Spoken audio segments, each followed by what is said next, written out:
Lin Feng found himself reborn as a destitute hunter, awakening a system that granted him a daily increment of breakthrough points. Each day, he would ascend a level in martial arts, mastering the myriad forms of combat and rendering himself invincible across the land. Chapter 1. Transcending the Martial Path. An unforeseen calamity, a sharp pain, jolted Lin Feng from his slumber. What was happening? Had his all-night work session the previous day taken a toll on his health? It didn't seem likely. It felt as though he had been soundly beaten. Upon opening his eyes and surveying his surroundings, Lin Feng was utterly bewildered. Above him were several stout wooden beams, with planks wide enough to serve as a rudimentary roof. The walls, weathered and crumbling, were made of earth, and a wooden door was secured with an iron chain. 2 small windows were barred with thick wooden railings. The cold, silvery moonlight streamed through the windows, illuminating swirling motes of dust in the air. This resembled an ancient firewood shed. Had I truly crossed over? As this thought crossed his mind, an influx of memories surged within him, rapidly clarifying his predicament. Indeed, he had traversed into another realm, becoming Lin Feng, a hunter from Xiaohe Village in Qinghai County, Longyuan Prefecture. Unbeknownst to him, he had not merely crossed over, but had been reborn into a previous incarnation of himself. This world bore semblance to an ancient martial arts realm, dominated by sects that wielded significant power. The social order was tumultuous, rife with bandits and chaos. And the original Lin Feng, sharing his name, led a life of hardship as a commoner. This version of Lin Feng was younger than his current self and possessed a handsome visage akin to his own. However, the character of the original was far from commendable. He had neither inherited his father's hunting skills nor demonstrated any ambition, instead indulging in a life of idleness and vice. His parents, having sold a few acres of land and borrowed some silver, arranged a marriage for him with a beautiful and capable woman, who miraculously bore him quintuplets, 4 sons and a daughter. Yet, the original Lin Feng blamed his wife and children for lowering his standards of living. He would often resort to violence against them, causing his children to harbor deep-seated resentment, to the point of refusing to call him father, instead referring to him as a wretched drunkard. Lin Feng felt a headache coming on. In his previous life, he had toiled tirelessly, earning just enough to sustain himself. Having resolved not to marry nor have children, he had once been in a relationship, fantasizing about draping his girlfriend in a wedding gown, but alas, the reality of his financial situation had rendered those dreams unfeasible. Now, he found himself unexpectedly saddled with 5 5-year-old children. Accepting his new reality, he decided to contemplate his immediate circumstances. The original Lin Feng had succumbed to his addiction that morning, yearning to barter his ancestral hunting bow in the county for silver to satiate his cravings for wine and meat. His mother vehemently opposed this, leading to a struggle over the bow, during which he callously knocked her to the ground, causing her to sustain a head injury. Without a second thought for his fallen mother, he hastily made his way to the county. Just as he approached, 3 bandits suddenly emerged, assaulting him with clubs and subsequently capturing him, confining him within this very shed.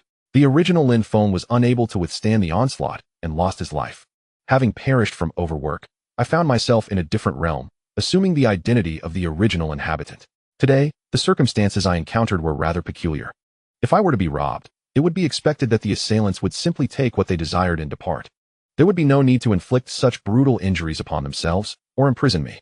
Could it be that this world also harbors organ harvesters? Reflecting on this, I realized that the original inhabitant possessed no memories related to such a scenario, leading me to believe it was unlikely. Who, then, sought to harm me? For the moment, I shall refrain from delving into the intricacies of this matter and focus on devising an escape plan. I turned my body, only to find myself incapable of standing. Utilizing my hands for support, I crawled toward the door of the woodshed. The movement exacerbated my wounds, and I gritted my teeth against the pain, stifling my cries. By the time I reached the threshold of the woodshed, my forehead was drenched in cold sweat. After a brief respite, I grasped the 2 thick wooden beams of the door and exerted all my strength to pull them apart. The beams did not budge, yet I was left drenched in perspiration from exertion. This body was exceedingly frail, and the injuries were severe. Should I continue in this manner, I might soon succumb. Heaven had granted me the rare opportunity of rebirth, which I must cherish. However, at present, it seemed I could do little. Was I to wait for these individuals to show mercy and release me? Absolutely not. I could not afford to harbor any false hopes. I must take action. As I pondered my predicament, a translucent attribute panel appeared before me, visible only to my eyes. Name, Lin Feng. Life, 4. Martial skills, Hunter Espow 6 shots, unranked, novice level. Beast Hunting Fist, unranked, novice level. Breakthrough points, 1. With the emergence of the system, I gained insight into its functions. Each day, I would accrue a single breakthrough point, which could be utilized to advance my martial skills or enhance my vitality. Each point could increase my life by 1. However, to transcend a level of martial mastery, more than 1 point might be required, depending on the skill's rank. The martial arts of this world are categorized into ranks: unranked, inferior, intermediate, superior, and ultimate. My Hunter S Bow 6 shots and Beast Hunting Fist are both classified as unranked martial arts, derived from the ancestral hunting techniques of the Lin family. My father had once instructed me in these arts, yet I had not dedicated myself to their practice. With the advent of this system, capable of directly advancing one's martial prowess, I could potentially attain the strength that others had spent years cultivating in a remarkably short time. It would be challenging not to stand out in this world. Gazing at the attribute panel, I found myself ensnared in indecision. Where should I allocate my solitary breakthrough point? It seemed most prudent to enhance my vitality. After all, with a life total of 0, 1 is irrevocably dead. However, if I were to invest a point into vitality, I would only reach 5. The average life of an adult male typically ranged from 8 to 10. An increase in vitality would not yield substantial benefits, likely serving only to alleviate my injuries. In a precarious situation, Lin Feng recognized that he had only 1 point of breakthrough, which he must use with utmost caution. After some contemplation, he decided to channel this breakthrough into his martial art, the Beast Hunter Fist. With an enhancement in his martial prowess, he would possess the ability to resist, and this martial advancement might also augment his vitality. With a mere thought, the breakthrough point dissipated. A wave of dizziness washed over him as a torrent of memories related to the practice of the Beast Hunter Fist flooded his mind. He had trained diligently through the cold of winter and the heat of summer, striking sandbags, penetrating iron sand with his palms, and kicking wooden stumps, often venturing into the mountains to observe the habits of wild beasts. Day after day, from dawn until dusk, he tirelessly honed his skills. After 3 arduous years of relentless training, he finally reached the threshold of proficiency in the Beast Hunter Fist. Upon entering this new realm, Lin Feng's physique began to transform. 8 distinct abdominal muscles emerged on his once flat stomach, and muscles rippled across his chest, back, arms, and thighs. The dizziness lingered for merely 3 breaths before giving way to an intense hunger that penetrated to his very bones, far exceeding the feeling of hypoglycemia. It felt as though he would be consumed by this ravenous hunger if he did not eat something soon. Under the moonlight, Lin Feng meticulously examined the woodshed and discovered an abundance of wild grass growing at the base of the wall. He climbed down to uproot the grass and stuffed it into his mouth. After devouring all the wild grass, he rummaged through the pile of firewood for any edible straw. After a considerable time, the gnawing hunger subsided to a bearable level. It was only then that Lin Feng found the opportunity to check his status panel. With a mere thought, the panel reappeared. Name: Lin Feng Vitality. 6 martial arts. 6 arrows of the hunter, unrefined. Not proficient. Beast Hunter Fist, unrefined. Proficient. Breakthrough points, 0 indeed. The proficiency in the Beast Hunter Fist had increased his vitality by 2 points, which was still diminished due to his insufficient nourishment. Otherwise, his vitality could have risen to 8. Without his injuries, it might have reached 10. Fortunately, he had invested his breakthrough point into martial arts. Otherwise, he would have suffered a loss. With the increase in vitality, his body became sturdier, and the pain from his injuries lessened significantly. Struggling to his feet, Lin Feng moved his body to shake off the lingering discomfort. Although the injured areas still ached, they no longer impeded his movement. Peering through the window into the neighboring room, which glowed with light, he discerned 3 figures seemingly engaged in conversation. Having attained proficiency in the Beast Hunter Fist and enhanced his vitality, Lin Feng's senses sharpened. He leaned closer to the window, straining to listen. The voices emerged faintly. Brother, why did you bring this kid back? Why not just kill him as the employer requested? Upon hearing this, Lin Feng's heart tightened. Chapter 2. The Rogue Knows Martial Arts. Yet I cannot resist, another voice chuckled. Of course, it's to squeeze another sum of silver from the employer. What the second brother said is true. The employer is merely an ordinary person, and we need not fear offending him. He offered silver, and if we comply, we shall eliminate this young man. If he refuses, we shall release him, all the while informing him who has contracted us to carry out his demise.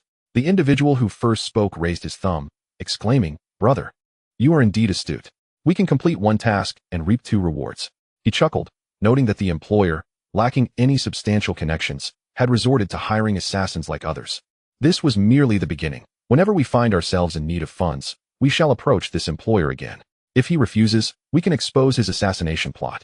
The one referred to as second brother remarked, Brother displays great prowess. This arrangement effectively secures us a long-term source of income. Upon hearing this, Lin Feng realized that there was indeed a plot against his life, potentially orchestrated by someone familiar. The original owner of this body had only dared to act domineeringly at home, but outside, he was as timid as a child, bowing and scraping to everyone, as if he had never offended anyone. Lin Feng could not immediately discern who wished to take his life. Just then, he noticed movement in the opposite room. It seemed those individuals were preparing for sleep. One appeared to be heading outside. Lin Feng swiftly concealed himself by the window to avoid being seen. Peering out through his peripheral vision, with a creak, the wooden door across the way swung open, and a youth, seemingly 2 years his senior, stepped out. In the dim light of night, his features were indistinct, but Lin Feng could make out that he, too, was clad in coarse linen attire, albeit much newer and devoid of patches, suggesting greater affluence than his own. These ruffians, indulging in a life of ease, amassed wealth through robbery and plunder. Within the cities controlled by their faction, there were indeed local authorities, yet they were disinclined to intervene. Anyone who dared report a crime would likely receive a beating themselves. Many victims, before they could even state their grievances, were met with fatal violence. Over time, this led to a decline in the number of people willing to seek justice. Consequently, bandits roamed freely, their lawlessness rampant. However, the powerful martial sects remained untroubled by this. Should disturbances escalate, they would dispatch their disciples to quell the unrest decisively. The emerging youth approached the wall and began to relieve himself. Lin Feng observed him for a moment, suddenly struck by a realization. As he focused intently on the young man, an attribute panel appeared above his head. Name, Li San. Life, 9. Martial skill, Mad Demon Staff Technique, non-mainstream, beginner. To his astonishment, he discovered he could perceive information about others, an ability that was quite formidable. As the saying goes, knowing oneself and one's enemy ensures victory in countless battles. This brigand possessed some skill. His life force significantly exceeded Lin Feng's, and he had even grasped a form of martial arts, albeit a lesser one, the origins of which were unknown. Moreover, there were 2 additional bandits inside, their abilities equally uncertain. Having entered a martial discipline, one's strength surpassed that of an average person considerably. If Lin Feng were uninjured, he might have been able to take one by surprise. Yet, facing 3 adversaries while he himself was injured severely rendered him at a distinct disadvantage. As he contemplated, the youth approached him, seemingly intent on investigating further. Lin Feng swiftly leaped and reclined on the ground, feigning sleep. His movements were as agile and silent as a monkey. Bang! Bang!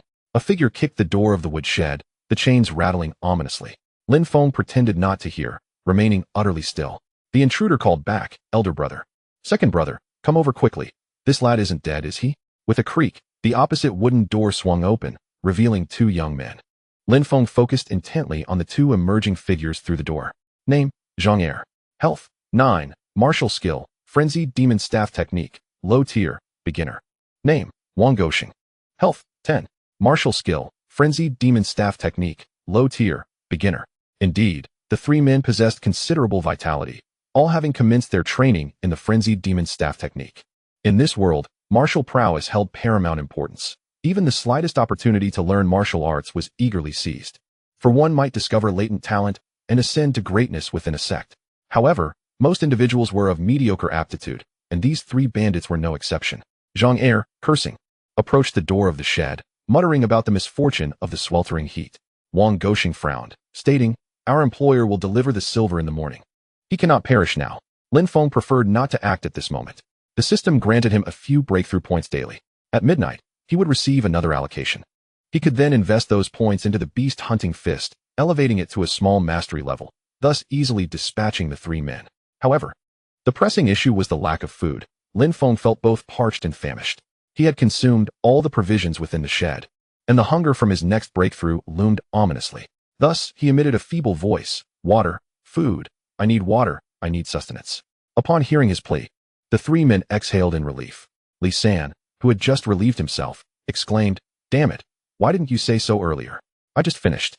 If you had mentioned it sooner, you could have had something sweet and warm." Lin Feng smirked internally, biding his time, plotting how to eliminate them the following day. The leader, Wang Goxing, instructed, "Second brother, fetch some water and provisions for this lad. We must ensure he survives the night." Xiaohe turned to retrieve the food. With a clatter, Wang Goxing unlocked the door to the shed. Li San kicked Lin Feng, taunting, "You've got another night to live. Don't forget to thank your 3 benefactors." Lin Feng noted Li San's contemptible nature, vowing to remember him. While he appeared exceedingly weak, internally he resolved to endure. He continued to softly plead, "Water, food." Seeing Lin Feng's frail state, Li San dared not kick him again. "Brother, This lad may have sustained internal injuries from our frenzied demon staff strikes. He likely won't last long. No matter, as long as he survives the night. It's sufficient.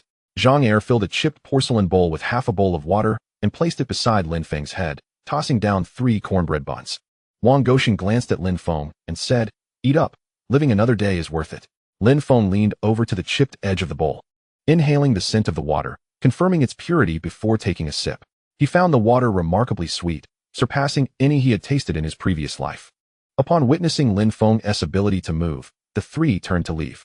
As they reached the doorway, Li San turned back, glaring at Lin Feng, and warned, "I advise you not to bark like a dog tonight. If you disturb my sleep, I swear I'll make you regret it. There's no village nearby, and no one will come to your aid, no matter how loud you scream." Li San's words rang true. Lin Feng listened closely. The only sounds were the chirping of cicadas and birds, devoid of human presence. It was evidently a desolate place. Once the 3 departed, Lin Feng consumed the 3 cornbread buns with the half bowl of water.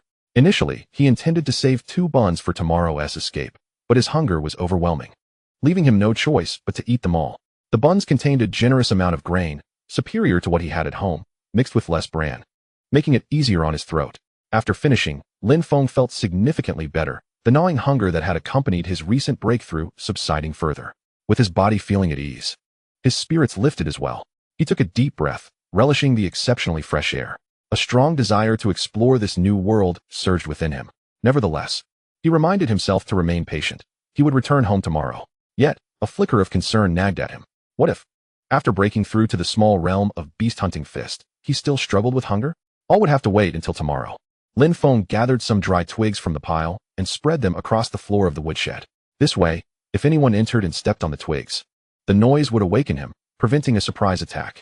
Injured as he was, he needed rest. Staying awake was not an option. He laid down a layer of soft grass beneath him and fashioned a bundle of grass into a pillow, then reclined and fell asleep. Chapter 3. Rise early. Depart early the next day. As dawn broke, Lin Feng awoke. Faced with such a significant event, no one could afford to sleep until the sun warmed their backs. When he first opened his eyes, he mistakenly believed he was still in his 10-square-meter rented room, preoccupied with thoughts of not being late for work. It was only upon observing his surroundings that he recalled his extraordinary journey. A glance at his attribute panel brought a smile to his face. He had bid farewell to the monotony of his former life, and it seemed this existence would be far more vibrant. However, he needed to address the immediate predicament. When Lin Feng awoke, the 3 men were still asleep. He attempted to pull the round log on the door once more, but it remained immovable. Had he not been injured, with the strength acquired through the beast-hunting fist, he would likely have been able to break it and escape. As he tidied the dry twigs from the ground, he noticed activity in the adjacent kitchen. It appeared that the group intended to start a fire for cooking. The enticing aroma of meat wafted through the air, stirring Lin Feng's stomach to emit a series of loud growls. For the past couple of days, he had not eaten his fill. The one preparing the meal was Li San, who took a moment to glance at the firewood storage. Lin Feng, feigning weakness as he had done the day before, implored, "Water, food. I require water, I need sustenance." Li San, with irritation, retorted, "Damn it. All you think about is food. You're on the brink of death. Conserve some rations." With that, he departed. Seated on the ground, Lin Feng pondered how to alleviate the gnawing hunger that accompanied his recent breakthrough. Just past midnight, a small sum of money had been deposited. After about half an hour, Li San emerged with a steaming basket of large meat buns. The other 2 bandits also awoke, and the 3 of them began to enjoy the buns with hot water, causing Lin Feng to salivate uncontrollably. Curse it, once I escape, I shall indulge in the culinary delights of this world. Suddenly, a knock echoed at the courtyard gate. Wang Goxing, holding half a bun, went to answer the door. With a clang, the gate swung open. Wang Goxing took a bite of his bun and cheerfully exclaimed, "Oh, you're here so early. Did you bring the money?" The visitor handed over a cloth bag, stating, "It's all here. This time, you must keep your word. Rest assured, once the funds are secured, this brat will certainly meet his demise. If you're anxious, come in and witness how we dispose of him." The man waved his hand dismissively. "No, I'm a kind-hearted soul. I cannot bear to see this. Just make sure you bury him once he's gone." Lin Feng listened intently to the conversation outside, recognizing the voice but unable to place it. This individual seemed to be the one hired to eliminate him. Likely from Xiaohe Village. He committed the voice to memory. After delivering the silver, the employer departed. Lin Feng surmised that these men would likely kill him after their meal, causing his heart to race uncontrollably. The people in this world rise far too early. Wang Goxing returned with a bag of silver and resumed his meal. With a clatter, the silver was dumped onto the table. The The sizable pouch contained only a few pieces of broken silver, the rest being copper coins. Zhang Er, taking a large bite of his bun, grumbled, "I've never seen such a destitute employer before." Wang Goxing chuckled, "Who cares if he's poor? As long as we brothers make some money." A look of aspiration lit up Li San's face as he remarked, "Once we accumulate enough silver, we'll head to the county's martial arts school to learn swordsmanship. After mastering it, we can join the Yunda escort agency in the prefecture. And then we brothers will also rise to prominence in the inner city. Indeed, at that time, each of us will take a few concubines." "Absolutely." Wang Goxing and Zhang Er nodded in agreement. Lin Feng, overhearing their conversation, felt a mix of disbelief and exasperation. Aspiring to be prominent? Perhaps you should first aim to be a decent human being. After finishing their breakfast, the trio made their way to the firewood storage. Lin Feng's heart sank. Were they truly in such a rush? He had yet to devise a solution for the hunger that accompanied his recent breakthrough. The sound of clattering continued. 3 individuals unlocked the door to the woodshed. Lin Feng, gritting his teeth, resolved to invest his points without hesitation. He directly allocated his breakthrough points to the beast-hunting fist. His attribute panel underwent a transformation. Name, Lin Feng.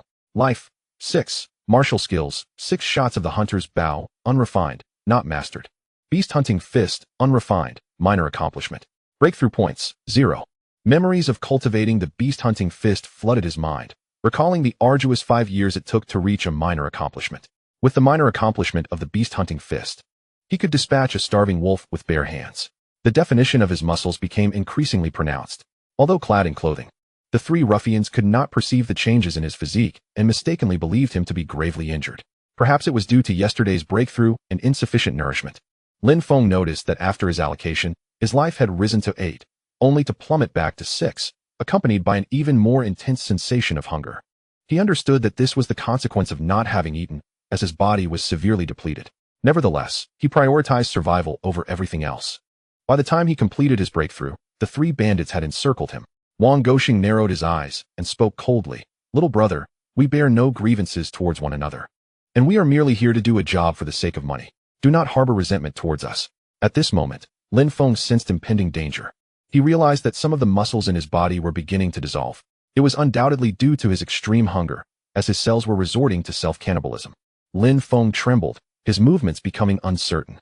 The 3 bandits assumed his shivering was a result of fear, causing them to lower their guard slightly. Seizing the opportunity, Lin Feng devised a cunning plan. He spoke in a trembling voice, "If the authorities execute me, they must at least allow me a hearty meal first. If you do not let me eat my fill, I shall haunt you as a vengeful spirit for eternity." "By heavens, you little brat, how malicious you are!" Li San exclaimed, raising his club to strike Lin Feng. However, he was halted by Wang Goxing. "Very well, we shall ensure you are well fed before your journey. As for you becoming a ghost, do not linger around us." Lin Feng replied, "In this world, I would be content to be a ghost with a full stomach and will not trouble you further. Old San, bring him the buns." Reluctantly, Li San went to fetch the buns. With food in hand, Lin Feng's chances of survival greatly increased. Yet, he remained vigilant, wary of a potential ambush. Lin Feng had inadvertently conceived this strategy as he discovered an exceedingly peculiar aspect of this world. While its inhabitants might consider it commonplace, Lin Feng, possessing the soul of a modern individual, found it quite extraordinary.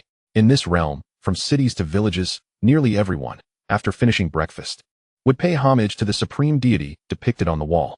They would worship for approximately an hour, ceasing only when the statue transformed from gray to white. In the world of martial arts, it is quite unusual for everyone to worship the deities. These effigies are embedded within the transparent hollows of the surrounding walls. After paying their respects, upon turning the effigy, it faces outward from the wall. Thus, whether the effigy has changed to white can be discerned by anyone passing by. If a household's effigy does not undergo this transformation and is seen, it will be reported. The authorities, upon verification, may impose fines or, in severe cases, corporal punishment. Over time, the populace has come to believe that failing to pay homage to the supreme effigy is a sign of disrespect towards the divine, inviting misfortune upon themselves and those around them. Consequently, few dare to neglect their worship. This has only intensified the belief in spirits and deities. Hence, the 3 individuals dare not deny Lin Feng's sustenance, as they are genuinely fearful. Li San quickly brought over the buns, discarding the remainder of the large steamer onto the ground beside Lin Feng. "It's all yours. Hurry up and eat. The sooner you finish, the sooner we can be on our way." Chapter 4. The flames ignite, the past fades, the smoke dissipates, and new faces arise at this moment. Lin Feng was not particular. He picked up the buns from the ground and devoured them voraciously. Lacking water, he swallowed hard. In mere moments, he finished a large bun. Observing Lin Feng's gluttonous display, Li San couldn't help but comment, "Damn it, this lad must be the reincarnation of a starving ghost." In less than a minute, Lin Feng consumed over a dozen large meat buns, driven by an insatiable hunger within him. As soon as he finished, he felt an emptiness in his stomach. However, the gnawing hunger had indeed subsided, and his body ceased to break down its own muscles. The vitality on his attribute panel had risen to 7. Though his physical deficiencies had not been completely replenished, he no longer trembled. Lin Feng looked up and asked, "Is there any more food? I'm still not full." The 3 robbers felt a shiver run down their spines. Could this fellow truly be the reincarnation of a starving ghost? In that brief moment, he had eaten more than the combined total of the 3 of them. Li San cursed again. "Damn it, you've devoured most of the steamer. What more do you want?" Wang Goxing squinted at Lin Feng, observing that despite consuming so many buns, his stomach did not appear distended. Where could all that food have gone? He dared not allow Lin Feng to eat any further. Should this fellow gain strength, it would become difficult to eliminate him. Thus, Wang Goxing said, "Little brother, the condemned prisoners in the magistrate's court can only have a bowl of noodles before their demise. You've already consumed 10 large meat buns. We've been generous enough. You can rest easy now." With that, Wang Goxing signaled for Li San to act. With a thud, Li San swung his club towards Lin Feng's head. Lin Feng swiftly rolled aside. Thud! Li San's club struck the hard ground, creating a large crater. Remaining in a prone position, Lin Feng executed the wild donkey kick from the beast-hunting fist. With force from his waist and legs, his right foot shot up, aimed at Li San's groin. Bang! Crack! A chorus of screams erupted. Lin Feng seemed to hear the sound of fish bladders bursting. Li San leapt high into the air, and upon landing, he discarded his stick, collapsing to the ground while clutching his legs and wailing in agony. Before Lin Feng could make his next move, the clubs wielded by Wang Goxing and Zhang Er had already come crashing down. Lin Feng swiftly executed a lazy donkey roll, evading the strikes with a series of agile tumbles across the ground. Wang Goxing and Zhang Er were left astonished. Just moments ago, this fellow appeared as feeble as a dying creature. Now he exuded vigor and ferocity. Remarkably, he had even managed to incapacitate their comrade in a single blow. When they had captured him yesterday, he seemed as weak as a fledgling chick. How had he transformed into such a formidable adversary overnight? After rolling a few times, Lin Feng found himself beside Wang Goxing and executed a cunning maneuver akin to a monkey stealing peaches. With 2 sharp cracks, Wang Goxing leapt into the air, landing on the ground with a cry of distress. Witnessing the dire state of his 2 companions, Zhang Er felt a chilling dread creeping up from beneath him. In a panic, he swung his clubs to fend off Lin Feng, then hurled one of the sticks at him before turning to flee towards the exit. Realizing he was outmatched, he sought to escape. Lin Feng had anticipated Zhang Er's flight and deliberately feigned vulnerability. As soon as Zhang Er turned, Lin Feng unleashed a powerful move from Th. Wang Goxing hastily exclaimed, "I still possess silver, all hidden beneath the bed in that room across the way. Spare my life, and you may take it all." Lin Feng shook his head, remarking that such trinkets were merely sufficient to grant him a swift end. Wang Goxing imitated Lin Feng, declaring, "You have consumed my buns and taken my silver. Should you not spare my life, I shall haunt you as a ghost." "To hell with you," Lin Feng retorted, striking Wang Goxing on the head with a club. "Engaging with superstitions? I fear them not." Despite having slain 3 men, Lin Feng felt no trepidation. This was attributed to his mastery of the beast-hunting fist and the vitality coursing through him, as well as the assimilation of the original owner's memories. The original owner had frequently encountered starving corpses by the roadside, and over time, fear dissipated. After dispatching the 3 men, Lin Feng entered the room across the way. Inside, he found a wooden bed constructed from planks, with several strings of cured meat and a family heirloom hunting bow hanging on the wall. Beneath the bed, he discovered a money pouch containing over 30 taels of silver and 100 or so copper coins. These 3 ruffians had undoubtedly caused untold suffering, amassing such ill-gotten gains. He recalled that even his own marriage and home construction had only cost 10 taels of silver. Thus, the 30 taels could indeed be considered a fortune. Lin Feng continued to rummage through the room and unearthed a handwritten manual titled Madness Staff Technique from beneath a pillow. A plethora of skills is never burdensome, he mused, his eyes brightening as he began to peruse it. The Madness Staff Technique was also a minor martial art, on par with his beast-hunting fist.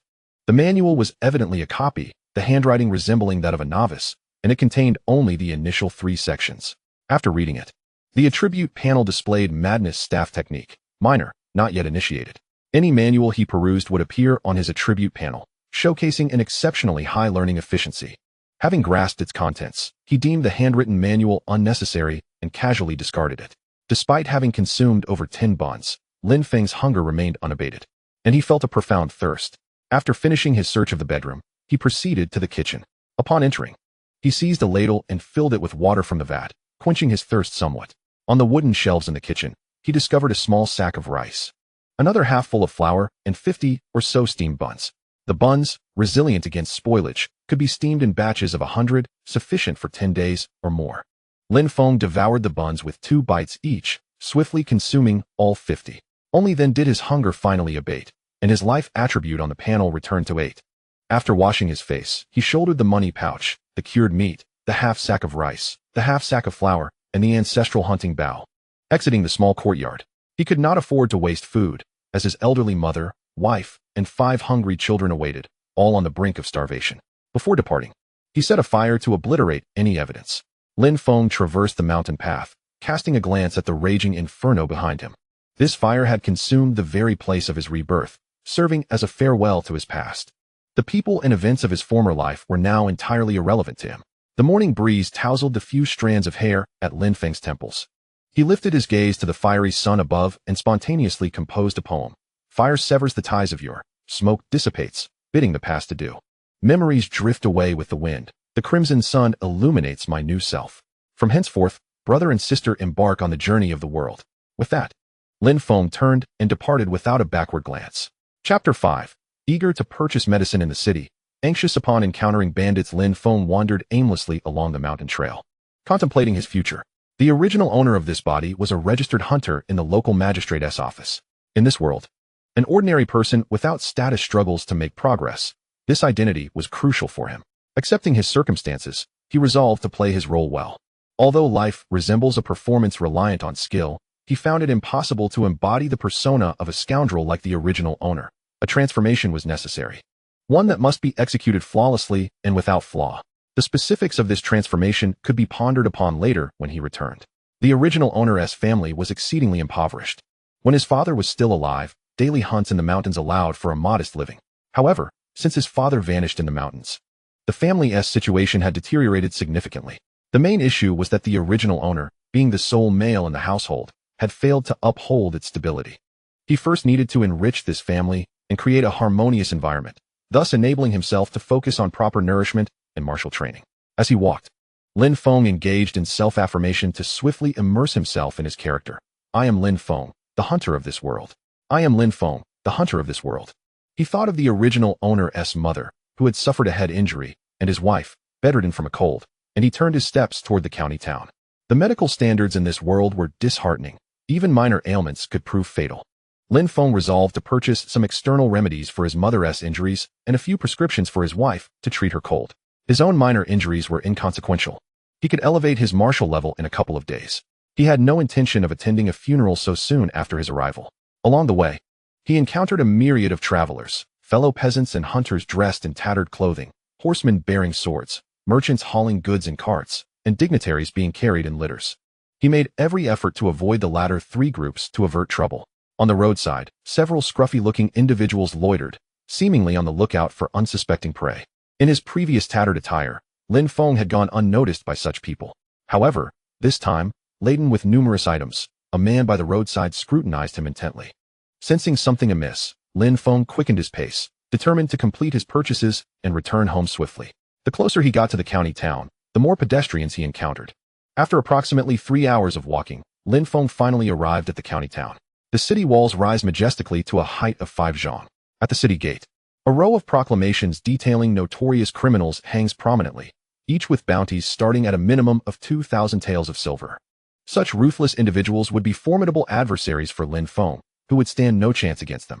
The guards at the gate merely cast a cursory glance at him, allowing him to pass without further scrutiny. Upon entering the city, Lin Feng navigated towards the Ji Shi Medical Hall, guided by the memories of the original owner. Along the way, he passed a distillery, where the boisterous owner, sporting a bushy beard, called out to him, "Young Master Lin, how could you enter the city without purchasing some wine? Come in, and I'll give you a discount for half a jin." Lin Feng felt no fondness for this man. The original owner had been a notorious drunkard, and the distillery owner had played a part in that downfall. The title of young master was unwarranted. The original owner was merely an impoverished drunk from the countryside. With little inclination to engage, Lin Feng turned away. The distillery owner, momentarily taken aback, wondered if he had mistaken Lin Feng for someone else. Upon reaching the Jisher Medical Hall, Lin Feng was surprised to find a long queue at the entrance. Why were there so many people ailing in any era? Fortunately, he had chosen to visit the medical hall first. Had he arrived later, he might have had to wait until nightfall, necessitating an overnight stay and incurring additional expenses. As he waited in line, Lin Feng idly surveyed his surroundings. The streets bustled with pedestrians, with someone passing every few steps. Various shops lined the sides of the road, and vendors hawked their wares. The medical hall was the largest establishment in the vicinity, its sign emblazoned with the gilded characters Jisher Medical Hall. Flanking the entrance were intricately carved pillars, adorned with couplets that read, "May all the world's people be free from illness. What a pity for the medicine to gather dust upon the shelves." Lin Feng could not help but reflect on the frailty of humanity. How could ordinary people escape illness? Those who had achieved mastery in martial arts seldom fell ill. Perhaps he should visit the martial arts hall in the city later. However, glancing at the sky, he decided to postpone that visit. His beast-hunting fist was yet to be perfected, and he had not even begun to grasp the 6 shots of the hunting bow or the newly acquired mad demon staff. There was no urgency to learn new martial techniques. After waiting for half an hour, it was finally Lin Feng's turn. He described his mother's injury and his wife's ailment to the physician, who reassured him that it was not serious. The doctor prescribed a packet of blood-invigorating powder and 4 doses of herbal decoction to dispel wind and cold, along with instructions on how to prepare the medicine. Lin Feng carefully tucked away the packets. For the impoverished, affording medical care was a heavy burden. Those few packets of medicine had cost him 3 taels of silver, which could have provided rice for his entire family for 2 months. Having procured the medicine, Lin Feng hurriedly made his way back. Along the route, he purchased 30 pieces of osmanthus cake and 5 vividly crafted sugar figurines for his 5 children. Noticing that his mother's fabric shoes were worn and had holes, he hesitated to buy her a new pair, knowing she would likely feel reluctant to wear them. Instead, he bought several feet of coarse cloth for her to make her own shoes. Upon reflecting on his wife, Zhou Chunlan, Lin Feng realized that he had never truly enjoyed a moment of bliss since their marriage. From the very beginning, she had expressed a desire for a copper hairpin, a wish that had remained unfulfilled over the years. Gritting his teeth, Lin Feng decided to spend a couple of taels of silver to buy her a silver hairpin. He was confident that, with his own capabilities, he would never lack for silver in the future. Thus, this small expenditure was inconsequential. Having completed his purchases, Lin Feng hurriedly left the city. Burdened with his belongings and clad in tattered attire, he must have appeared quite conspicuous, resembling a nouveau riche. After achieving a modest proficiency in beast-hunting fist, his physical prowess had undergone a comprehensive enhancement. Despite the weight he carried, he moved with remarkable agility. As he continued on his way, he sensed something amiss. 3 individuals armed with weapons appeared both in front of him and behind him. These 2 groups occasionally cast furtive glances in Lin Feng's direction, clearly harboring ill intentions. What a stroke of misfortune. The world seemed so chaotic. Merely carrying a few items had made him a target. By this point, he had already distanced himself from the county town, and nightfall would soon descend before he could reach the city. Continuing forward would only lead him further away from his village, and he certainly did not wish to lead these ruffians there. Lin Feng assessed the attributes of these individuals. Their life force ranged between 8 and 10, and astonishingly, 2 among them had managed to attain a modest proficiency in inferior martial arts. In a confrontation, he would undoubtedly be outmatched. As he walked, he pondered his options. After a while, the assailants exchanged glances and prepared to strike. Suddenly, a squad of city guards, mounted on tall steeds, donned in soft armor and wielding broad-bladed longswords, galloped towards him from the direction of the county town. The trajectory of the city guards aligned with Lin Feng's path, tightening his grip on his belongings. He sprinted to catch up with the guards as they passed. The 2 groups of would-be assailants, seeing this, had no choice but to quicken their pace. The city guards, recognizing the situation, paid no heed to Lin Feng and the others. However, with the guards present, the thieves dared not make a move. The city guards were disciples of the city's affiliated sects, their status far superior to that of the ruffians. Lin Feng's beast-hunting fist included the deer step, which excelled in long-distance running. Utilizing this technique, he closely followed the city guards. Among the ranks of the city guards, a squad leader found the sight of the pursuers attempting to outpace his warhorse rather amusing. He cracked his whip, urging his steed onward. Suddenly, the pace of the city guards increased significantly. Lin Feng's heart sank. How infuriating. As government officials, the guards ought to apprehend the thieves rather than abandon him. Without the guards nearby, the ruffians would surely attack, placing him in grave danger. Chapter 6. a dream of millet, a painful transformation as the city guards accelerated. Lin Feng matched their pace. Among those preparing to rob him, only 2 of the martial artists with modest proficiency managed to keep up, while the others fell behind. Lin Feng ran for a while, gradually feeling outpaced. With his current abilities, he was no match for the swift gallop of the 4-legged steeds. The city guards were drawing further away, while the 2 robbers were closing in behind him. Should they catch up, he would undoubtedly stand no chance. Thus, Lin Feng made a swift decision, veering to the right and plunging into the thicket by the roadside, managing to create a slight distance between himself and the 2 pursuers. The robbers hesitated for a moment before following closely into the woods. Lin Feng ran for over half an hour, yet those 2 continued their relentless chase. Burdened by a heavy load, he found his stamina waning. While the items he carried were indeed significant, none were as precious as his own life. Perhaps by discarding his possessions, he might preserve his existence. He first removed the cured meat hanging from his body, preparing to throw it away. Suddenly, 2 thunderous shouts erupted behind him, heaven-cleaving blade, and blood-drinking sword. Instinctively, Lin Feng turned to look. Before him materialized a colossal blade, 40 meters in length, forged from pure energy, colliding with an equally massive blood-red sword. A resounding boom echoed as a visible shockwave radiated from the point of impact. Alarmed, Lin Feng dove to the ground. The sound of snapping would fill the air as trees within a radius of several dozen meters were severed in half by the shockwave. The ground trembled violently, nearly propelling Lin Feng into the air. Once the tremors subsided, he raised his head to survey the aftermath. The earth behind him bore 2 deep gashes, extending for dozens of meters, effectively separating him from the 2 robbers, who were slower to react and now lay groaning on the ground, having been struck by the shockwave. The original inhabitant had heard tales of the formidable martial prowess in this world, yet he had not anticipated it to be of such magnitude. Lin Feng looked up and was startled to see a figure in white, wielding a long blade, standing atop the treetops. The person's expression was stern, and his cloak billowed in the wind. Glancing at the figure's attribute panel, Lin Feng found it filled with question marks, an indication that the disparity between them was too great for information to be retrieved.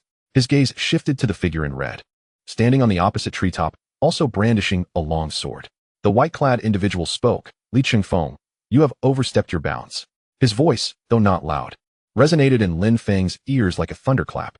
The man in red responded with a chuckle. "Zheng Haoyan, you are being far too meddlesome. The world is vast, and I shall go where I please." Lin Feng realized that these 2 men paid him no mind. The 3 individuals on the ground were but insignificant ants to them. Rising swiftly, Lin Feng fled. When divine beings clash, mortals suffer. Remaining here to observe was tantamount to courting death. The prudent course was to seize the opportunity to escape.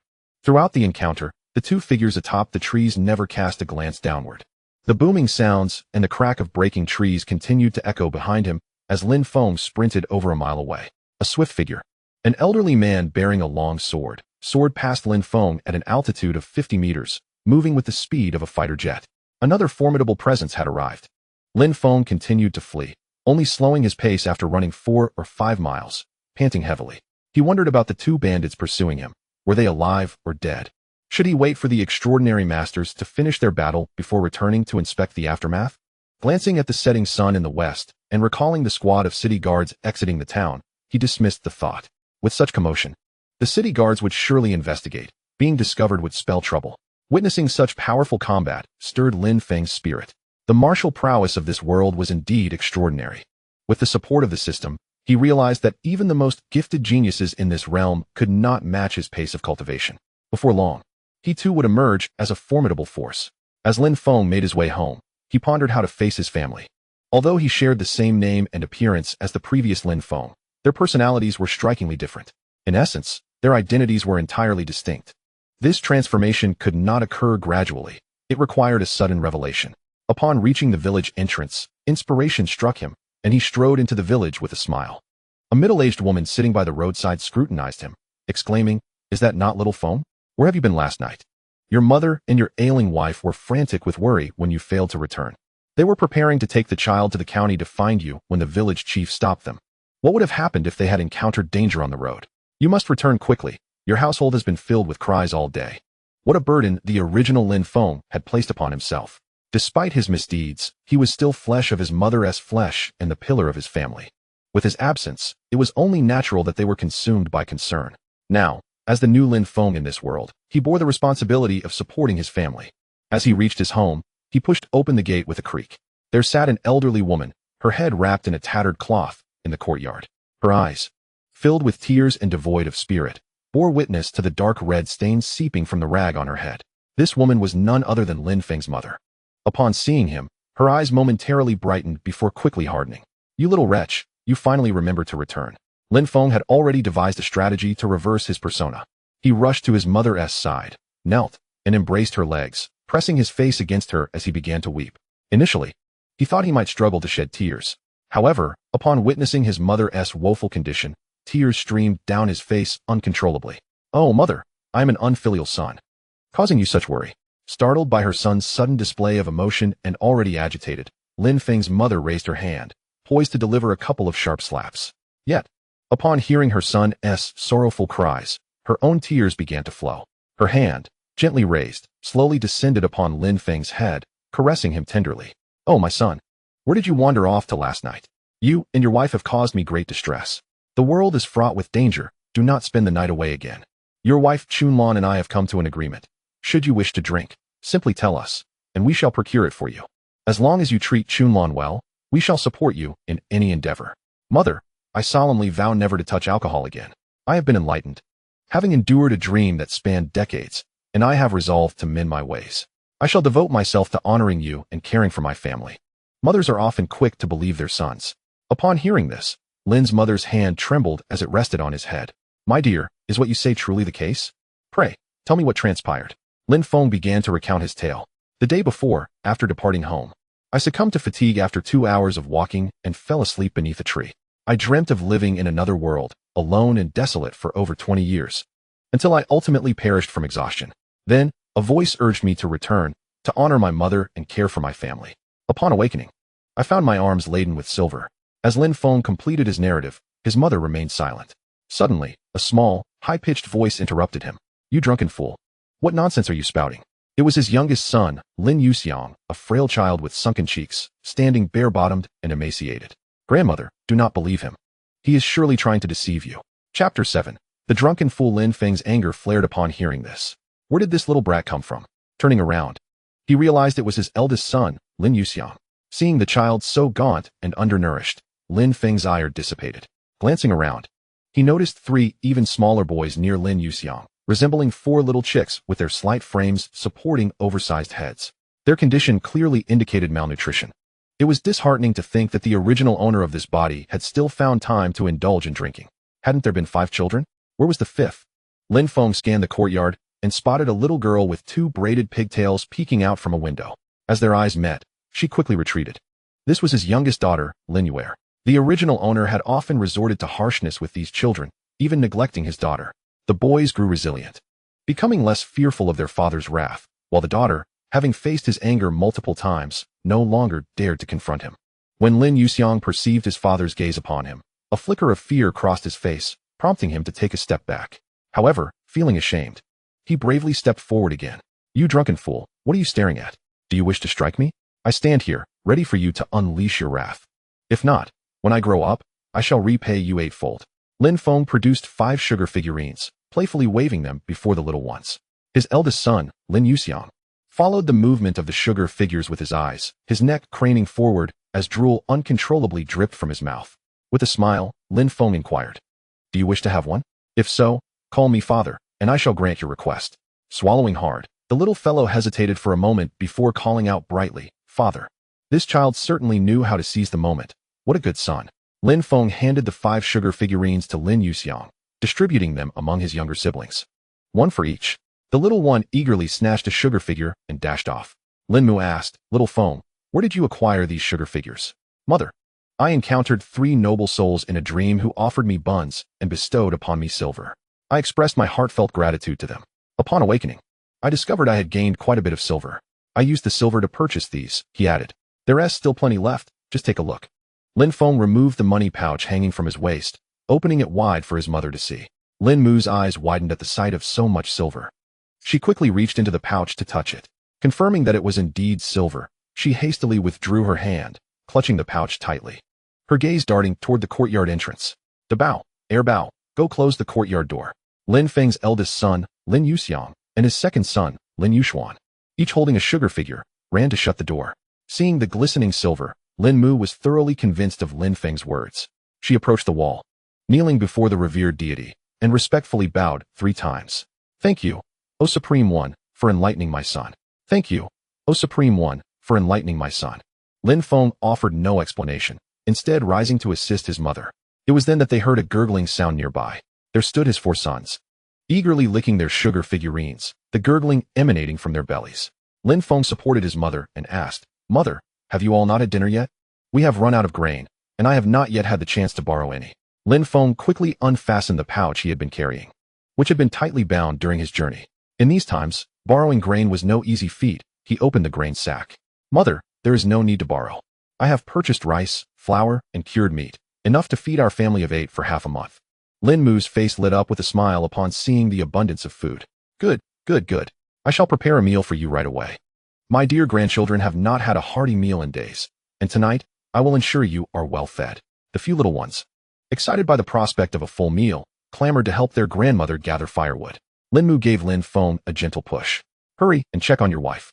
She toiled through most of the night, and her condition has worsened. Thankfully, you have returned with silver when you have the time. Be sure to procure some medicine for her. Lin Feng then produced the remedies he had prepared. Mother, I have obtained medicine for my wife, as well as some for your injuries. After dinner, I shall apply it for you. Lin's mother gazed at Lin Feng, her eyes brimming with tears of joy. Mother, why are you crying again? She wiped her tears with her sleeve. Oh, my dear, these are tears of happiness. My precious Feng seems to have grown up all at once, showing compassion for others. Go and see your wife. I shall prepare the meal. With that, Lin's mother led a group of children into the kitchen. Lin Feng entered the bedroom and beheld a young girl clad in coarse linen, resting upon the bed. Although his wife, Zhou Chunlan, was the mother of 5 children, she appeared quite youthful. In this world, people marry early, and his wife was only 20 years old this year. As he approached, he discerned her features more clearly. Her face, unadorned by makeup, was a delicate oval, slightly pale but exquisitely contoured. Her brows arched gracefully, resembling slender willow leaves, delicate yet undeniably elegant. How beautiful! Despite the ravages of time, her visage radiated a simple, unpretentious glow. Though her skin may have lost some of its youthful softness, it exuded health and vitality born of hard work. Her eyes conveyed a blend of determination and tenderness, embodying a beauty that remained optimistic despite life's tribulations. This beauty was a masterpiece sculpted by the passage of time and diligent labor. One might expect that a rural woman, having borne so many children and managing a household, would resemble a weary matron. However, perhaps due to the environment, the people here generally possess far greater vitality than those from Lin Feng's previous life. Yet, even accounting for this, her strength seemed remarkable. Could it be that his wife's genes were exceptionally fine? It was indeed possible. After all, to give birth to quintuplets was no ordinary feat. In this life, his wife was youthful and brimming with vigor. Illness had imparted a certain delicate beauty to her face, evoking a sense of compassion in those who beheld her. As Lin Feng attempted to step closer, he was halted by his daughter. The little girl stretched her arms wide, looking up at him with a slightly trembling voice. Mother is sick. Don't hit her. Her cherubic face was glistening with unshed tears, visibly frightened, yet bravely standing guard before her mother. In his previous state of drunkenness, Lin Feng had been indiscriminate in his wrath, striking everyone, including his mother, wife, and children. He crouched down, pulling out a piece of osmanthus cake and offering it to his daughter. Dear daughter, worry not. Father has changed. I shall not strike anyone anymore. You, my little Xiaohe, have learned to protect your mother. You are a good child. Here, take this osmanthus cake as a reward. Xiaohe's little nose crinkled as she caught the fragrant scent of the cake. She licked her lips, saliva involuntarily pooling. With a hint of disbelief, she asked, You really want to hit anyone anymore? If you do, you're a little dog. She reached out her small hand to take the osmanthus cake, bringing it to her mouth just as she hesitated, shifting it instead towards Zhou Chunlan. I'm not hungry. Let mother eat. Hearing her daughter's voice, Zhou Chunlan opened her clear, water-like eyes. Her gaze was so pure, reminiscent of a crystal-clear spring. Such clarity in her eyes, Lin Feng had only ever witnessed in children. Those who possess such an expression in their eyes are undoubtedly innocent and untainted. Upon seeing Lin Feng, her gaze was devoid of sorrow or joy, almost numb. My lord, you have returned. Lin Feng, having lived 2 lives, instantly discerned that his wife had long relinquished any expectations of him. Yesterday, her desire to seek him was likely driven by concern for the children lacking a father. At that moment, Lin Feng found himself at a loss for words. He placed a bag of osmanthus cake at the bedside and instructed his daughter, Fetch a bowl of water for your mother, and feed her a couple of pieces of osmanthus cake. I shall go prepare some medicine for her." After speaking, he gently ruffled his daughter's little head. The small child, fearing a reprimand, shrank her neck and stared at Lin Feng with her wide, glistening eyes, resembling a little quail. Amused yet exasperated, Lin Feng turned to leave and began to prepare the medicine. Knock, knock, knock. At that moment, the gate of Lin Feng's courtyard was rapped upon. "Aunt Lin, are you home?" called a voice from beyond the gate. Hearing the commotion, Lin Feng's mother wiped her hands on her patched apron. "Coming." With a creak, the door swung open to reveal a middle-aged man, appearing to be in his 30s or 40s. It was none other than the neighbor, little Wang. "Auntie, I heard the children crying all day. They must be hungry. I cannot bear to see this. Here are some freshly steamed corn buns, still warm. Please give them to the children." He paused, then inquired, "Oh, by the way, has Chunlan's condition improved?" Upon hearing these words, Lin Feng's head snapped towards the entrance. That phrase struck a chord deep within him, reminding him of the time he was confined in the woodshed, when a certain employer, while delivering silver, had uttered something eerily similar. "I cannot bear to see this. After you finish him off, bury him."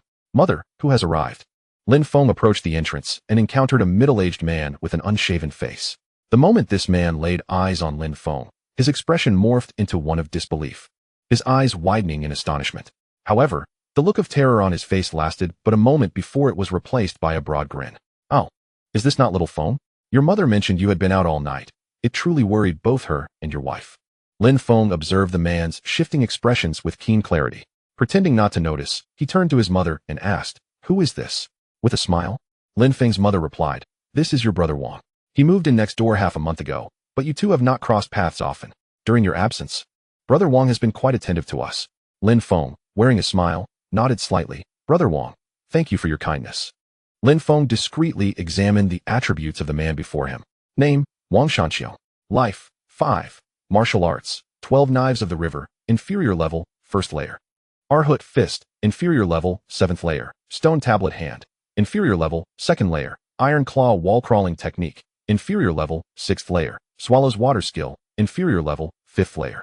The Sutra of Muscle and Bone Transformation, lower tier, 3rd level, and the Yin Gathering Technique, lower tier, 3rd level.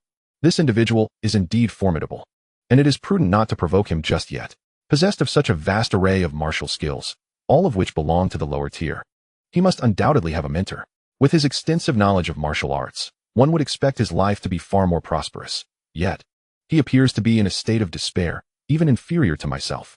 He must have suffered grave injuries, rendering him unable to act, which explains his association with those petty ruffians. However, I harbor no animosity towards him. Why would he wish to harm me? After exchanging a few pleasantries, Lin Mu ultimately declined the man's offer of a steamed bun.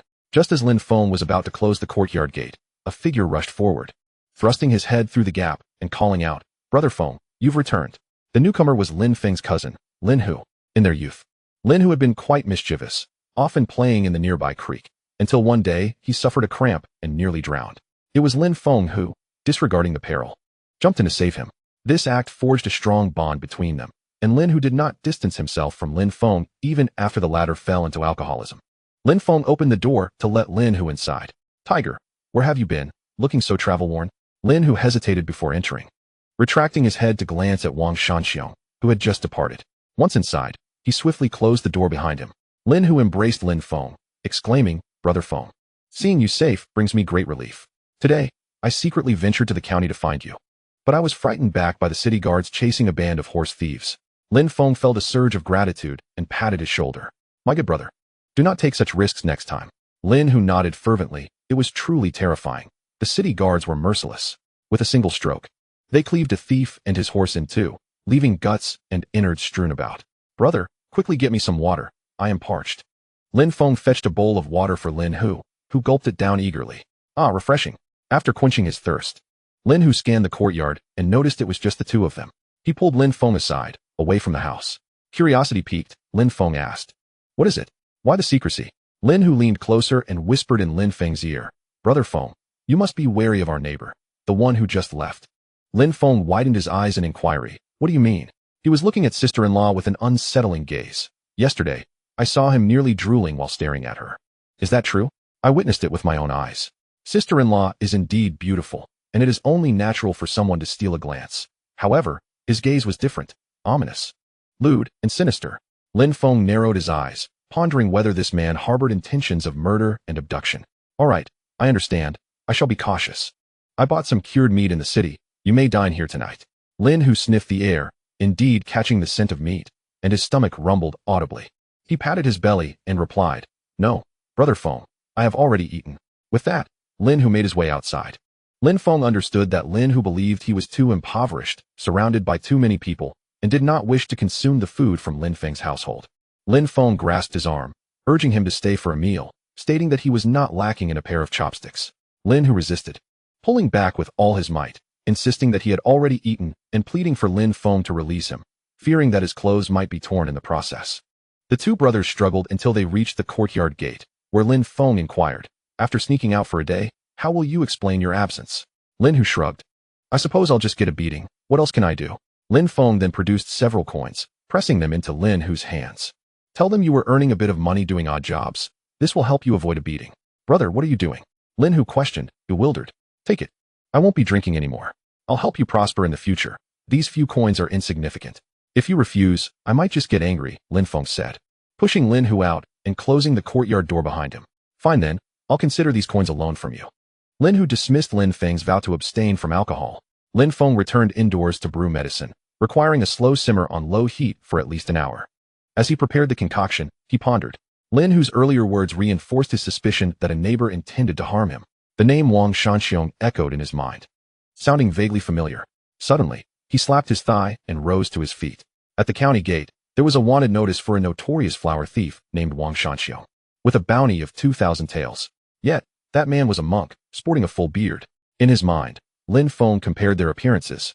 Aside from hair and facial hair, they indeed bore a striking resemblance. However, the current Wang Shanxiong appeared considerably thinner. Moreover, with his mastery of the Luohan fist, it was evident he was trained in Buddhist martial arts. There could be no mistake. Could it be that he had deduced correctly? That this Wang Shanxiong was indeed severely injured and had hired someone to kill him? This man had committed many wrongs, seeking to abduct his wife and settle in the humble village of Xiaohe. His impatience was evident. Surely, it would have been wiser to act once his injuries had healed. Perhaps his wife's allure was too potent for him to wait. The three kidnappers were indeed courting death, believing they could manage such a dangerous figure with their meager skills. Once Wang Shanxiong regained his strength, he would undoubtedly eliminate those three. This man was intent on waiting for Lin Feng's demise, then seizing the opportunity to marry Lin Feng's widow, a woman burdened with 5 children, and subsequently dispose of Lin Feng's mother and offspring. A flower thief would not take on the responsibility of caring for the elderly or raising children. His eagerness indicated he would not relent. He would surely devise a plan to eliminate Lin Feng. Chapter 9. Envisioning the future, securing the homestead. Lin Feng, however, felt little concern. His progress in martial arts would surely outpace the recovery of his adversary. Yet, he could not afford to delay too long. Once he perfected the beast hunter fist, he would seize the opportunity to eradicate this flower thief. Upon returning home, Wang Shanxiong was engulfed by a surge of fury. The more he contemplated, the angrier he became, until he seized a fragile porcelain bowl and hurled it to the ground. With a sharp crack, the bowl shattered. Hiss! He inadvertently aggravated his injuries with excessive force, causing him to gasp in pain. His ire was not directed at Lin Feng, but rather at the 3 ruffians. Not only did they demand a hefty sum, but they also failed to fulfill their duties. As a figure of some renown in the underworld, he never anticipated being outmaneuvered by such petty thugs. Wang Shanxiong sat on his bed, recuperating. Alas, it seemed that he would not be able to manage the charming lady next door anytime soon. With the ability to bear 5 children, her vitality must be exceptionally robust. If he could partake in her essence, it would undoubtedly expedite his healing process. While Lin Feng was still brewing medicine, his mother had already prepared dinner. A thick rice porridge, accompanied by cooked cured meat and homemade pickles, constituted a veritable feast for their household. His mother ladled a bowl of porridge enriched with meat and entered to feed Zhou Chunlan, Lin Feng's wife, urging the 5 little ones to eat. The children had saved a substantial portion of their sugar figurines, placing them beside their bowls. Rarely have the little ones enjoyed such a hearty porridge, along with cured meat. Previously, their porridge resembled water, making it nearly impossible to catch a single grain of rice. Meat was even scarcer, with only a few meals containing it throughout the year. As the children devoured their food like 5 little piglets, their mouths were soon smeared with rice, and in no time, their bellies were round and full. Lin Feng noticed that the children frequently glanced at him while eating. Reflecting on the prior owner of this body, Lin Feng realized that the original often drank while scolding the children. The little ones feared being struck. Lin Feng felt a pang of exasperation. The character of this body had been tarnished by its former inhabitant. After finishing his meal, the eldest, Lin Yuxiang, looked at him. You truly won't drink anymore, you old drunkard? Oh no, the sugar figurines were still unfinished, and the address had reverted. Lin Feng cast a glance at the sugar figurines on the table. Fearing Lin Feng would snatch his treat, the eldest quickly picked it up and cheerfully corrected himself. Father, you really won't drink anymore? Lin Feng scraped the last morsel of rice into his mouth and replied, Yes, I shall refrain from drinking altogether. In his previous life, he had never enjoyed alcohol, regardless of who offered it, be it superiors or clients. Among the 4 boys, the youngest, little fourth treasure, was the smallest. With an innocent and honest appearance, his thick brows and large eyes resembling a little tiger, utterly adorable. Unable to resist, Lin Feng reached out to pat little fourth treasure's head. The child flinched and froze momentarily. The other children turned their gaze in unison, apprehensive that Lin Feng might strike little fourth treasure. After a brief pause, when little fourth treasure saw that Lin Feng merely patted his head and did not hit him, a smile broke across his face, and he willingly turned his head. Lin Feng then lifted little fourth treasure into his arms, resting him on his neck. Come, let us help with your digestion, he said. Lin Feng first took little fourth treasure to gather firewood for the medicinal soup, then they frolicked around the courtyard together. Initially timid, little fourth treasure soon burst into delighted laughter. The other children also came out to watch. Soon, they could no longer contain their excitement and wanted to try it for themselves. Lin Feng, with one child perched on each shoulder, played with them until the moon hung low among the willow branches. By that time, the medicine had been prepared. Lin's mother instructed Lin Feng to personally feed the medicine to his wife. Holding a bowl of medicine, Lin Feng entered the bedroom and sat by the bedside. His ailing wife appeared even more endearing, her delicate beauty enhanced by her illness. Her complexion was pale and frail, reminiscent of petals drenched by rain, exuding a subtle sorrow. Upon his arrival, Zhou Chunlan expressionlessly uttered, Just set it down, I can drink it myself. Mother told me about your encounter with the immortal, is it true? In this world, women's status mirrors that of ancient times, where one follows their husband, and every woman hopes to marry a virtuous man. Except for those exceptional women of formidable strength. Lin Feng quickly affirmed, Of course it's true. I will soon ensure our family lives well. Zhou Chunlan had already given up on the original man. Now that her husband had changed, she felt a disconcerting mix of disbelief and adjustment. I do not wish for extravagant comforts, just as long as you do not indulge in drinking as you did before. Rest assured, my dear, our family will soon live a good life, and you shall see each of us thriving and well-fed. After exchanging a few more words, Zhou Chunlan ultimately drank the medicine herself. As Lin Feng was leaving the room, he slipped a silver hairpin into Zhou Chunlan's hand. Stunned, she held the hairpin, recalling how long it had been since he had gifted her anything. When they first married, he had shown her kindness for 2 years. But then he fell into the depths of alcoholism, becoming a neglectful drunkard. She was still troubled by how to raise their children. It was truly a blessing that her husband had turned over a new leaf. Zhou Chunlan tucked the silver hairpin under her pillow, a smile gracing her lips as she closed her eyes and drifted into slumber. The land in the countryside was of little value. Though the Lin family was poor, they possessed 3 rooms, the main house and 2 side rooms, neatly arranged. Despite their dilapidated state, they were spacious, all acquired by Lin Feng's father during his lifetime. With Zhou Chunlan ill, Lin's mother feared the children might disturb her rest, so she had them sleep with her. However, their room was not large enough, necessitating that 2 children share Lin Feng's room. Under normal circumstances, the children would rather huddle together than venture into Lin Feng's space. Today, the eldest, Lin Yuxiang, and the 4th, Lin Yuza, volunteered to stay in Lin Feng's room. Lin Feng felt a bit uneasy with the 2 little ones on either side of him. In his previous life, he had mostly slept alone, fearing he might unintentionally roll over onto them. Yet, the children snuggled against him like little piglets, their bright eyes sparkling with curiosity. Lin Feng asked, Why are you not sleeping? The spirited little 4th, Lin Yuza, replied, I'm afraid that when I wake up, Father will have turned back into that drunken man. Lin Feng picked up little Yuza and cradled him against his chest, stroking him gently. The sensation was far more delightful than petting a cat. Rest assured, dear ones, since Father has transformed for the better, he shall not revert to his former self. However, the 2 little ones remained reluctant to sleep. Lin Feng inquired of the youngest, What wish do you have to share with Father? I shall grant it. Without a moment's hesitation, the little one declared, I wish to learn martial arts and become a master of the martial world, so that no one dares to bully us. Lin Feng recalled how seldom the children ventured outside, having suffered from long-term malnutrition, resulting in their frail physiques, which made them targets for the other village children. Lin Feng tenderly kissed the little one's cheek, promising, Tomorrow, Father will teach you martial skills. In the future, you shall feast on meat daily, growing strong, and no one will dare to bully you." He then turned to the eldest, "And you, dear Bao?" After a moment's contemplation, Bao lifted a feather duster onto his shoulder, calling out, "Fruit for sale, 1 coin each." After his spirited proclamation, Bao expressed, "I wish to be this. To earn a great deal of money, so that I can buy medicine for mother and clothing and food for my younger siblings." Bao had been inspired by the traveling merchant who profited from selling goods in the village. He had the makings of a businessman. "Father will give you some coins. Save them wisely, and once you have enough, you can start your own business," Lin Feng replied, presenting 5 copper coins to Bao. Lin Feng had retained some silver for himself instead of giving it all to his mother. Upon receiving the coins, Bao counted them repeatedly, unsure where to stow them. His joy evident in his beaming smile. In another room, the 3 younger siblings, hearing the laughter from the other room, occasionally peeked through the door, feeling a twinge of envy towards Bao and the little one. "Grandmother, I want to sleep with father too," one of them declared. "All right, you shall take turns sleeping with father," she replied. The children soon drifted into slumber, while Lin Feng contemplated how to procure more meat. He had experienced a slight breakthrough, which necessitated a substantial intake of food, particularly protein-rich sustenance. The grains available at home were insufficient for his upcoming 2 breakthroughs. Suddenly, an idea struck him, and his eyes sparkled with realization. The small river adjacent to Xiaohe Village was teeming with river shrimp and crabs, which the villagers referred to as River PS. With the experience of a past life, one could easily establish various industries and reap substantial profits. Distillation for brewing. The production of ice from saltpeter, purification of coarse salt, and glass manufacturing could each yield a bountiful return if ventured into. However, now is not the time to delve into such enterprises. Lacking the strength to safeguard them could invite calamity.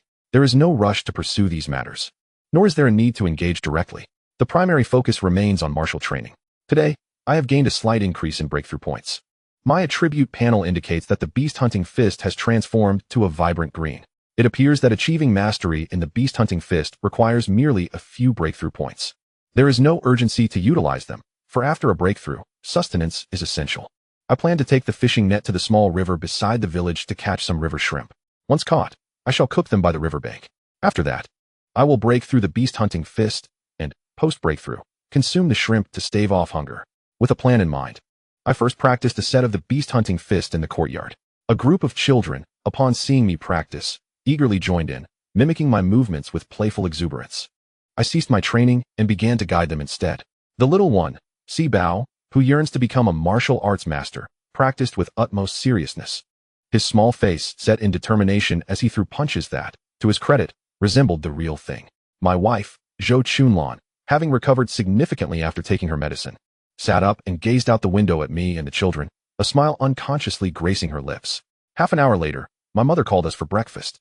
I was left somewhat speechless at the simplicity of our morning meal, which had reverted to its basic form: steamed cornbread, runny rice porridge, and a small portion of pickled vegetables. The rice porridge was so sparse that attempting to scoop out the grains would likely result in them slipping away. Aptly named runny rice porridge, I understood my mother's frugality. She had been through hard times and thus was cautious with food. Once I deal with old Wang next door, I will elevate our family's ancestral hunting bow to perfection and venture into the mountains for hunting, ensuring that the children have meat with every meal. After consuming a single piece of cornbread, I set down my bowl and chopsticks. If I eat heartily, the children will go hungry, so I resolve to leave the cornbread for them and later enjoy the shrimp myself. My appetite has surged tremendously after training. When not breaking through, I could easily consume 8 or 10 pieces of cornbread in one sitting.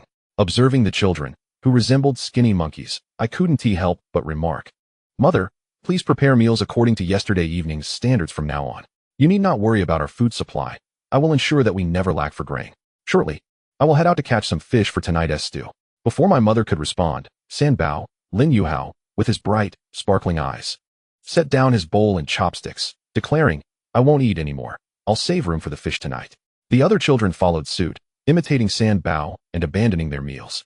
My mother shot me a reproachful glance, exclaiming how I had influenced the children to neglect their food.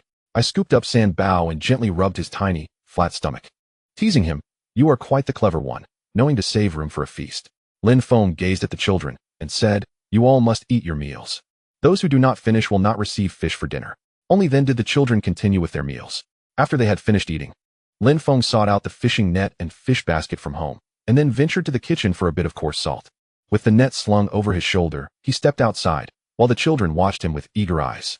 Lin's mother called out from behind, "Xiao Feng, be careful. Just catch a few small fish from the creek. Do not venture to the big river. They say there are dragon-like creatures in the big river."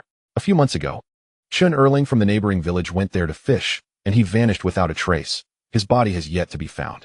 "Do not worry, mother. I am merely going to the east ditch beside the village." Yet Lin's mother remained somewhat apprehensive, suggesting, "Why not take Huzi with you?" This remark reminded Lin Feng that having his neighbor, Old Wang, accompany him would provide reassurance. Thus, he invited Lin Hu to come and play at his house, promising to stew fish for him in the evening, to which Lin Hu gladly agreed. Old Li, who was taking a stroll at the eastern end of the village, saw Lin Feng carrying the net and kindly warned him, "Xiao Feng, there are hardly any fish left in the east ditch. Your efforts would be in vain. No one dares to fish in the big river anymore. Everyone has flocked to the east ditch, and the fish there have been depleted." "Uncle Li, fish in running water cannot be entirely caught. I am going to try my luck," Lin Feng replied. He soon arrived at the east ditch, where the water was crystal clear, revealing the bottom. Sunlight penetrated the surface, creating a shimmering spectacle akin to countless stars scattered across the water. The east ditch, a tributary of the large river, was over a meter deep and only 3 meters wide at its broadest point. The original owner often played in these waters during childhood. However, the excessive number of fishers had indeed diminished the fish population. Yet Lin Feng was not there to catch fish. He sought crabs and large prawns. Locals referred to these crustaceans as river worms, and no one dared to consume them. After several casts of the net, Lin Feng had caught dozens of large prawns and a few crabs. The prawns were thicker than his thumb, and the crabs were larger than his fist. In his previous life, these would have commanded a hefty price, yet in this life, they were overlooked. After catching about 100 prawns, Lin Feng decided to stop. This should suffice for his needs. He gathered some dry twigs from the nearby woods and found a flat stone slab on the pebble-strewn bank beside the ditch. He propped the stone slab with 2 smaller stones, fashioning it into a makeshift stove, and kindled a fire beneath it. Once the slab had heated, he tossed the prawns onto it. As sizzling sounds filled the air, an enticing aroma wafted into Lin Feng's nostrils. The scent was delightful. These wild prawns were far more fragrant than any he had experienced before. Lin Feng crushed the coarse salt he had brought and sprinkled it over the prawns. Soon, the prawns turned a rich golden brown. Concerned about potential parasites, he deliberately cooked them a bit longer. After roasting around 100 prawns, Lin Feng felt satisfied that he had enough. As he focused his mind, he summoned the attribute panel and allocated his breakthrough points to the beast hunting fist. The inscription following the name transformed into great accomplishment. Memories of practicing the beast hunting fist flooded into his consciousness. In those recollections, Lin Feng used a tree large enough for a single person to embrace as a punching target, relentlessly training for 3 long winters and summers until he succeeded in breaking it. At times, he would observe ferocious beasts such as tigers and black bears from the branches, absorbing the essence of the beast hunting fist. One day, he killed a wild donkey weighing around 100 pounds with his bare hands, finally elevating the beast hunting fist to the level of great accomplishment. With the great accomplishment version of the beast hunting fist, both speed and strength surged, and a feral aura emanated from him, instilling fear in the hearts of others. Following the breakthrough, the familiar sensation of hunger washed over him. Lin Feng animatedly used both hands to shove large shrimp into his mouth. The grilled shrimp, when bitten into, produced a delightful crunch. Consuming them whole, shell and meat together, was a delectable experience, fragrant and succulent. In one sitting, he devoured over 100 shrimp, the hunger finally abating. Glancing at his attribute panel, he noted, name, Lin Feng life, 12, representing a person's vitality and health. Martial skills, hunting bow 6 shots, inferior, not yet initiated. Beast hunting fist, inferior, great accomplishment. Mad demon staff technique, inferior, not yet initiated. Breakthrough points, 0 at that moment. Lin Feng felt an overwhelming surge of power coursing through him. Even without mastering the hunting bow 6 shots, he could hunt on the mountain with his bare hands. After his breakthrough, Lin Feng took a bath in the brook, gathering a full basket of large shrimp and crabs, although he did not catch a single fish. The shrimp and crabs were more than satisfactory. He intended to return home to share his grilled shrimp and steamed crabs with his mother, wife, and 5 treasures. The large shrimp from this brook would last him for quite a while, fully supporting his mastery of the beast hunting fist. With the beast hunting fist at great accomplishment, a sense of pride swelled within Lin Feng as he contemplated the 2,000 taels of bounty offered for the neighboring Old Wang. He was eager to act tonight. However, the thought of Old Wang's attribute panel displaying a line of inferior martial arts dampened his resolve. The absence of a master to guide him left him uncertain of the actual disparity between inferior martial arts and those of lower rank. Even so, The perfected beast-hunting fist should suffice to overcome him. After all, Old Wang was gravely injured and would require assistance to deal with Lin Feng, likely leaving him with barely a fraction of his strength. Thus, he resolved to maintain his plan and wait until he fully mastered the beast-hunting fist before taking action. Chapter 11. The village bully comes to steal grain. Lin Feng's heart turns to violence. With a fish basket slung over his shoulder and a net in hand, Lin Feng cheerfully made his way home. Upon entering the village, he noticed a gathering of a dozen villagers outside his door. From within his yard, he faintly heard the sound of a child's cries. Hastening his steps, Lin Feng pushed through the crowd and rushed into the yard. There, he found 3 burly men standing, while one sat casually with his legs crossed on Lin Feng's chair. In front of the 4 robust men lay the cured meats and grains Lin Feng had brought back the previous day. These 4 were notorious in the village as the bullies, the Feng brothers. In the past 2 years, during a time of famine, these 4 individuals sold their farmland to the local landlord and subsequently became idle. Initially, they engaged in petty theft, and the villagers, adhering to the principle of avoiding unnecessary trouble, chose to ignore them. However, these 4 soon escalated to brazen robbery, becoming a scourge in the village. When Lin Feng's father was alive, the bullies dared not approach. After Lin's father's passing, Lin Feng succumbed to alcoholism, leaving the family without support. These 4 village bullies frequently visited Lin Feng's home under the pretense of borrowing grain, which was, in reality, theft, as they never returned what they took. The original character was a typical tyrant at home, abusing his children, wife, and mother, yet outside, he was as timid as a mouse. Upon sighting the bullies from a distance, he would begin to bow and scrape, his heart quaking with fear of potential violence. The bullies likely heard of Lin Feng's return home yesterday, prompting their visit today to borrow grain. His mother and sickly wife stood at the threshold, shielding their children within the house. His mother's sleeve bore a large tear, evidently from the struggle over grain with these bullies. Lin Feng's brother, bore injuries on his face and body, with blood trickling from the corner of his mouth. Lin, whose parents, his uncle and aunt, had also arrived, having been summoned by the onlooking villagers. Seated on a chair, the portly bully Feng Dashin, with his shirt open to reveal his belly, called out as Lin Feng entered, "Lin Dog Urine, you've come just in time. We brothers have come to your home to borrow grain. Yet your cousin dares to lay hands on us, accusing us of being grain thieves. I ask you this, will you lend us grain or not?" These 4 had derogatorily nicknamed Lin Feng Lin Dog Urine, a moniker that had caused him much distress. Before Lin Feng could respond, Feng Erzhan, standing behind Feng Dashin, chuckled. "Soon, we'll need Lin Dog Urine to help us carry the grain back, ha ha ha." Hearing the insult made Lin Feng's eyelids twitch. He despised these for the most yet feared them profoundly. He had attempted to resist in the past, but was unable to prevail against them, ultimately drowning his sorrows in drink and becoming an alcoholic.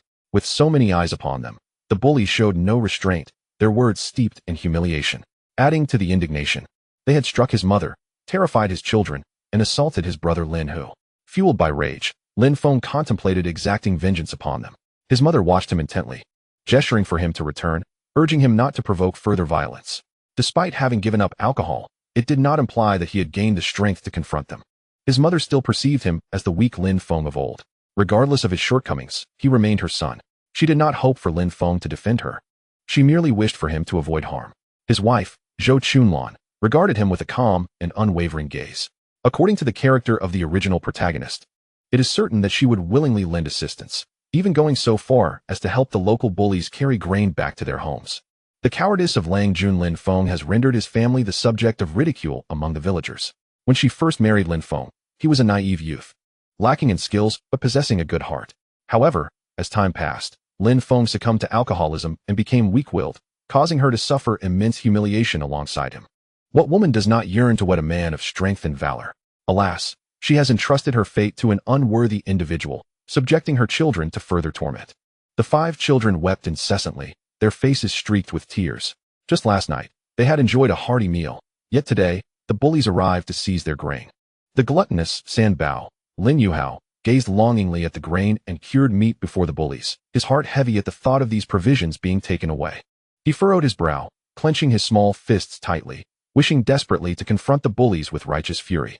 The children harbored a fervent hope that their father, Lin Feng, could reclaim the stolen grain. Yet, reflecting upon Lin Feng's past behavior, they felt deflated, akin to punctured balloons. Typically, a father is regarded as the strongest figure in a child's eyes, but their father appeared to fall short. In the past, he had been overly lenient, not only lending out grain but also assisting in carrying it away, a thought that ignited their anger.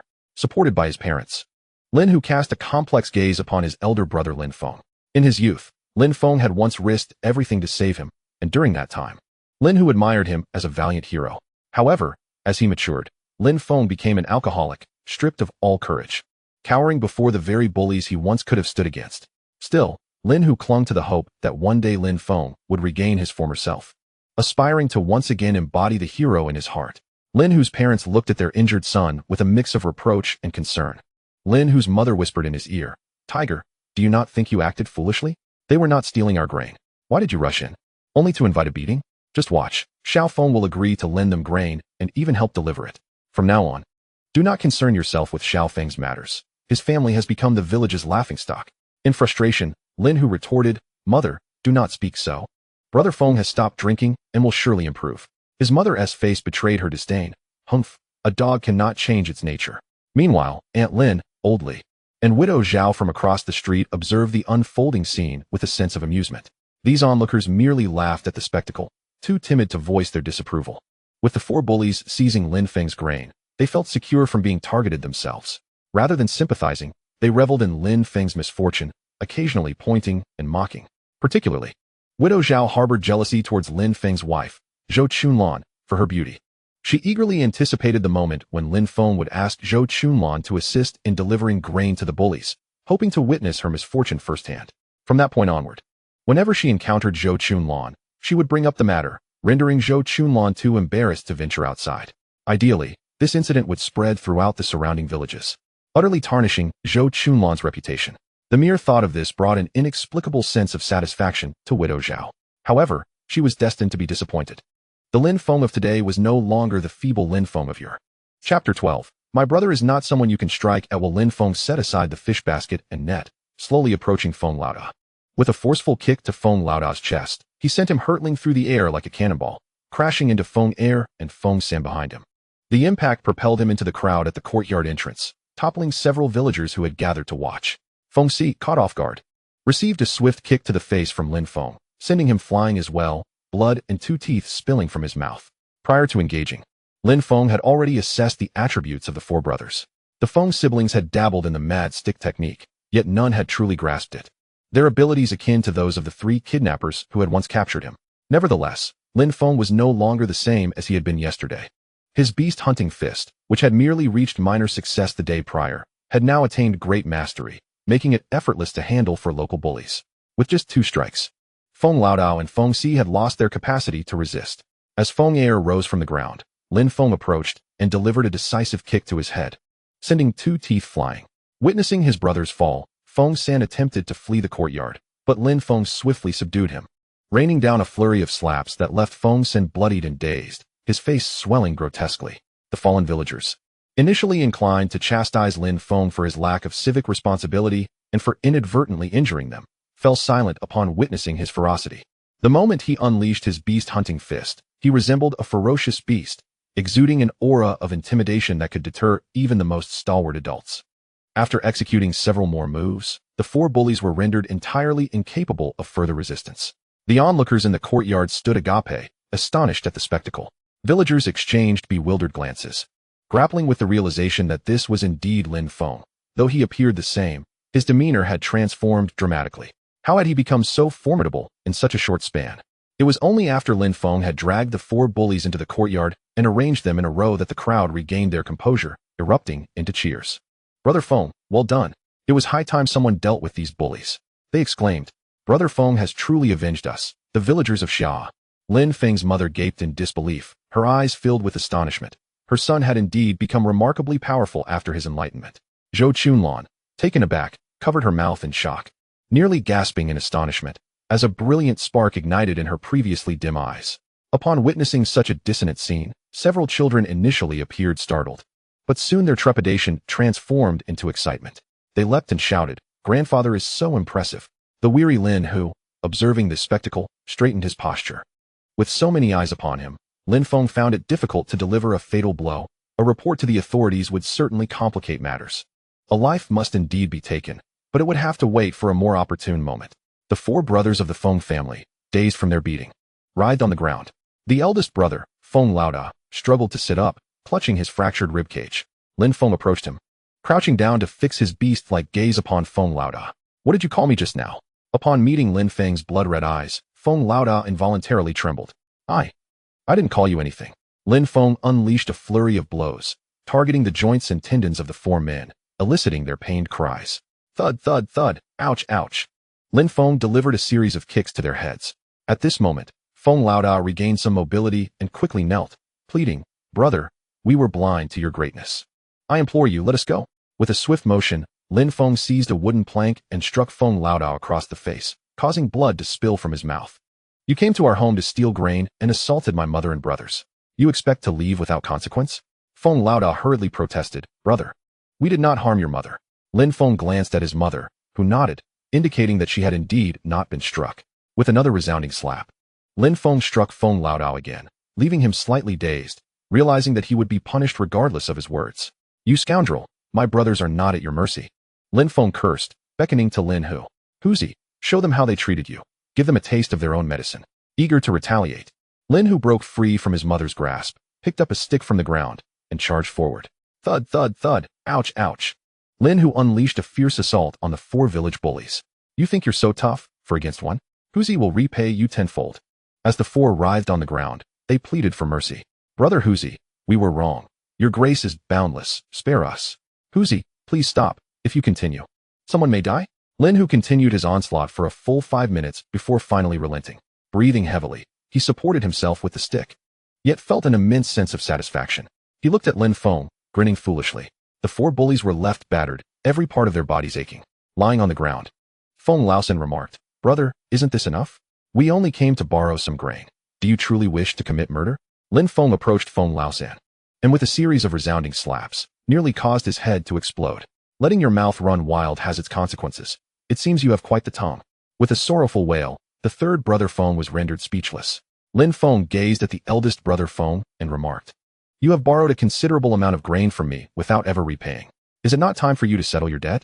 The eldest brother Feng, kneeling on the ground, looked up and pleaded, I will repay you. Just allow us to return, and we shall bring you the grain.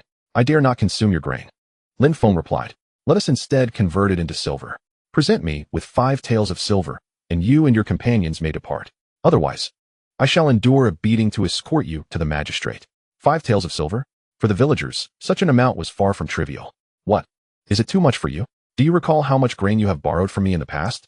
Observing the pitiful state of his brothers, the eldest brother Feng resolved to part with wealth to avert disaster, hoping to navigate through this predicament. He retrieved 5 taels of silver from his bosom and handed it to Lin Feng. The Lin family and the surrounding villagers were momentarily stunned. This eldest brother Feng possessed substantial wealth, capable of producing 5 taels of silver with such ease, while most villagers in Xiaohe Village would struggle to gather such an amount. It was evident that this brother Feng, despite his affluence, had resorted to robbing grain from households, likely selling it for silver to indulge himself. Lin Feng accepted the silver and commanded, Quickly leave. The 4 ruffians, as if granted a reprieve, scrambled to their feet, supporting one another as they made their hasty exit. As the eldest brother Feng and the third brother Feng stepped out of the courtyard, they cast a venomous glance back at the Lin family. A look filled with resentment that Lin Feng distinctly perceived. Narrowing his eyes, Lin Feng sensed that this matter was far from concluded. The 4 ruffians would undoubtedly seek retribution for today as humiliation. The onlooking villagers parted to create a path for the ruffians as they departed. Lin Feng surveyed the crowd of spectators at the courtyard entrance with a disapproving glare. The villagers, avoiding his gaze, quickly dispersed. As Lin Feng closed the courtyard door, he turned to meet the gaze of his wife, Zhou Chunlan. Their eyes locked, igniting a spark between them. Chapter 13, A Mother's Contentment. A wife's heart yearns to return. Lin Feng beheld his wife, Zhou Chunlan, smiling at him. Her radiant smile dispelled her previous pallor, resembling a resplendent rose in bloom. There seemed to be a newfound light in her eyes, illuminating her entire being with charm and allure. At that moment, Lin Feng felt his wife had grown even more beautiful. Indeed, a woman's beauty is often a reflection of her mental state. Previously, Zhou Chunlan had endured the hardships of poverty alongside the original owner, suffering not only from hunger but also from the ire of the original owner and the oppression of the local ruffians. She had faced the scornful gazes and derisive remarks of the villagers, all while suppressing her grievances for the sake of their children, striving to make ends meet. Such circumstances undoubtedly weighed heavily on her spirit, contributing to her recent illness. Today, however, Lin Feng's unusual defiance against the bullies had provided her with a sense of relief. As Zhou Chunlan's pent-up emotions dissipated, her overall demeanor improved significantly. This transformation was undoubtedly influenced by the unique nature of the martial arts world they inhabited, where the physical capabilities of its inhabitants vastly surpassed those of her previous life. Lin Feng, sensing the shift in his wife's attitude towards him, seized the moment to present her with the 5 taels of silver he had recently acquired from a local bully. "My dear, please accept this silver," he urged. Hearing his words, Zhou Chunlan's cheeks flushed crimson as she softly replied, "Perhaps it would be better to give it back." Lin Feng's household lacked a dedicated custodian for their meager finances, primarily due to their impoverished state, with scant resources to manage. Any newfound funds were promptly allocated for purchasing food. Firmly, Lin Feng grasped Zhou Chunlan's delicate hand, placing the silver into her palm. "My dear, this is yours. Having money in hand brings peace of mind. Please accept it." His tone was somewhat resolute, as her slender fingers were enveloped by his strong grasp. Zhou Chunlan felt an unfamiliar sense of security wash over her, causing her heart to race and her complexion to bloom with a deeper shade of red. At that moment, Lin's mother interjected with a smile, saying, "Chunlan, since Xiaofeng has given it to you, you should keep it. From now on, you shall manage our finances." She had always felt a deep sense of regret towards her daughter-in-law. Not only was Chunlan capable, but she had also blessed her with 4 grandsons and a lovely granddaughter. Yet, her son had proven to be inept, depriving his wife of the comforts she deserved and causing her considerable distress. Zhou Chunlan, with her beauty and youth, possessed the potential to remarry, should she choose to do so. Lin's mother was aware that her daughter-in-law remained dedicated to their children. In private, she had suggested that Chunlan seek a suitable partner and raise the children independently, but Chunlan had firmly declined. The words from that conversation lingered in Lin's mother's heart. "Mother, raising 5 children is already a challenge for us both, especially considering your health. How could you manage alone? Though Xiaofeng may be inadequate, let us toil together to nurture them." From that point on, Lin's mother regarded Zhou Chunlan as her own daughter. Thus, it was only natural for her to propose that Chunlan take charge of the household finances that day. With her mother's encouragement, Zhou Chunlan relented and accepted the silver, saying, "I will heed my mother's wishes." As she took the silver, Lin Feng playfully scratched her palm, igniting a delightful flutter within her, prompting her to hurriedly retreat to their home. "My dear, please rest and take a nap. I'll prepare your medicine shortly. And you'll be awake just in time to take it," Lin Feng thought to himself, feeling a surge of happiness. Despite their long-standing relationship, he found himself rekindling the exhilaration of romance. After Zhou Chunlan left, Lin's mother grasped his hand, looking up at the sky with a quivering voice. "Xiaofeng's father. Do you see? Our Xiaofeng has grown up and can protect us now. If you are watching from above, rest assured and find peace. May you be reborn soon." Lin Feng embraced his mother, gently patting her back. "Mother, please don't cry. Our family will prosper, and I will shoulder this responsibility. Dear Xiaofeng, over the past 2 years, I have frequently dreamt of your father visiting us, undoubtedly unable to let go of his descendants. Lin Feng likely feels burdened by the original owner's shortcomings, unable to uphold this family. Your mother reminisces about the times when your father was still with us, a period when no one dared to bully the Lin family. Hence the recurring dreams of your father. My dear, I have mastered the beast-hunting fist that my father taught me. He would undoubtedly take pride in my progress. Indeed, my son is becoming accomplished."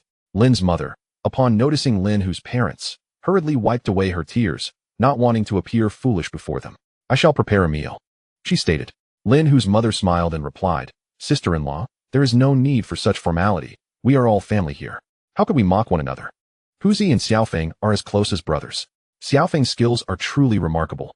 Please take the time to teach Huzi as well. Mediocre martial arts are not uncommon, as one can easily procure manuals in the city. However, without a master to guide them, few can truly excel." Lin Feng patted Lin whose shoulder, affirming, "I consider Huzi as my own younger brother, and it is only right that I teach him a few skills." The 5 little ones surrounded Lin Feng, chattering excitedly, "Father, we also want to learn martial arts. When we grow up, we want to be as formidable as you." "Hey ha!" cheered Sibao Lin Yuza, swinging his little legs and mimicking Lin Feng's recent kicking motion, which elicited laughter from the crowd. Lin Feng affectionately ruffled the children's hair, saying, "Your father will teach you. Let's start now." Lin Feng's second aunt went to the kitchen to assist Lin's mother with the meal, while his uncle helped tidy up the somewhat disheveled yard. In the courtyard, Lin Feng instructed Lin Hu and the 5 children in practicing the beast-hunting fist. Lin Feng believed that although this technique might be considered subpar, it was indeed formidable. It was a practical combat skill that required keen observation of wild beast behaviors. Only through engaging in combat could one attain mastery. Witnessing Lin Feng's impressive display, Lin Hu and the children were deeply inspired, practicing with great enthusiasm. Lin Feng pondered that merely practicing movements lacked offensive power. So he and Lin Hu went to the nearby sandpit to fill a bag with sand. As they ventured out, they encountered Widow Zhao, who was stepping outside to fetch water. With a beaming smile, she greeted Lin Feng. "Xiaohe, you were truly impressive today, driving off those 4 troublemakers and avenging our honest villagers of Xiaohe Village." Although it was rumored that Widow Zhao had taken up the life of a clandestine courtesan, Lin Feng did not look down upon her for it, understanding the harsh realities of life that forced her into such circumstances. Nevertheless, he harbored a certain disdain for her, having sensed her hostility towards his wife. There had been no prior conflict between their families. Her animosity seemed inexplicable, likely stemming from jealousy. Such envious individuals are the most perilous, unable to bear seeing those around them thrive, and one could never know when they might strike from behind. Lin Feng chose not to respond, merely nodding in acknowledgement. After gathering a large bag of sand, Lin Feng and Lin Hu suspended a large sandbag in the courtyard, along with a smaller one. The large bag was designated for themselves and Lin Hu, while the smaller bag was intended for the children. When Huzi finds himself with a moment of leisure, he comes over to practice his martial arts. With every punch against the sandbag, he feels an invigorating surge of energy coursing through him, and the pain from the injuries inflicted by the village bullies seems to have vanished. He is resolute in his determination to train diligently, aspiring to match the prowess of his elder brother, Lin Feng. A few young children gather around, playfully striking the small sandbag, yet their stamina wanes swiftly, leaving only the indefatigable little Sibao relentlessly delivering punch after punch. Lin Feng advises Sibao to retreat indoors for a rest, reminding him that he is still quite young and in need of nurturing, cautioning against overexertion. The gluttonous Sanbao's attention is caught by the basket of fish Lin Feng has brought back. Peering into the basket, he is so startled that his complexion pales, prompting him to recoil several steps. In a panic, Sanbao dashes toward the house, exclaiming, "Woo-woo, Grandma, Mother, come quickly. Father has brought back a basket full of inedible river worms. It's terrifying." Chapter 14. Lie down, my dear, and allow me to feed you. Lin Mu gently cradles the frightened little Sanbao, soothingly patting his back. "Oh, my dear grandson, fear not. The river worms cannot escape from the basket, and they cannot reach you." Sanbao presses his face tightly against his grandmother, pointing toward the door, exclaiming, "Grandma, there are so many river worms." Lin Mu carries Sanbao outside, saying, "Come, let us see just how many river worms there are that have frightened my little darling so much." Upon seeing the densely packed river worms in the basket, Lin Mu is taken aback, nearly dropping Sanbao into the basket. Trembling, she inquires, "Xiaohe, did you not go fishing? How did you end up with so many river worms?"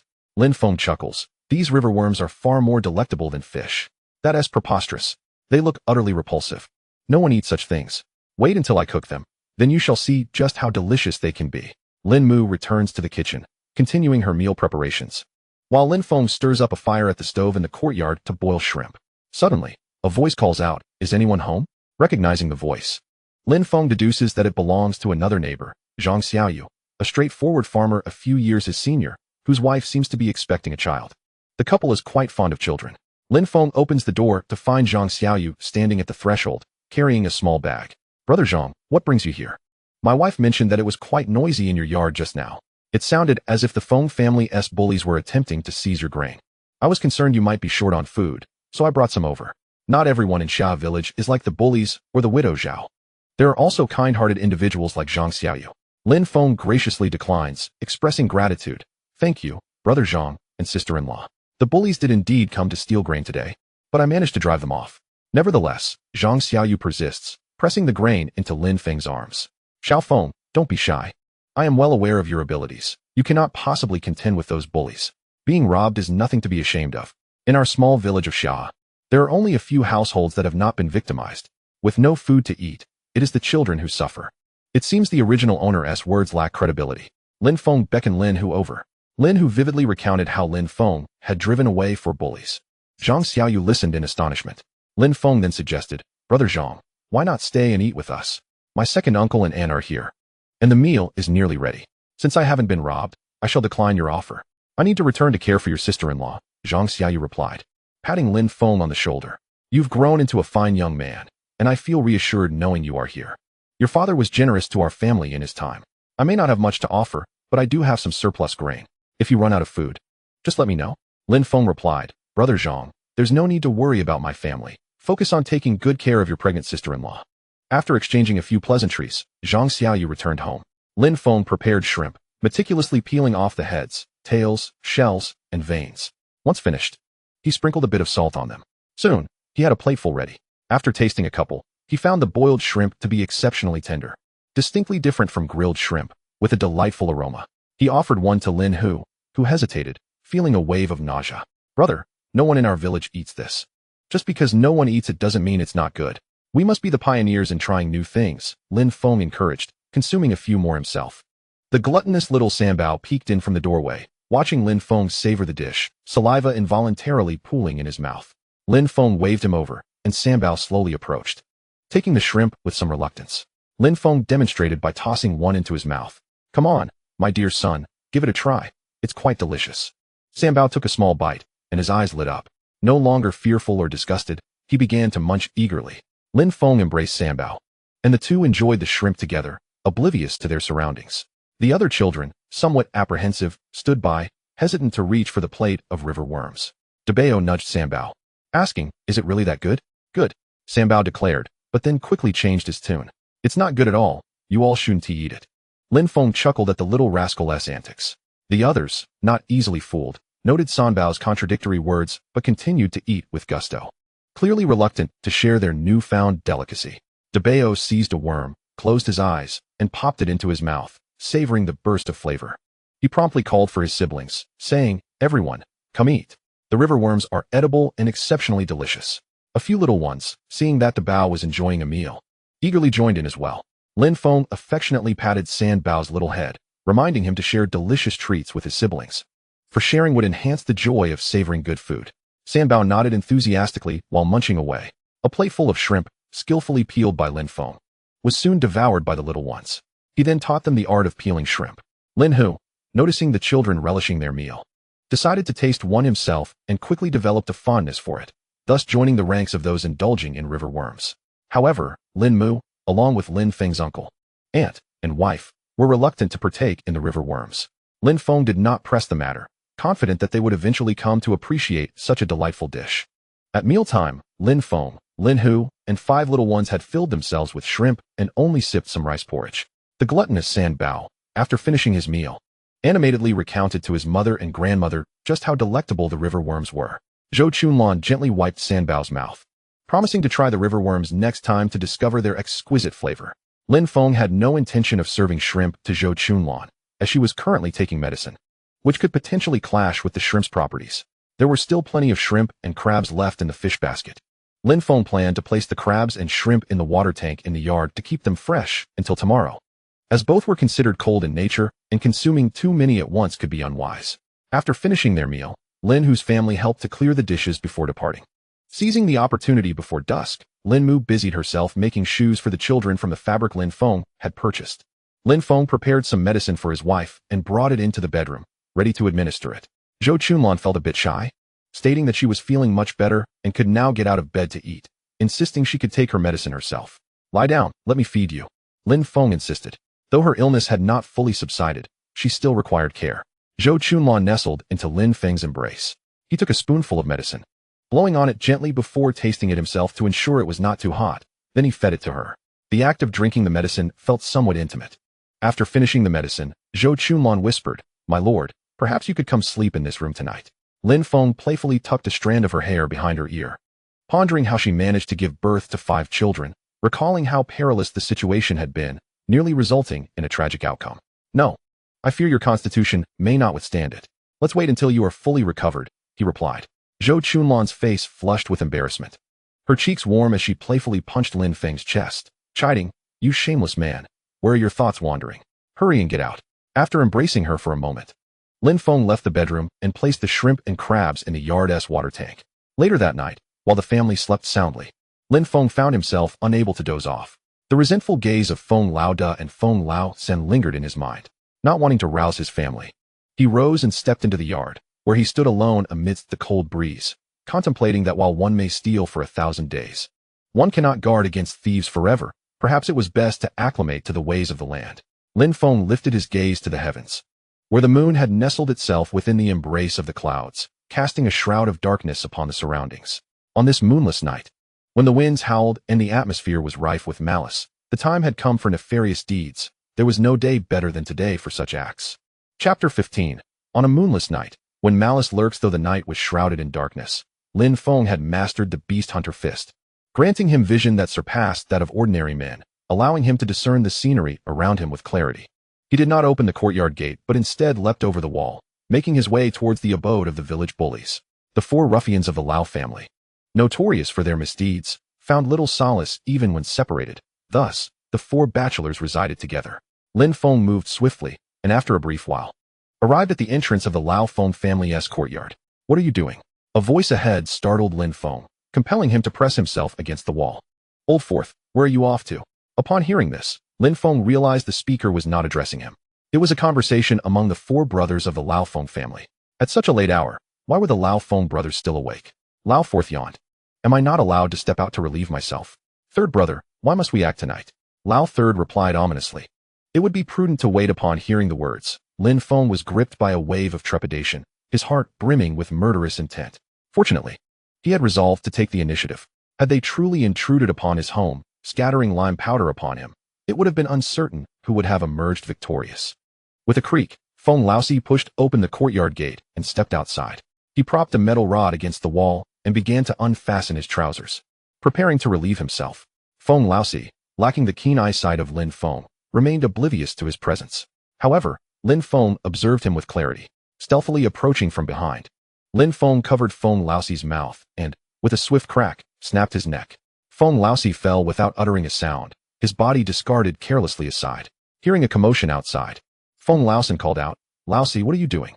Seizing the moment, Lin Feng simply unbuttoned his trousers and began to urinate.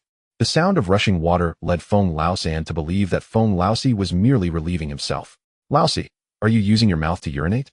Can't you even respond when you take a piss? As Feng Laosan approached the entrance, he vaguely saw a figure urinating, mistaking it for Feng Laosi. After finishing, Lin Feng leisurely fastened his trousers. As Feng Laosan drew closer, Lin Feng seized the metal rod that Feng Laosi had left behind and struck Feng Laosan on the head with a single blow. The thud echoed, followed by a sickening crack. Feng Laosan's brain splattered as his eyes bulged, and he collapsed to the ground, joining his brothers in death. After dispatching Feng Laosan, Lin Feng stepped into the Feng family courtyard just as Feng Lao pushed open the door. However, he did not look outside but instead called back into the house. Eldest brother, hurry up. You're the slowest among us. Feng Lao extinguished the oil lamp on the table and replied, coming. Just as Feng Lao turned back, Lin Feng struck him on the head with the metal rod. A dull thud resonated. Feng Lao's eyes widened in shock, his body trembled. Following in the footsteps of his two brothers, Feng Lao, sensing something amiss from the noise, called out, Lao, are you there? No response came. He raised his voice, Lao. Laosan Laosi, are you there? Still, silence reigned. A flicker of panic crossed Feng Lao's face as he retrieved a fire starter to illuminate the oil lamp on the table. The flame ignited, casting light throughout the room. Upon lighting the lamp, Feng Lao's gaze fell upon a figure seated across the table, causing him to stumble back in fright and fall to the ground. In the dead of night, he was thoroughly startled, his legs tightening as he felt a warm dampness spread in his trousers. The figure sitting opposite him was none other than Lin Feng. Feng Lao rose, pointing at Lin Feng, stammering, Why you? How did you get here? Where are my brothers? Lin Feng approached Feng Lao, stating, I heard that the four of you planned to come to my home to commit murder and arson. Feng Lao quickly retorted, Who said such things? It's all a misunderstanding. Lin Feng turned the metal rod, revealing the bloodied side to Feng Lao. This misunderstanding seems quite grave, for I have just eliminated 3 of your brothers. Now what do you propose we do? Feng, the elder, was engulfed in a tumult of anguish and fear, his brow furrowed and tears glistening in his eyes. Now that I have aligned myself with the Iron Rod gang in town, should you take my life, they will not let you go unpunished. Spare me, and I shall pretend this incident never transpired. His words were futile, as Feng understood that Lin Feng would show no mercy. In a desperate act, he swung an iron rod towards Lin Feng's waist. The sound of metal clashing echoed as Lin Feng deftly blocked the blow with his own iron rod, stepping forward to deliver a swift strike with his left hand, akin to a viper's strike, landing squarely on Feng's throat. With a sickening crunch, Feng's larynx shattered. He discarded the iron rod and staggered back, clutching his neck. Lin Feng leaped forward, delivering a crushing blow to the crown of Feng's head. With a resounding thud, Feng was reunited with his 3 brothers in death. Lin Feng rifled through the Feng household, uncovering 25 taels of silver, over 100 copper coins, and 4 iron rods. The grains were stained with Feng's blood. But Lin Feng, not in need of such provisions, chose to leave them behind. The iron rods, possessing considerable strength, could serve as weapons or be melted down at the blacksmiths in town to forge arrowheads. After meticulously erasing any traces of the struggle, Lin Feng dragged the bodies of the Feng brothers into the house and set it ablaze. Upon returning home, he concealed the silver and iron rods, casting a glance towards the direction of the Feng residence, now engulfed in flames. In the dead of night, when people are in the deepest slumber, no one would come to extinguish the fire. By the time anyone noticed, everything would be reduced to ashes. With the 4 village bullies extinguished, Lin Feng felt a tremendous weight lift from his shoulders, returning to his abode to resume his slumber. As for the Iron Rod gang seeking retribution, that was a matter for another day. Chapter 16. With the bullies' fall, the village celebrates the new year the following morning. Lin Feng rose half an hour later than usual. His first order of business was to practice in the courtyard. As he entered, he overheard his mother engaged in conversation at the gate. Have you heard, little Feng's mother? Last night, the tyrant Feng's household was engulfed in flames. Is that so? What did it burn down to? It only caught fire in the latter part of the night, so the neighbors likely saw it, yet they chose not to intervene. They say a rabbit does not eat grass near its burrow, but the 4 bullies from the Feng family had tormented their closest neighbors the most. This time, it worked out well. The neighbors feigned ignorance, and no one came to extinguish the flames. The house was completely consumed. Lin Feng's mother's eyes brightened with a glimmer of anticipation. Were there any casualties? How could there be none? The 4 brothers of the Feng family have perished. They are unrecognizable now. The ever-bullied dog Shengzi seized the opportunity, wielding a stick to strike the lifeless bodies of the Feng brothers until they were reduced to a pile of ash. Upon hearing this, Lin Feng felt utterly reassured. With the scene compromised, no one would uncover the truth. The woman conversing with Lin Feng's mother was his relative, Aunt Lin. Aunt Lin smiled and remarked, "This truly is a case of retribution. With the removal of these few nuisances from Xiaohe Village, everyone can finally live in peace." Curious, Lin's mother inquired, "Do you know the reason for the flood?" Aunt Lin shook her head and replied, "Everything was burned down, and it was late at night. How could I possibly know the cause? The village chief came, took a look, and then left. Well then, I shan't keep you any longer. I must return home to prepare something delicious in celebration. Today, every household in Xiaohe Village will indulge in a feast, as if it were the new year." "All right, Aunt. You should hurry along with your preparations. I too shall return home to cook something delightful." As Lin's mother, who was of advanced age and had a light sleep, pondered the events, she suspected that Lin Feng was responsible for the fire. However, she resolved to keep this speculation to herself and act as if she were unaware. During breakfast, Lin's mother mentioned the flood at the old Feng's house. Upon hearing this, Zhou Chunlan consumed an additional steamed bun, and her health began to improve. Looking at the children, Lin's mother remarked, "The children are no longer small. It is time for their education. In the coming days, we shall send them to Mr. Hong at the west end of the village to learn to read and write." Zhou Chunlan agreed, stating, "Mother is correct. Mr. Hong is an outsider and may not remain in Xiaohe Village for long. He could leave at any moment. We should seize the opportunity while he is still here to ensure the children receive their education." Observing the tattered clothing on the children, Lin Feng said, "Since we are embarking on their education, it is also necessary to provide them with decent attire. Otherwise, it would be inappropriate for them to go out." Only then did Lin's mother notice the state of their clothing, which could hardly be described as anything but utterly ragged. Dabao, Sanbao, and Xiaobao each possessed but a single pair of trousers, while their upper bodies were bare. Erbao, Lin Yushuan, was the most vain among them, although his clothes were intact. They were either patched or riddled with holes. Little Ye's attire was the least dilapidated, at least free from any rips. In the past, the Lin family had struggled to secure enough food, let alone clothing. It was indeed time to procure the children some proper garments. Erbao, Lin Yushuan, with bright eyes, exclaimed, "Zheng Xiaobao's clothes are so beautiful. I want a set just like his." Zheng Xiaobao's father was the village chief, and their family was somewhat more affluent. Lin's mother replied, "His outfit is rather expensive. We shall purchase you a set when we have the means." Erbao, understanding the situation, suggested starting with a set of coarse cloth clothes that would suffice for going out. Hearing this, he pouted slightly, displaying some displeasure, yet still nodded in understanding. Lin Feng affectionately ruffled Erbao's hair. The little fellow, though small, had quite the penchant for vanity. Zhou Chunlan took a sip of thin porridge and interjected, "However, we cannot go empty-handed. When paying respects to a teacher, we must present a token of gratitude. With 5 children, we will need 5 offerings." Lin Feng set down his chopsticks and declared, "Tomorrow, I shall venture into the mountains to hunt. I will bring back some game to present to Mr. Hong." Upon hearing Lin Feng's intention to hunt, Both Lin's mother and Zhou Chunlan felt a flicker of concern. It was during a hunting expedition that Lin's father had met with an unfortunate fate, never to return after ascending the mountains. In this world, the mountains were not only inhabited by wild beasts, but also by cunning demonic creatures. Most of the demonic beasts conceal themselves within the depths of the mountains and vast marshes, as the fringes of the mountains are typically devoid of such creatures. However, there are times when these beasts descend. Should a hunter encounter one, their chances of survival are nearly non-existent. Zhou Chunlan pursed her lips and remarked, "My lord, do we not possess some silver? Why not procure some pork to send to Mr. Hong?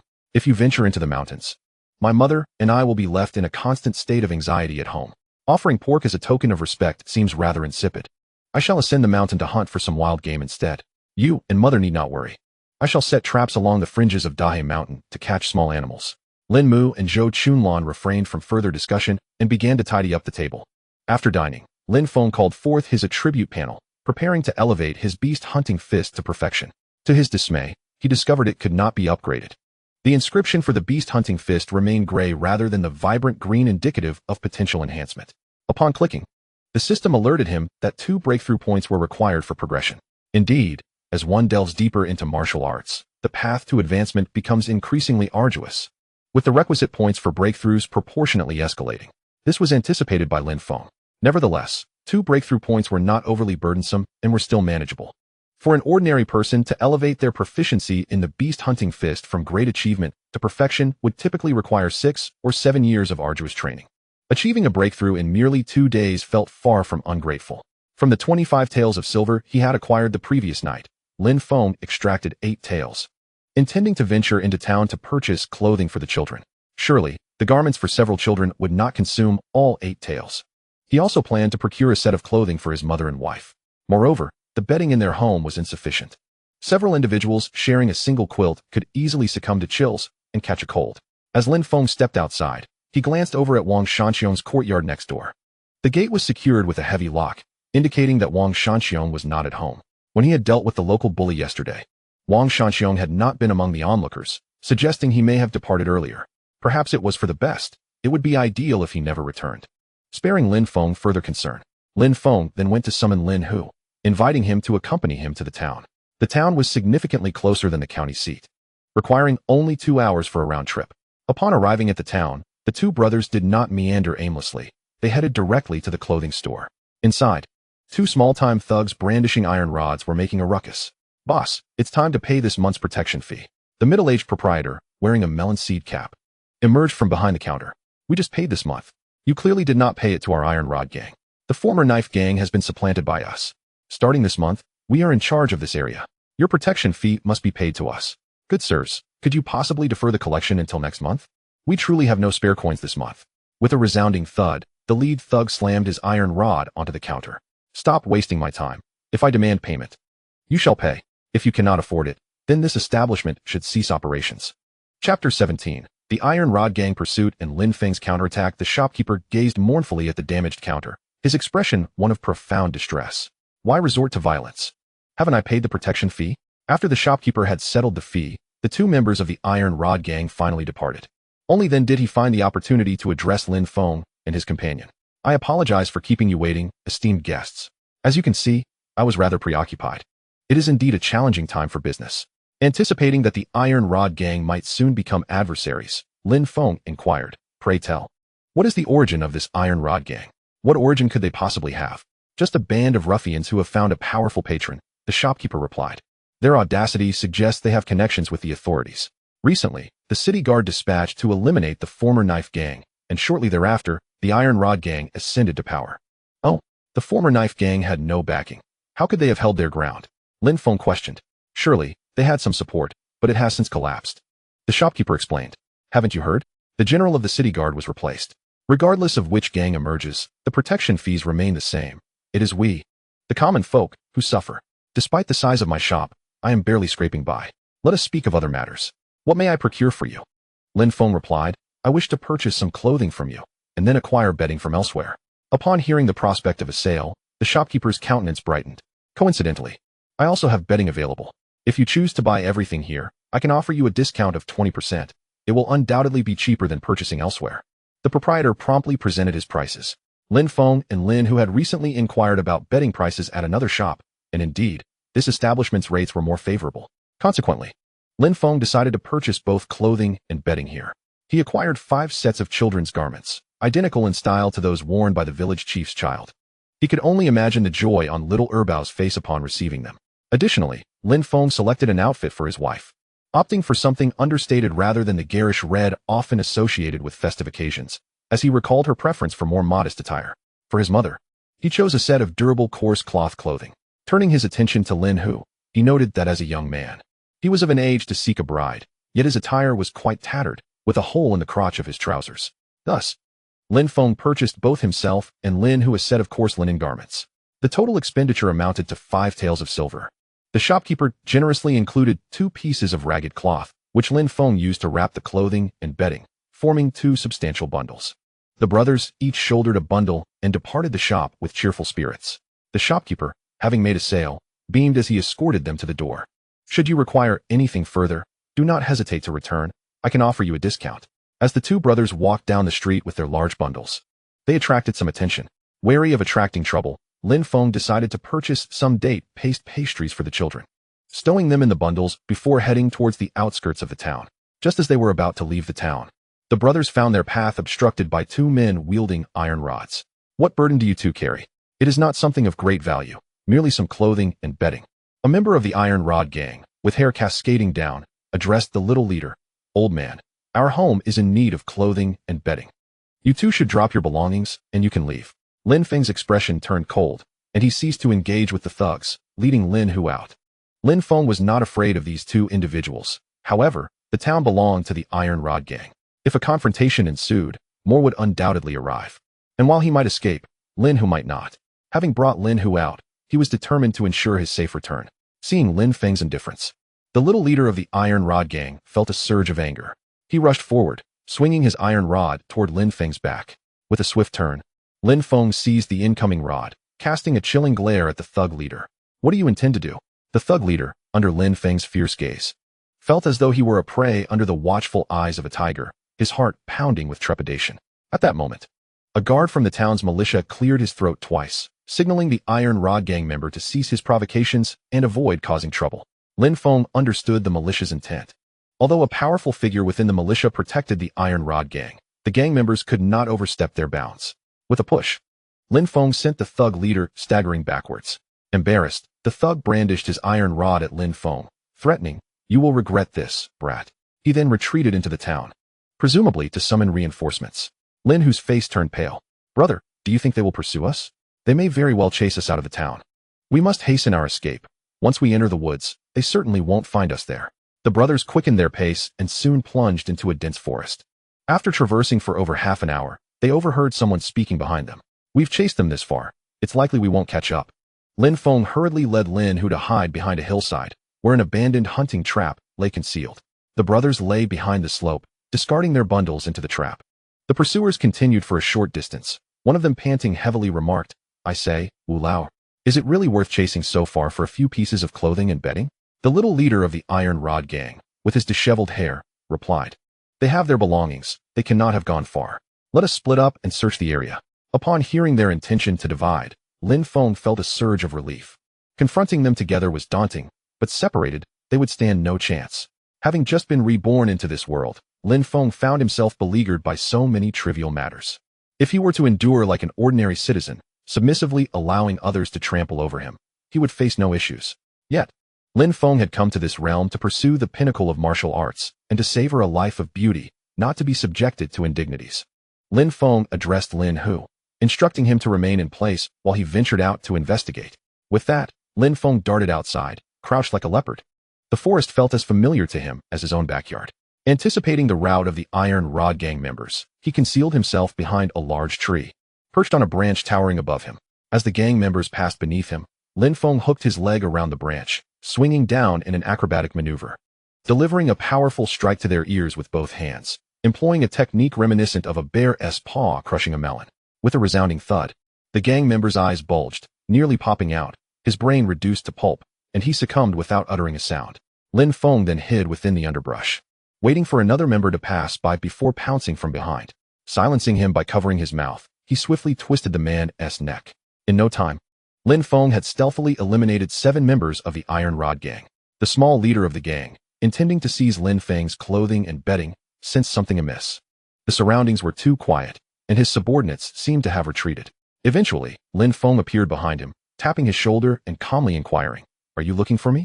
The small leader nearly lost control of himself in fear, retreating 2 steps, his legs clenching as he struggled to suppress his panic, forcing out an awkward smile. "I'm not looking for you. I merely came to relax." "Yes, to unwind." "How fortuitous." Lin Feng wore a mocking smile, remarking that coincidences are merely fate's design. "The King of Hell demands your demise at the 3rd watch. Who dares to let you linger until the 5th? Upon hearing this, the small leader could no longer maintain his composure, collapsing to his knees, his trousers dampening as he bowed repeatedly, pleading, "Spare me. I implore you. It's not worth taking a life over a few garments." Lin Feng stepped forward, retorting, "Not worth it? You've pursued me with so many for so long." Realizing the fate of his comrades was dire, the small leader lost all will to resist, tears streaming down his face. "Please, spare my life. I was only momentarily foolish." Lin Feng, looking at his cowardice, felt an inexplicable disgust and delivered a decisive kick to his temple, sending him to his final rest. After rummaging through the bodies for some silver coins, Lin Feng returned to Lin Hu. The 2 brothers unpacked their belongings and resumed their journey. Lin Hu expressed his frustration, lamenting the audacity of such petty thugs to rob in broad daylight. "The world has indeed deteriorated. Honest folk find it increasingly difficult to survive." Lin Feng shared his sentiments, reflecting on the chaos he had encountered in just a few days since his arrival. The world was undeniably tumultuous. He patted Lin Hu on the shoulder, saying, "Young man, there's no time for such lamentations. No matter how dire the circumstances, they shouldn't hinder your prospects of finding a partner." Lin Hu shook his head in response. "Brother Feng, unless I achieve something worthy, I shall not consider marriage. Without the means, marrying would merely add another soul to suffer within my household. In the past 2 years, life was relatively peaceful, but the current times are vastly different. I sense that chaos is brewing in the world." Lin Feng was surprised to discover that Lin Hu possessed quite a sharp intellect. His words indeed held merit. "You are right, brother. I support you. You are still young. So focus on honing your martial arts under my guidance. Once you have made a name with my beast-hunting fist, we shall venture to the county to study more profound martial techniques. Perhaps our Huzi is a prodigy in martial arts." The mention of training ignited Lin Hu's enthusiasm. "Yes, brother. They say the poor excel in literature while the wealthy excel in martial arts.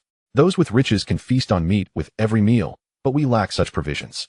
How long do you think it will take for me to achieve some proficiency? That depends on your innate talent. As for sustenance, fret not. Join me in hunting on the mountains and foraging for river worms. There will always be enough to eat." Today, they had already wasted considerable time. By the time they reached Xiaohe Village, dusk had fallen. Lin Mu and Zhou Chunlan stood at the gate, anxiously awaiting Lin Feng's return, their hearts filled with worry. Little Erbao's face twisted in sorrow as he cried, "Mother, I no longer want clothes. I want father." "Do not cry, Erbao. Father cherishes you all and will surely return." Chapter 18. The first hunt in the mountains after Lin Feng and Lin Hu entered the village. Lin Hu, fearing his parents' concern, entrusted his bundle to Lin Feng and dashed home with the clothes Lin Feng had purchased for him. The 5 children of Lin Feng's family spotted him from a distance. "That's father. He's back." Father bore 2 large bundles on his back. The gluttonous Sanbao's mouth watered at the thought of all the delicious treats father must have brought. "He must have bought me beautiful clothes." The vain Erbao's eyes sparkled at the mere thought of new garments. The eldest Bao Bao was the first to rush out. "Brothers, hurry and help father with his things." A swarm of children dashed to Lin Feng, encircling him eagerly. Lin Feng did not let them carry the bundles. They were too heavy for them. Lin Mu and Zhou Chunlan looked on with amusement at the chattering children. Lin Mu stepped forward to take one of the bundles. Why is this package so heavy? Did you not only purchase a few garments?" Upon seeing this, Zhou Chunlan came to assist, and together they lifted one of the bundles. Lin Feng relished the warmth of being awaited at home, a smile ever present on his face. "I also bought some bedding. The children have grown, and we lack enough bedding. We need to acquire a few more quilts." Lin Mu playfully admonished, "You child, spending silver so recklessly. You should save that silver with your wife." Yes, yes," Lin Feng replied, though inwardly, he dismissed the concern. He believed that soon enough, silver would merely become a number of little significance in his life. When the time comes, there will be no need to worry about who to entrust the silver to, as there will be more than enough for both my mother and my wife. The entire family refrained from dining, eagerly awaiting Lin Feng's return to share the meal together. Initially, Lin Feng intended to have his meal first. However, The children were far too captivated by the two large bundles to focus on food. Thus, he decided to distribute the clothing to the children before they could eat. Upon opening the first package, it revealed an array of garments. The vain second child, upon seeing the clothes, was filled with joy, bouncing around in excitement. The attire was identical to that of Zheng Xiaobao from the village, yet brand new and even more splendid. The second child clung to Lin Feng's leg, exclaiming, "Thank you. Father, you are truly wonderful." Lin Mu, recognizing the value of the clothes, remained silent, but was pleased to see the children's delight. Little Yaya was equally enamored with her floral outfit, her face blossoming with joy, her large eyes squinting like crescent moons. This was the first time the children had received such exquisite clothing. They hesitated to reach out for fear of soiling the garments. After distributing the children's attire, Lin Feng presented a set to his wife. Zhou Chunlan received the clothes without uttering a word, yet her glances towards Lin Feng were laden with affection. Lin Mu, upon receiving her cherished outfit, beamed with happiness. "Xiao Feng, these garments must have cost a considerable amount," she remarked. "Mother, our family will never lack for silver in the future. You and the girls need not be overly frugal, spend freely." The ingrained frugality of the older generation is challenging to alter, and Lin Feng chose not to press the matter further. Nonetheless, this mindset of frugality does have its merits, serving as a valuable lesson from the past, especially during times of hardship when resources were scarce. Lin Feng then opened the second package, revealing pristine cotton bedding. The children were once again filled with excitement. "Oh, look at the lovely little quilts," exclaimed the second child, pointing at a small quilt adorned with bright red flowers. "Father, I want that quilt." Lin Feng found himself at a loss for words, pondering if the child had been born the wrong gender. "That quilt belongs to your sister. Yours is the blue one." Since Lin Feng's marriage, the household had not acquired any new bedding. This time, Lin Mu remained silent. Finally, Lin Feng retrieved a bag of date paste pastries. The children could hardly contain their saliva. Zhou Chunlan accepted the pastries, distributing one to each child. "I will keep these date pastries for you. Each of you may have only one per day." After their meal, the family retired early for the night. The following morning, Lin Feng set out for the mountains with his bow and arrows. His mother and wife repeatedly urged him to exercise caution. Lin Feng assured them that he would not venture too deeply into the Great Black Mountain. Only then did they allow him to leave. As Lin Feng had yet to master the art of archery, the bow and arrows he carried were primarily for show, meant to reassure his mother and wife. The Great Black Mountain seemed boundless, and it was said that beyond its heights lay the territory of the demonic sect. It is said that life over there is arduous, having reached the point of cannibalism. Whether this is true or not remains uncertain. Lin Feng, guided by his memories, swiftly arrived at the foot of the Great Black Mountain. He gazed upward, the mountain towering like a majestic giant amidst the vast expanse of land. The primary peaks of the Great Black Mountain soared into the clouds, seemingly attempting to pierce the heavens, instilling a sense of reverence in those who behold it. Lin Feng ventured into the dense forest, the dead branches beneath his feet creaking with each step. An instinctive wariness crept into his heart. The dangers within the mountain far surpassed those of the outside world, with venomous creatures and ferocious beasts lurking, ready to strike at any moment. Caution was imperative. He soon located the spot where his father had previously set traps. He sharpened some pointed branches and inserted them into the depths of the trap, covering them with additional branches and leaves. Not only would animals be ensnared, but even an unwary human could suffer grievous wounds from the sharp branches. This trap was indeed a valuable asset, capable of capturing various creatures from time to time. After repairing the trap, Lin Feng pressed deeper into the wilderness. He was determined to reach the pinnacle of the beast hunting fist today. Before attempting to break through, he knew he must procure some sustenance. He intended to hunt a beast and roast it right there in the mountains before his breakthrough. After the breakthrough, when hunger would inevitably strike, savoring roasted meat would be a true delight. As he entered the mountains, Lin Feng spotted a wild chicken in the distance. He readied his bow and loosed an arrow. Whoosh! The arrow veered off course. The wild chicken clucked in alarm, as if mocking Lin Feng. Indeed, archery was not a skill to be acquired without diligent practice. Without sufficient training, one would lack precision. Lin Feng contemplated allocating his accumulated breakthrough points to enhance his archery skills, but ultimately decided against it. One must use good steel wisely. What if old Wang from next door returned today? What if he decided to take action upon his return? It was essential to first perfect the beast hunting fist. As uncertainty lingered in his heart, Lin Feng retrieved the arrow he had shot and placed it back into the quiver on his back.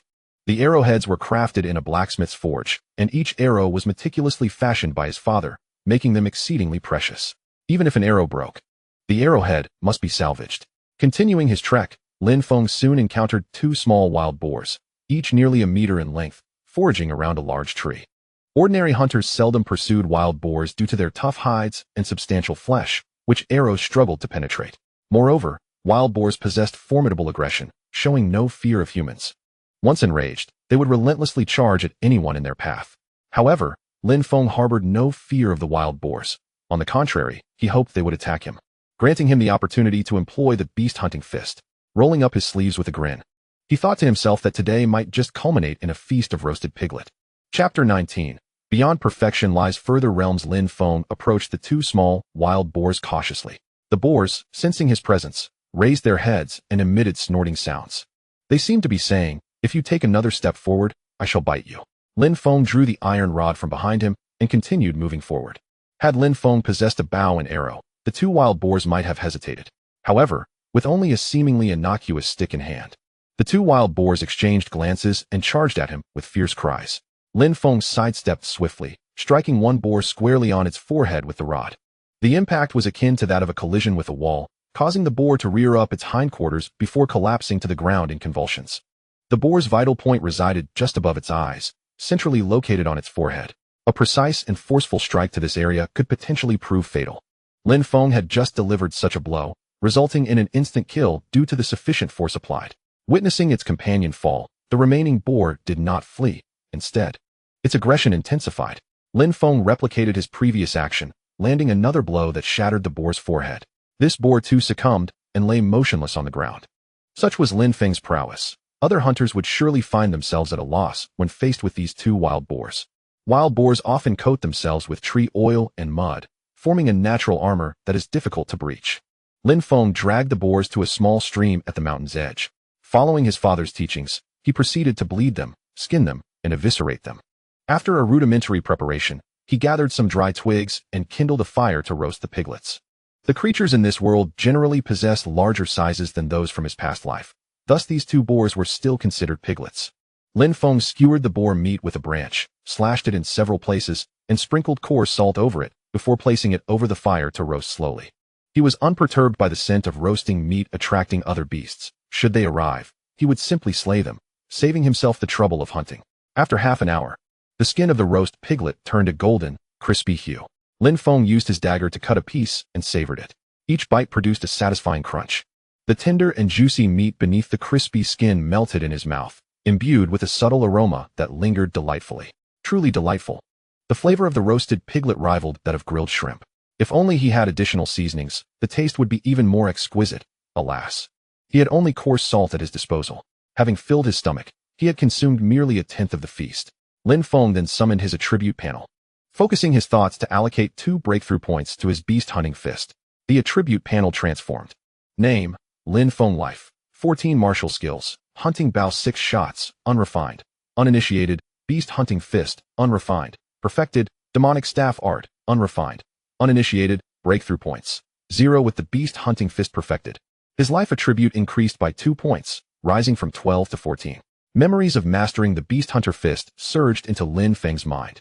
In these recollections, he had diligently practiced the technique for 6 arduous years, shattering several trees that were thick enough for one to embrace.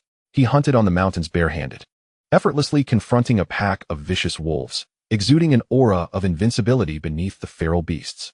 After a breakthrough, however, an overwhelming hunger besieged him, compelling Lin Feng to consume a roasted piglet until only bones remained. Upon finishing his meal, he felt invigorated, brimming with vitality. His life force had surged significantly beyond that of an ordinary person, resulting in a substantial enhancement of his physical prowess. Grasping a wild boar's bone club, Lin Feng applied a gentle force, effortlessly crushing it. While inspecting his attributes, he discovered that the beast hunter fist could still advance beyond perfection. Upon focusing his mind on the technique, he realized that the next level required an astounding 10 breakthrough points. This was somewhat exaggerated. For Lin Feng, accumulating 10 breakthrough points would take merely 10 days, whereas it would demand 3 to 4 decades of relentless training for someone of similar talent. What realm could possibly demand such a lengthy period?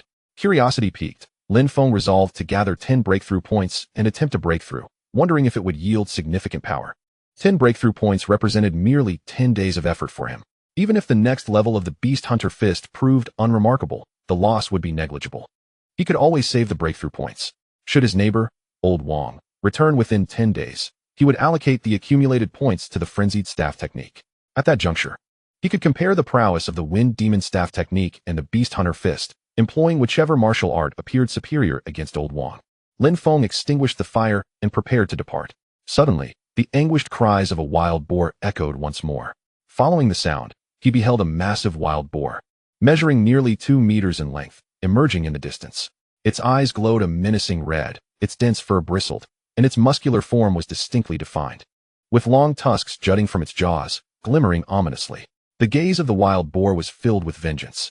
Lin Feng surmised that the 2 small wild boars he had just slain were the offspring of this formidable beast, which had come seeking retribution. With a thud, the wild boar scraped its front hoof against the ground twice before charging towards Lin Feng. He felt as though a small car was hurtling towards him at full speed. Just as the boar was about to collide with him, Lin Feng executed a leap akin to a soaring eagle, propelling himself 5 or 6 meters forward. Landing behind the beast, he intended to test his skills against this massive wild boar. The boar skidded to a halt, its hooves carving deep impressions into the earth. After a brief pause, it pivoted and charged at Lin Feng once more. Swiftly sidestepping, Lin Feng unleashed a fierce tiger's pounce, his fists crashing into the side of the wild boar. The sound of cracking bones echoed, accompanied by the creature's anguished cries. The wild boar let out a piercing scream as several of its ribs were shattered. Its armor was rendered utterly ineffective in the presence of Lin Feng. With merely 2 swift moves, Lin Feng discerned the extent of his own prowess. Indeed, beneath the formidable beasts, he stood unrivaled. Not only was the wild boar no match for him, but even the tigers and black bears of the forest posed no threat. Henceforth, he could traverse the periphery of the Great Black Mountain with impunity. After sustaining injury, the wild boar, rather than fleeing, became even more ferocious. With a thunderous roar, it charged at Lin Feng once more. This time, Lin Feng stood his ground, delivering a lethal strike to the boar's forehead with the precision of a viper's tongue. A crack echoed as the boar's skull shattered, and Lin Feng's hand plunged into its head.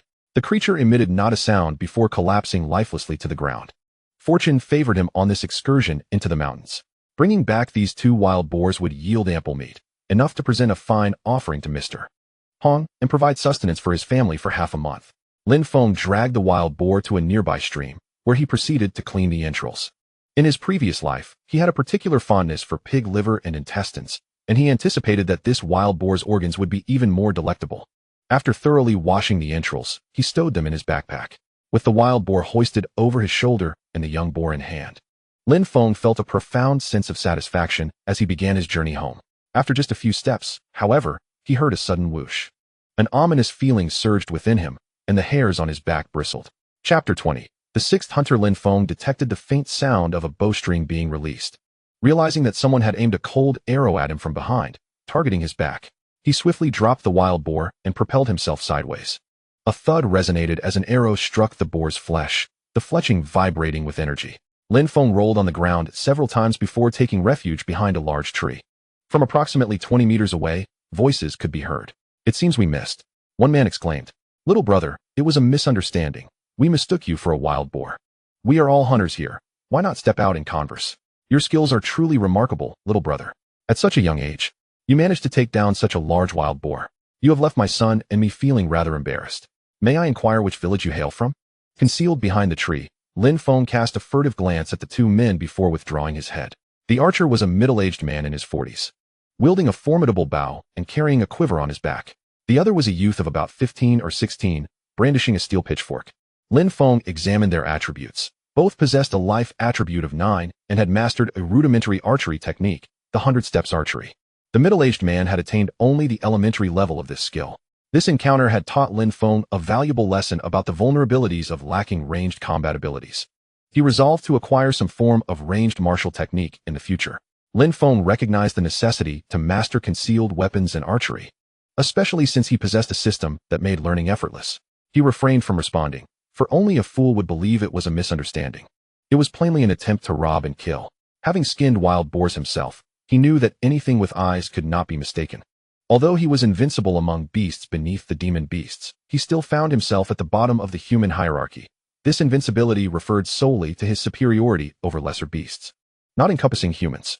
Nonetheless, he did not regard the 2 individuals before him as a threat. The ambush triggered memories of his father's demise. His father, a cautious and seasoned hunter, should have been safe from the beasts lurking at the edge of the Great Black Mountain. Perhaps he too had fallen victim to an ambush by other hunters.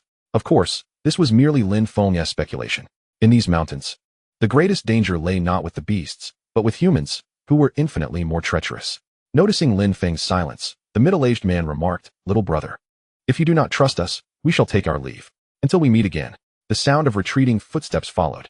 Lin Feng listened intently, discerning only one set of footsteps. It belonged to the young man, while the bowman surely remained hidden nearby, ready to strike again once he emerged. With a sideways glance, Lin Feng observed the nearby thicket swaying slightly. Focusing intently, he spotted the middle-aged man, bow drawn, stealthily advancing towards him. It seemed he intended to flank Lin Feng and shoot him from the side. Lin Feng swiftly discarded his outer garment to the right and dashed out to the left. A whistle pierced the air as an arrow struck through his discarded clothing, the man having reflexively aimed at what he presumed to be Lin Feng. As he readied another arrow, Lin Feng had already covered a significant distance. Employing the beast-hunting fist's most suitable technique for short sprints, the leopard steps, Lin Feng bounded forward, each stride propelling him several meters. The middle-aged man, taken aback by Lin Feng's astonishing speed, panicked and loosed an arrow. However, the proximity and Lin Feng's rapid movement rendered the shot ineffective. Seizing the opportunity, Lin Feng charged toward the man. The hunter hastily nocked another arrow, but it was too late. Realizing Lin Feng's formidable strength, the middle-aged man regretted his decision to conspire against a fellow hunter over a mere wild boar. He had even brought his son along, and now they both risked peril. In a desperate shout, he urged, "Son, run and do not look back." Just as he cried out, Lin Feng executed the black tiger's heart extraction. The seasoned hunter, accustomed to the dangers of the wild, quickly crossed his arms defensively across his chest. With a crack, the middle-aged man's arms were abruptly shattered by Lin Feng, propelling him several meters away. As he soared through the air, a mouthful of blood erupted from his mouth and nose. Upon hitting the ground, the man desperately pleaded, "My son did not ambush you. I beg you, spare his life." Lin Feng remained silent, having nothing to say to such a wretch. With a swift kick reminiscent of a wild donkey, he struck the man's head. A dull thud echoed as the man's head tilted and life slipped away from him. Lin Feng then turned his gaze toward the youth. The boy, still bearing the innocence of youth and younger than Lin Feng himself, stood nearby, watching with trepidation. "Father! Father!" he cried out in fear. Torn between the urge to heed his father's voice and the impulse to flee, unable to abandon his parent in such dire circumstances. The events had unfolded too swiftly. Today marked the first time his father had taken him hunting in the mountains. Fortune had eluded them. They had not caught a single prey all day. Later, upon hearing the sounds of a scuffle, they had stealthily approached Lin Feng's vicinity, only to witness him triumphantly carrying a large wild boar. His father, consumed by greed, had plotted to kill Lin Feng and seize the spoils. The boy had desperately tried to dissuade him, but his father had imparted a harsh lesson. This world was one where the strong devoured the weak, and murder for survival was an all too common occurrence. What was meant to be a teaching moment turned tragic as his father was swiftly slain. Only when he saw his father fall did the boy begin to flee. Yet, Lin Feng would not allow him to escape, turning his pursuit toward the boy. Regardless of whether the youth had raised a hand against him, he felt compelled to eliminate him. Having taken the life of his father, a debt of vengeance now loomed, one that could not be ignored. In this world, avenging one's kin was deemed lawful. Should this boy be allowed to live, any future misfortune he might encounter, perhaps becoming a disciple of a formidable master, would ultimately bring calamity upon Lin Feng and his family. While there existed an unwritten rule in the martial world that preserved families from retribution, it was only superficially adhered to, primarily concerning the kin of influential figures residing within fortified cities. These families lived behind layers of protection, making them difficult targets. Yet, once they ventured out, they remained vulnerable to enemies seeking vengeance. Employing the leopard steps technique, Lin Feng's speed overwhelmingly surpassed that of the fleeing boy, who, despite his utmost efforts, could only manage a pace 1/3 that of Lin Feng's. As Lin Feng closed the gap, he leapt into the air behind the boy. The youth, sensing danger, executed a swift turnaround, thrusting his steel fork backward. Lin Feng realized he had underestimated the boy. In midair, he found himself unable to evade the attack, and the steel fork was poised to strike. A gleam of triumph lit up the boy's eyes, as if he could already envision Lin Feng being impaled through the throat, meeting his demise in a single blow. Chapter 21. Rooting out the weeds. Had Lin Feng encountered a formidable opponent this time, he would have found himself in peril. Unfortunately, the youth's prowess was woefully inadequate. The steel fork wielded by the young man appeared sluggish in Lin Feng's eyes. With a swift motion, Lin Feng drove his hands downward, striking the fork. With a resounding thud, the fork plunged downward, missing its target. Seizing the momentum from his strike, Lin Feng elevated his body and leapt over the young man's head. As he soared above, Lin Feng executed a move known as the bear paw crush. With a powerful clap, both of his palms struck the youth's ears simultaneously. The impact rendered the young man's brain a pulpy mess, his eyes bulging as if about to burst, and he collapsed to the ground, lifeless. Lin Feng dragged the youth's body to where the middle-aged man lay and searched both of their persons, discovering 5 taels of silver and a sheepskin map. Upon unfolding the map, Lin Feng discerned it to be a hunting guide, detailing various animal habitats. The area depicted on the map was not far from his current location, lying at the edge of the Great Black Mountain. This hunting map proved to be quite beneficial for Lin Feng. He had only ventured into areas familiar to his father and had never explored the outskirts of the Great Black Mountain. With this map in hand, his endeavors would be greatly facilitated. The map indicated regions frequented by packs of wolves, tigers, venomous snakes, and black bears. Hunters typically steered clear of these territories. However, in Lin Feng's hands, the map transformed into a tool for pursuing these ferocious beasts. His quarry consisted solely of tigers and wolves. Small game like wild chickens and rabbits were beneath his notice. Lin Feng examined the middle-aged man's hunting bow, finding it inferior to his family's heirloom. He took the 8 arrows from the man's quiver, but left the hunting bow and steel fork behind. Killing the 2 men weighed not on Lin Feng's conscience. Such was the nature of the world, chaotic and perilous, where one's safety was ever in jeopardy. Had he failed to evade the middle-aged man's hidden arrow, he too would have become a victim, vanishing into the depths of the Great Black Mountain like his father, leaving behind only the elderly and vulnerable. Lin Feng sensed that the village was growing increasingly unsafe. The town offered some semblance of security, yet the iron rod gang that controlled it was at odds with him. When circumstances allowed, he would need to relocate to the county seat. He paid no mind to the corpses of the 2 men, for it would not be long before the mountain's beasts would come to reclaim them, returning them to the embrace of nature. Recovering his shirt, Lin Feng donned it anew. The garments he had purchased just the day prior now bore 2 unsightly holes, which he would need to have mended by his wife upon his return. He hoisted the large wild boar and began his journey back. The boar was exceedingly heavy, hampering his speed, and it took him an hour to finally reach the village. Upon entering the village, he was met with exclamations from the villagers. My goodness, how did Lin's eldest son manage to hunt such a colossal wild boar? The creature weighed no less than 800 pounds, if not 1,000. Indeed, Lin's eldest son had made a name for himself, managing to capture such a significant prize. Truly, a tiger begets no dog.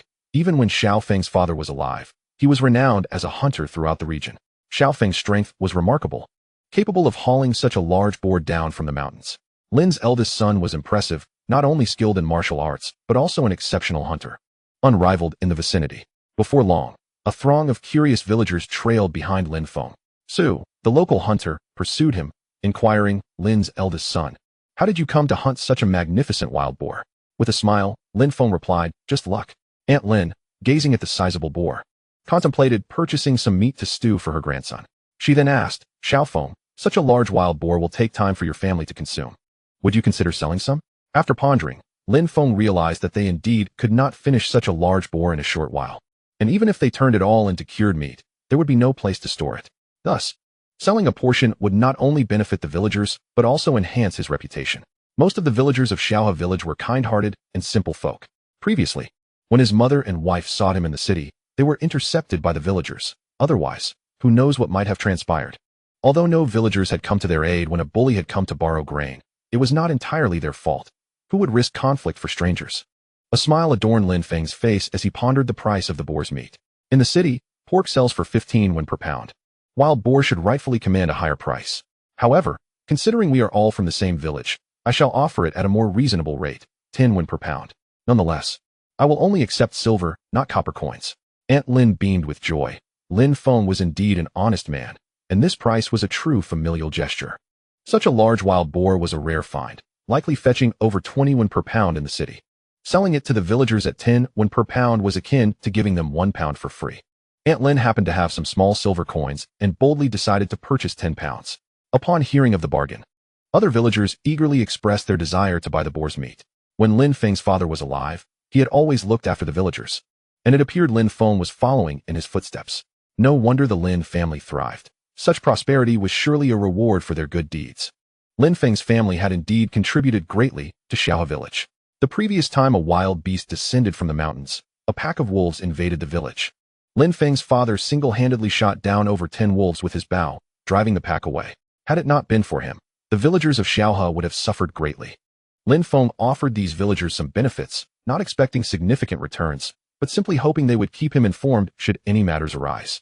As Lin Feng carried the wild boar into the courtyard, his mother, who was tidying up the yard, was utterly astonished. Xiao Feng, how on earth did you hunt such a large wild boar? Your father never caught one this size in his youth.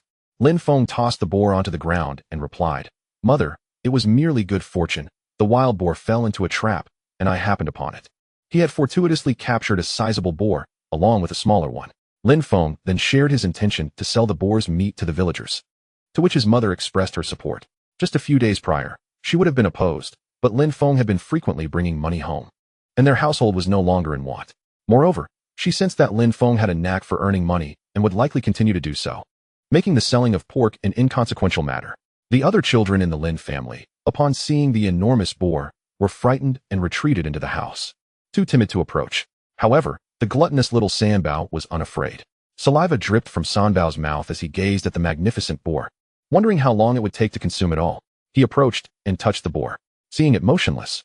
The other children lost their fear and curiously gathered around to observe. Upon hearing that Lin Feng intended to sell the boar's meat, Sanbao's demeanor shifted to one of displeasure. He tugged at Lin Feng's garment, prompting Lin Feng to look down at him. Father, I want to eat pork. Don't sell it. Keep it all for me. Sanbao insisted. Lin Feng picked him up and reassured him. Fear not, dear Sanbao. I shall reserve some pork for you. Besides, how much could your little tummy possibly hold? Sanbao counted on his fingers, declaring, I will eat a little each day. Eventually, I will finish this entire wild boar. Lin Feng chuckled. By the time you finish, the pork would have spoiled. Just keep your appetite in check. I promise you will have meat at every meal. As the Lin family enjoyed their harmonious moment, an unwelcome voice intruded. A villager from their community called out, Since we're all from the same village, why should there be a price for pork? Just give everyone a few pounds.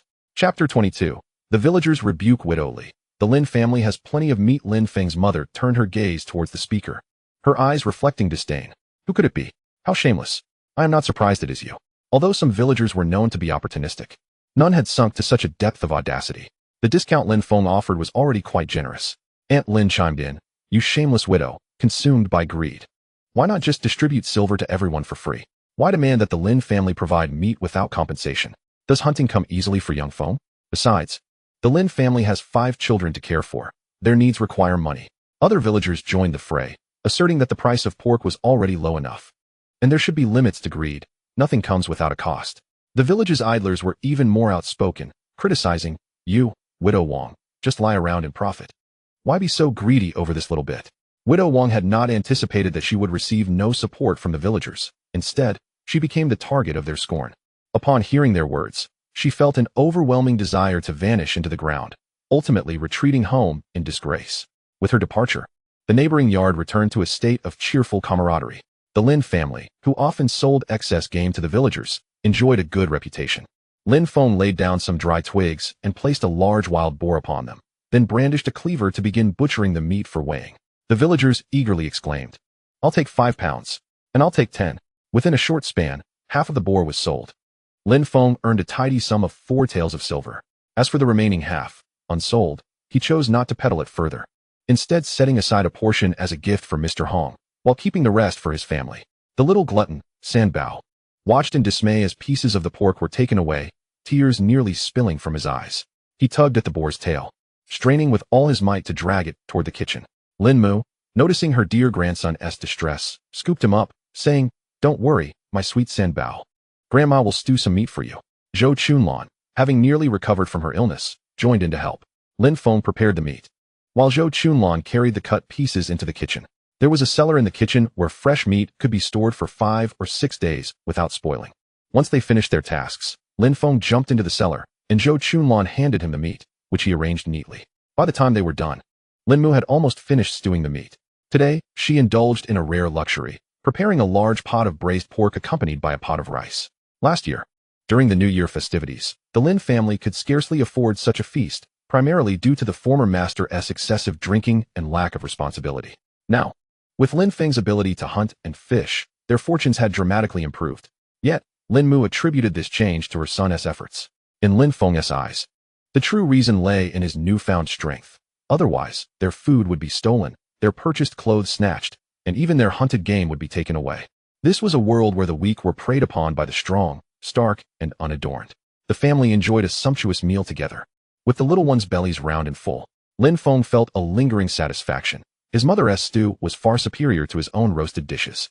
However, he knew that during his training, he should not eat at home, as the quantity might alarm his family, leading them to believe he was a glutton reincarnated. As night fell, Zhou Chunlan entered Lin Feng's room, her demeanor somewhat bashful as she said, "My dear, I am completely recovered." Having spoken, she returned to the main house. Upon hearing her words, Lin Feng found himself swallowing repeatedly, his lips dry, and his heart racing uncontrollably. The subtext of his wife's statement was clear. "I'm fully well now. It's time for you to return to sleep. The day inevitably arrives, and it is unwise to procrastinate."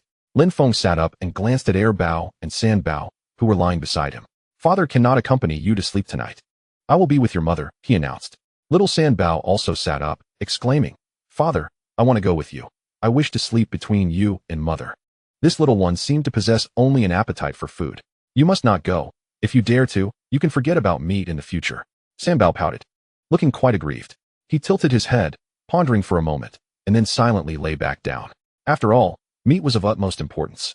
Lin Feng stepped out to the water tank in the courtyard for a quick wash. In his yard, there were 3 large tubs, 2 of which were designated for bathing. After finishing his bath, he dried himself and donned a clean outfit before entering the main room. As he stepped inside, Zhou Chunlan, sitting on the bed, remarked, "What brings you here at this late hour? You should hurry back to sleep." Lin Feng raised an eyebrow in contemplation. Had he misunderstood? He turned to leave. Zhou Chunlan quickly called him back. "Come back." Lin Feng turned back, puzzled, thinking, "Didn't you just tell me to leave?" Zhou Chunlan continued, "Since you are here, do not leave. You may sleep here tonight." Realization dawned on Lin Feng. He had not misinterpreted her words, but rather had not been sufficiently proactive. He recalled that the original owner of this body was a straightforward man, one who lacked initiative. Deciding to refrain from being overly forward, Lin Feng settled on the edge of the bed. Zhou Chunlan paid him no mind, focusing instead on undressing and slipping into the covers. He followed suit, shedding his clothes and joining her beneath the blankets. Reminding himself to maintain a degree of reserve, he lay flat, motionless. Though his body was still, his mind raced. The faint, delicate fragrance emanating from his wife stirred his thoughts, rendering him restless. Zhou Chunlan, too, felt a tumult within her heart. Despite being seasoned parents of 5 children, the act of sharing a bed evoked an unexpected shyness. She found herself waiting for Lin Feng to take the initiative, yet he lay there like a log, utterly still. She mused, "This fool remains as dense as ever, even after his transformation." In the midst of this, Lin Feng silently recited the Heart Sutra to calm his racing heart. Suddenly, Zhou Chunlan nestled closer to him and sweetly remarked, "My dear, your heart beats so rapidly." The old wooden bed creaked under their weight, as if lamenting its burden. Lin Mu, residing in the side room, was roused by the noise and quickly secured the door. After a night of tempestuous events, the following morning found Lin Feng rising promptly to practice his boxing. After completing a set of movements, he felt invigorated and could not help but exclaim, "Ah, youth is truly splendid." The last time he had indulged so freely was in his previous life, after which he suffered from back pain for several days. Lin Feng and his mother did not rouse Zhou Chunlan for breakfast, allowing her to awaken naturally. After leading the 5 children in their meal, Lin's mother commenced teaching them the formalities of apprenticeship. Seizing the opportunity with fresh pork available, Lin Feng intended to take the children to pay their respects to a master today. By the time Zhou Chunlan rose, the sun had already ascended high in the sky. With a slight blush of embarrassment, she stepped out of the main house. Upon seeing her daughter-in-law emerge, Lin's mother promptly headed to the kitchen, exclaiming, "Chunlan, you're up. Let me heat your meal." Zhou Chunlan hurried to join her mother-in-law in the kitchen. Lin Feng retrieved 5 exquisite pieces of wild boar meat from the cellar. He placed great importance on the children's education, recognizing that cultural knowledge remains vital in this world. Without the ability to read, one would be unable to comprehend any profound texts. Once Zhou Chunlan finished her meal, the family donned their new attire, tidied themselves up, and set off towards Mr. Hong's residence. Chapter 23. The Great Master in Xiaohe Village. As Lin Feng's family walked along the main road of Xiaohe Village, the villagers greeted them warmly. While taking a stroll, Aunt Lin spotted Lin Feng's family and approached them, inquiring, "Xiao Feng's mother, dressed so elegantly, where are you off to?" Lin's mother replied with a smile, "The children have grown, so I'm taking them to pay respects to Mr. Hong and to help them learn some characters." Aunt Lin shook her head, saying, "Though the gifts you bring are commendable, it may turn out to be a fruitless trip." Lin's mother halted, asking, "What do you mean?" Aunt Lin explained, "A couple of days ago, I took my grandson to pay respects, but Mr. Hong did not accept him. His maid mentioned that Mr. Hong is unwell and lacks the energy to teach children." Lin Feng recalled that Mr. Hong could not walk, and indeed, his health was not robust.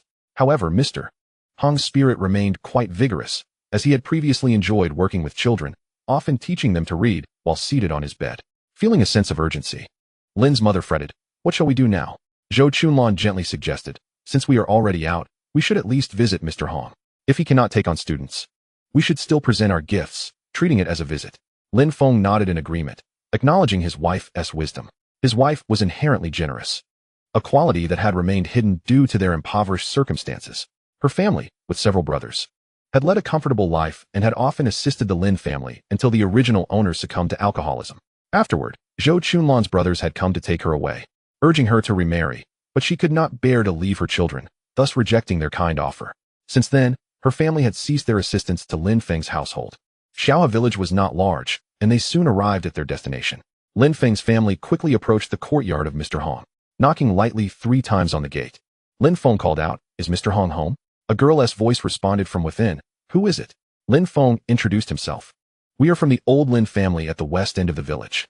Mr. Hong's maid, Yue, opened the gate, seeing the adults accompanied by children and gifts. Immediately, Lin Feng discerned the intention of the Lin family. "My husband is unwell and is no longer accepting students. I must kindly ask you to leave." As Lin Feng observed the attributes of the maid, Yue, his brow twitched in surprise. Name, Wang Yue. Life, 30 martial skills, basic swordsmanship, inferior, level 2, nourishing body sword, superior, level 2, nourishing heart sword, superior, level 1, wind and thunder sword, superior, level 2, flying flower palm, medium, level 2, dragonfly touching water, medium, level 2. This was no mere maid. She was clearly a formidable boss.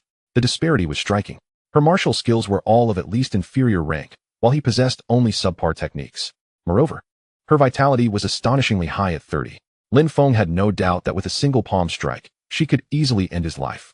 If such a maid was already so powerful, one could only imagine the strength of Mr. Hong. As the maid prepared to close the door, Lin Feng swiftly blocked it with his hand, smiling as he spoke.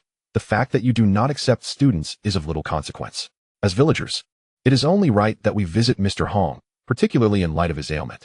I hunted a large wild boar yesterday and have brought some fine pork for him today." Lin's mother chimed in, "Given Mr. Hong's condition, it would be beneficial for him to consume some nourishing meat." Zhou Chunlan added, "Sister, please allow us to see Mr. Hong. My children are well behaved and won't cause any disturbance." The maid, Yue, glanced at the 5 generous cuts of wild boar meat, her throat involuntarily moving. Both she and Mr. Hong rarely left the confines of the courtyard, typically subsisting on simple fare and seldom indulging in fresh meat. The maid found their reasoning quite persuasive. It would indeed be wise for Mr. Hong to partake in some nourishing food. She then looked at the 5 well-mannered children and, after a moment's consideration, opened the door to admit Lin Feng's family. Upon entering, Lin Feng immediately presented the 5 cuts of boar meat. Yue felt somewhat conflicted, having accepted their offering. It would be awkward if Mr. Hong refused to take in their children. In truth, Mr. Hong had never explicitly stated he would not accept students. It was Yue who, seeing Mr. Hong's condition, wished for him to rest more, and thus conveyed the message that he was not taking in students. Lin Feng noticed her dilemma and spoke. "These wild boar cuts are merely a customary gift. Sister, please prepare them to nourish Mr. Hong." Yue pondered for a moment before responding, "Please wait a moment. I shall consult with the master." She entered the room and addressed the elderly gentleman, who was seated on a sickbed, his hair and beard as white as snow. "Master, the old Lin family from the village has come with their children seeking to become your disciples. They have also brought some wild boar meat as a token of respect." As she spoke, she gestured to the 5 substantial cuts of meat. The quantity was indeed considerable, likely weighing several tens of pounds altogether. Mr. Hong smiled and inquired, "Which Lin family has arrived? Is it the Lin hunter from the village?" "Oh, Lin the hunter is a noble man. Last time when the beasts descended from the mountains, he gallantly intervened and saved numerous lives. Wasn't Lin the hunter deceased a couple of years ago? It is his son who has come." Mr. Hong furrowed his brow. "Isn't Lin the hunter's son notorious in the village for his fondness for drink? I have heard he has turned over a new leaf. Just yesterday, he even managed to hunt a large wild boar. Oh, a wayward son returning is worth more than gold. Allow them to bring the children in. I shall assess the youngster's talents before deciding whether to accept them." Upon hearing this, The maid Yue smiled and first took 5 portions of wild boar meat to the kitchen before inviting the Lin family inside. As the Lin family entered, they respectfully bowed to Mr. Hong. The 5 children stood in a row, mimicking their father's gesture of bowing, appearing like little adults. Mr. Hong glanced over the group, smiling and nodding. Yue, please invite our guests to take a seat. The maid found chairs for everyone. Although Lin Feng had mentally prepared himself, he was still taken aback upon seeing Mr. Hong's attribute panel. Only his name and life force were visible, while the martial skills section was filled with question marks. Name, Hong Wenyuan. Life, 120. This life force is remarkably high. It must still be in a state of injury. Lin Feng estimated that if an attribute exceeds his by 10-fold, he would be unable to perceive it. Mr. Hong's life force was less than 10 times his own, which is why he could see it. Furthermore, Lin Feng noticed that the attribute panel did not display a realm. It was highly probable that he lacked a realm himself. Hence this attribute remained locked. He was still too weak. Mediocre martial arts could only strengthen the body but would not cultivate inner power. Without inner power, one could never become a master. While Lin Feng was observing Mr. Hong was also scrutinizing Lin Feng. Young man, have you practiced martial arts? Lin Feng suspected that Mr. Hong had discerned something. Naturally, such a formidable master could easily see through a novice like him. I have practiced a mediocre fist technique passed down by my father and have brought it to a state of completion. Lin Feng's claim of mastery was tinged with an ulterior motive. If he could become Mr. Hong's disciple, it would be a monumental leap for him. Even if Mr. Hong did not take him on as a student, merely imparting a couple of martial arts techniques would be a significant boon. Chapter 24. The Return of Old Wang. Mr. Hong nodded, choosing not to elaborate, seemingly uninterested in further discussions about martial arts. Lin's mother gently patted the heads of the children and said, Mr. Hong, what do you think of our little ones? They are growing up and we wish to send them here to learn and cultivate proper manners. Mr. Hong stroked his beard and remarked, these children are quite impressive. Each one clever and bright. A smile blossomed on Lin's mother's face. So, Mr. Hong, would you be willing to accept these children as your students? Mr. Hong remarked, I can teach them to read and write, but I cannot do so every day. They may come to learn once every 3 days. Mother Lin nodded eagerly. Mr. Hong, you are welcome to teach in whatever manner you see fit. You all should quickly greet the teacher, she urged. The 5 little ones promptly knelt down, bowing their heads, and sweetly declared, disciple pays respects to the teacher. Mr. Hong chuckled, no need for such formalities. Seeing Mr. Hong's pallid complexion, Lin Feng suggested, on such a splendid day, why not step outside to bask in the sun? Mr. Hong glanced at the brilliant sunlight outside, but due to his limited mobility, he decided against it. Lin Feng presumed Mr. Hong to be a martial arts master and did not regard him as a disabled individual. With such prowess, he could surely venture out unaided. Even if he did not wish to move, he could easily have the maid, Yue, carry him outside. Noticing Mr. Hong's pale visage, Lin Feng pondered why it had been so long since he had left the confines of his room. After a brief contemplation, he understood. Mr. Hong had been injured and could not easily exert his strength. Furthermore, having a maid like Yue, a woman, attending to a man was ultimately inconvenient. Lin Feng proposed, how about I carry you to the courtyard for some fresh air and sunlight? Before Mr. Hong could respond, the maid Yue eagerly interjected, yes, that sounds wonderful. Her enthusiasm confirmed Lin Feng's suspicions. Mr. Hong looked out the window once more and nodded, then I must trouble you. Lin Feng quickly rose to assist Mr. Hong, assuring him, it is no trouble at all, you may call me Xiao Feng. With utmost care, Lin Feng carried Mr. Hong to the courtyard and gently placed him in a rocking chair. Sitting in the sunlight, Mr. Hong's mood appeared considerably brighter, and he immediately began instructing the children on writing in the dirt. Lin Feng then recalled that he had not prepared any writing supplies, realizing he would need to venture into town the following day. As Lin Feng accompanied Mr. Hong in the courtyard, he served him tea and water. Should Mr. Hong feel warm, Lin Feng would hold an umbrella to shield him from the sun. Yue went to the kitchen to prepare dinner, while Mother Lin and Zhou Chunlan offered their assistance.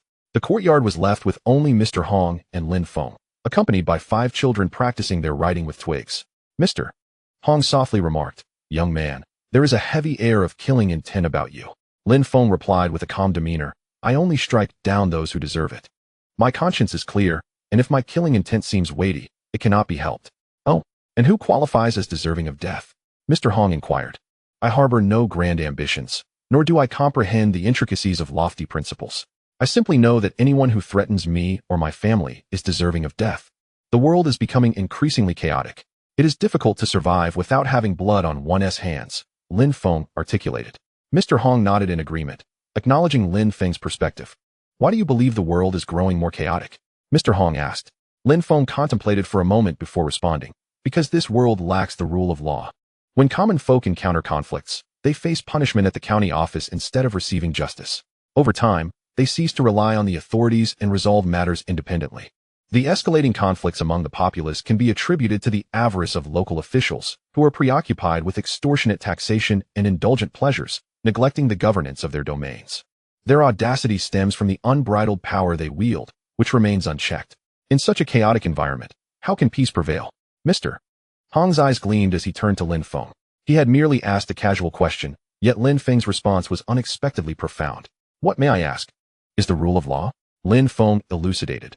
The rule of law is a principle grounded in legislation, which regulates the exercise of authority by officials, safeguards the rights of the populace, and upholds social order as well as fairness and justice. Lin Feng recounted the ideology of governance through law from his previous life. Mr. Hong, a learned scholar, was taken aback by Lin Feng's insights. I never imagined that a mere hunter could possess such understanding. Please, continue, he urged. Lin Feng pondered briefly, realizing that he had forgotten much of the political philosophy from his past. He then integrated his thoughts with the current world-S system, offering a few recommendations. Despite this world-S reverence for martial prowess, effective governance still necessitates individuals of knowledge and intellect, like Mr. Hong. By refining the laws and expanding the functions of the local administration, societal order could be significantly improved. Lin Feng also complimented Mr. Hong, which brightened the latter's demeanor considerably. After engaging in conversation for much of the day, Mr. Hong invited Lin Feng and his family to share a meal in the courtyard. Following dinner, Lin Feng's mother and Zhou Chunlan assisted in clearing the table, while Lin Feng carried Mr. Hong back to his room before departing with his family. The next half-month brought Lin Feng a period of tranquility, free from misfortune. He spent his days hunting and fishing, taking the children to Mr. Hong for lessons in literacy every 3 days. Each visit to Mr. Hong's home involved Lin Feng lending a hand with various tasks, always bringing meat to ensure the household's provisions were plentiful. On one occasion, after hunting a deer, he gifted half of it to Mr. Hong's family. The maid, Yue, was particularly grateful for the venison. Mr. Hong, recognizing Lin Feng's exceptional insights, took the opportunity to impart some knowledge to him. On sunny days, Lin Feng would carry Mr. Hong outside to bask in the sunlight, engaging in pleasant conversations. Their relationship blossomed rapidly, akin to that of a family. During this month, Lin Feng accumulated 15 breakthrough points, yet had not utilized them. He contemplated the possibility of learning a few superior martial techniques from Mr. Hong, intending to apply his points towards them. However, as time elapsed, it appeared Mr. Hong had no intention of teaching him martial arts. Lin Feng remained unperturbed, for there was ample time ahead. During this period, he also ventured into the city, intending to purchase martial arts manuals, but was unable to locate any vendors. While martial arts schools offered training, the costs were exorbitant and required frequent attendance. The martial arts taught at the key martial arts school are rather mediocre. In the end, Lin Feng purchased only some writing instruments, pastries, and a few iron nails. The writing instruments were meant for the children to practice their calligraphy. The pastries were intended for the children and Mr. Hong.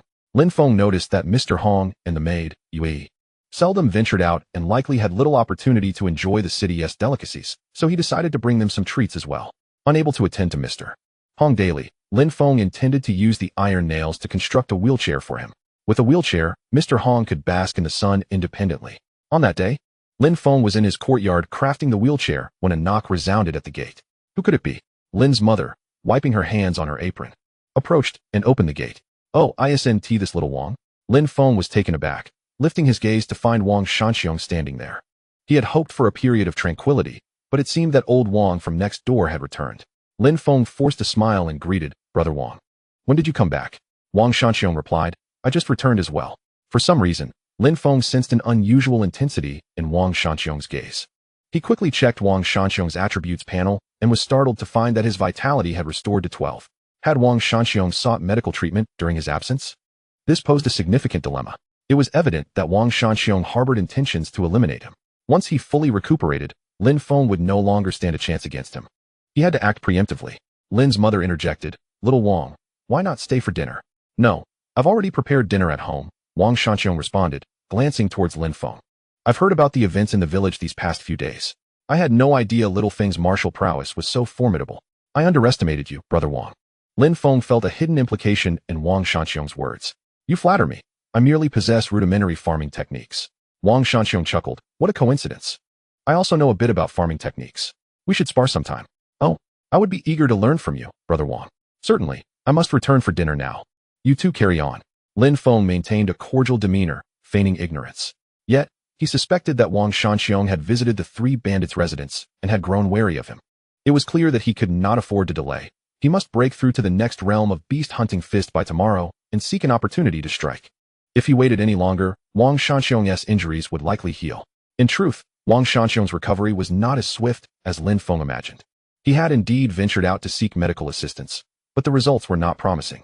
While his external injuries were healing, his internal injuries required a high-quality medicinal cauldron for restoration.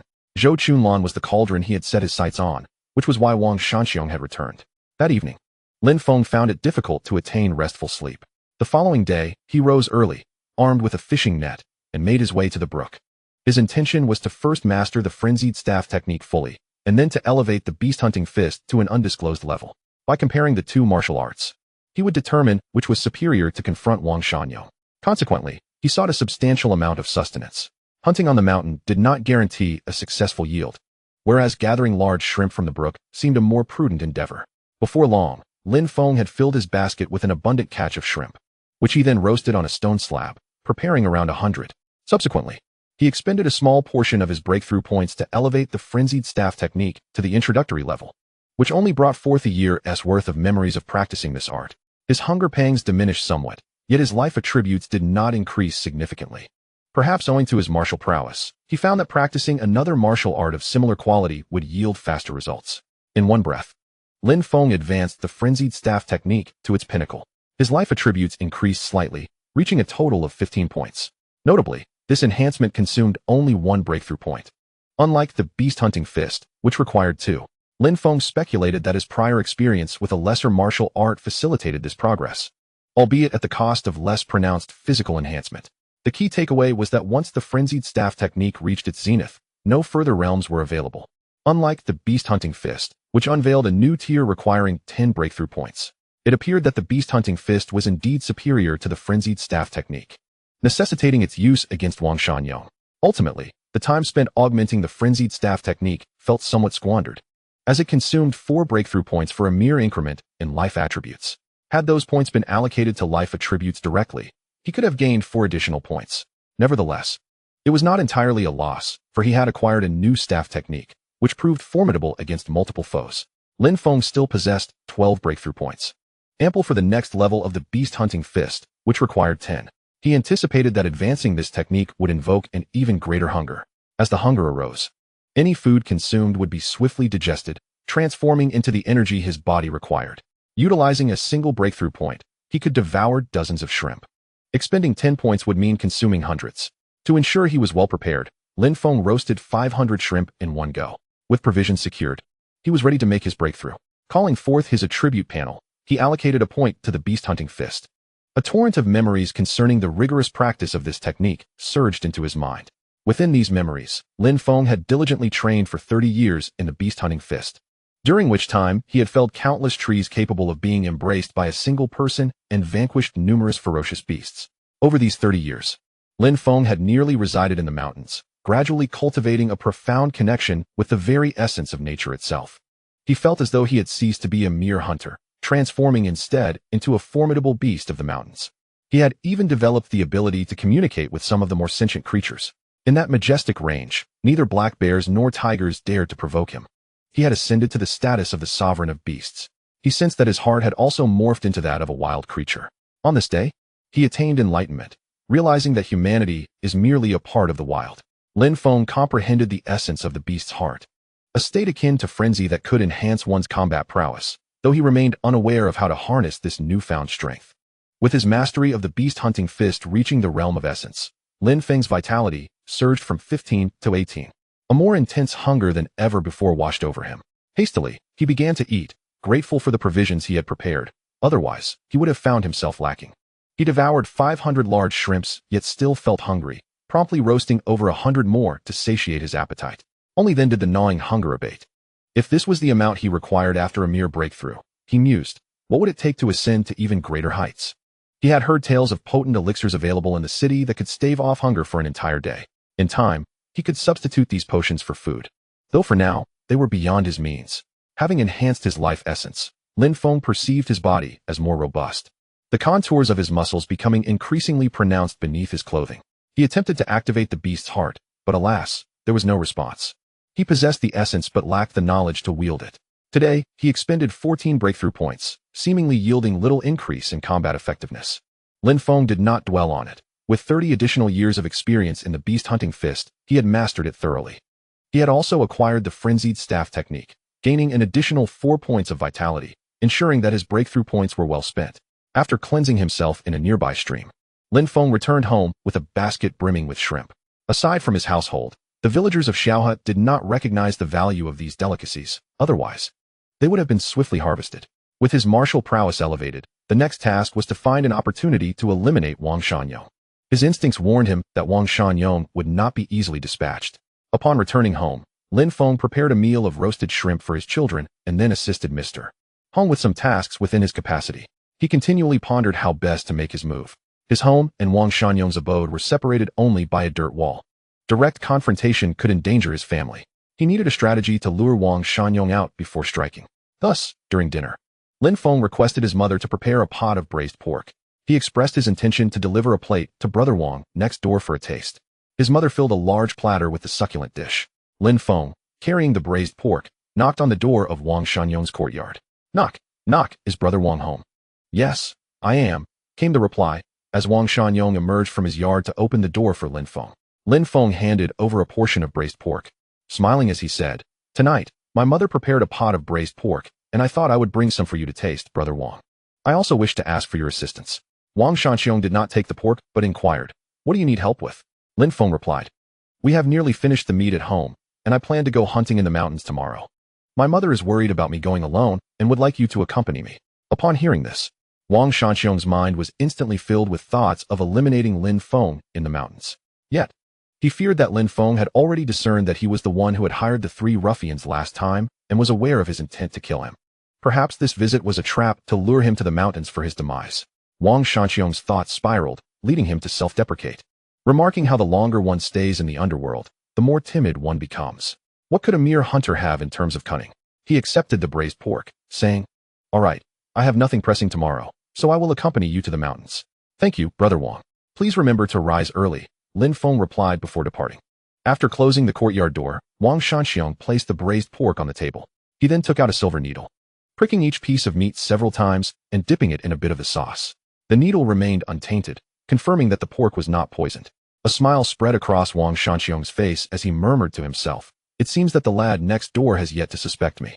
However, tomorrow, he intended to ensure Lin Feng's demise, considering it a fitting repayment for the dish of braised pork. With that, he began to devour the meat, which was surprisingly delectable. Chapter 26. A duel in the rain, life and death on the line. The following morning, the sky was dark and ominous, as if it were about to shed ink, with heavy clouds looming and thunder rumbling. Such weather was hardly conducive to venturing outdoors. Nevertheless, Lin Feng stepped out, armed with his hunting gear. He waited at the courtyard entrance for a while until old Wang next door emerged as promised. Lin Feng greeted him with a smile. "Good morning, Brother Wang." Wang Shanxiong looked up at the sky, questioning whether such weather was suitable for hunting in the mountains. "There's no choice, we're nearly out of food at home. If I don't go hunting, we won't have anything to eat. Though the sky looks frightful, it may not necessarily rain heavily. Besides, I have an umbrella." "Very well, let us set off quickly," Wang Shanxiong replied, eager to not delay any further, planning to eliminate Lin Feng in the mountains that day. After disposing of Lin Feng, he could easily concoct a reason to cover his tracks. The two walked side by side out of the village, each remaining cautious of the other. Lin Feng feigned nonchalance, asking, "Brother Wang, you mentioned you have trained. May I inquire what martial art you practice?" "I trained in an obscure form of boxing, one without a name," Wang Shanxiong replied, clearly dismissing Lin Feng. Lin Feng did not require an honest answer from him. The attributes on the panel had already clarified everything. Lin Feng was, in fact, hoping Wang Shanxiong would inquire about his own skills. As anticipated, Wang Shanxiong promptly asked, "Little Feng, what martial art do you practice?" "In a martial arts hall located in a county town, I learned the eccentric technique of the mad stick method, which is considered a lesser form of martial arts." Upon hearing that Lin Feng practiced this stick technique, Wang Shanxiong instinctively scrutinized Lin Feng. Lin Feng carried a quiver of arrows along with a bow, a pouch filled with provisions for the mountain, and a paper umbrella tucked within the quiver. Noticing that Lin Feng was unarmed with a stick, Wang Shanxiong's vigilance waned slightly. Lin Feng intended to mislead him, diminishing his alertness. Perhaps due to the weather, there were particularly few travelers on the road. As the two approached the edge of Dake Mountain, a fine drizzle began to fall. The gentle rain, like silken threads, softly descended upon the earth, draping the world in a delicate veil of mist. The rain was light, not yet warranting the use of an umbrella until they ventured into the woods where it intensified. The raindrops, fine and tender, pattered against the leaves, creating a soft rustling sound. Wang Shunyong scanned the surroundings, seemingly seeking a place for Lin Feng to meet his demise. At that moment, Lin Feng unfurled the paper umbrella. With a soft pop, it shielded him from the rain. He transferred the umbrella to his left hand and moved closer to Wang Shunyong. "Brother Wang, let us share the umbrella," Lin Feng said, his face adorned with an honest and simple smile. Although the light rain had not soaked his clothes, it felt rather uncomfortable, leaving a sticky sensation on his skin. Thus it was indeed wise to use an umbrella. Without suspicion, Wang Shunyong leaned in to grasp the umbrella. Just then, a thunderclap erupted from the skies, and a bolt of lightning split the heavens. Wang Shunyong's gaze was involuntarily drawn to the lightning. The umbrella conveniently obscured Lin Feng's view, allowing him to remain undistracted by the flash. Each time Lin Feng augmented his skills, he gained substantial combat experience. Seizing the fleeting opportunity, his right hand struck like a viper, aimed directly at Wang Shunyong's throat, while simultaneously unleashing a cloud of lime powder from his sleeve. By the time Wang Shunyong registered the attack, it was already upon him, leaving no time to evade. A seasoned veteran, Wang Shunyong possessed remarkable adaptability. He closed his eyes, tightening the muscles in his neck to protect his throat, while his right hand executed a powerful strike towards Lin Feng's chest, hoping to force him to withdraw his attack. The opportunity for a sneak attack was singular, and Lin Feng had no intention of retracting his strike. A resounding clash echoed as two distinct sounds collided almost simultaneously. Lin Feng was propelled 3 or 4 meters away, spilling blood midair. Fortunately, he had preemptively placed a steel plate, salvaged from a blacksmith shop in the city, to protect his heart. Otherwise, that strike could have claimed his life. Lin Feng glanced down, observing that his chest garment had been torn apart, revealing a deep imprint on the steel plate beneath. A sense of dread washed over him as he pondered the immense power behind that strike. Although Wang Shunyong's current life force may not surpass his own, his martial prowess far exceeds it. Wang Shunyong coughed up blood and staggered back a few steps. However, his Adam's apple remained intact, untouched by Lin Feng's strike. Yet, his eyes were filled with lime powder, rendering him temporarily blind. Wang Shunyong assessed his condition and was taken aback. He had no internal energy, not even reaching the skin refining stage. Ha ha ha. Practicing martial arts without cultivating the fundamentals leads to naught but emptiness in old age. With your meager skills, you presume to contend with me? Boy, you are doomed. Lin Feng, bewildered, questioned the terms Wang Shunyong used. What was internal energy? What was the skin refining stage? He was entirely oblivious to the meaning behind Wang Shunyong's words, having suffered due to the lack of a mentor. Seeing Wang Shunyong attempt to wipe his eyes with his sleeve, Lin Feng quickly sprang into action, launching himself at Wang Shunyong. The sneak attack, coupled with the lime powder, had failed to incapacitate him.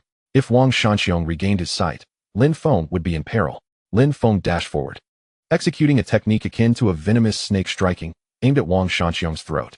Although Wang Shunyong's trachea remained unbroken, he sustained significant injury and blood flowed from his throat.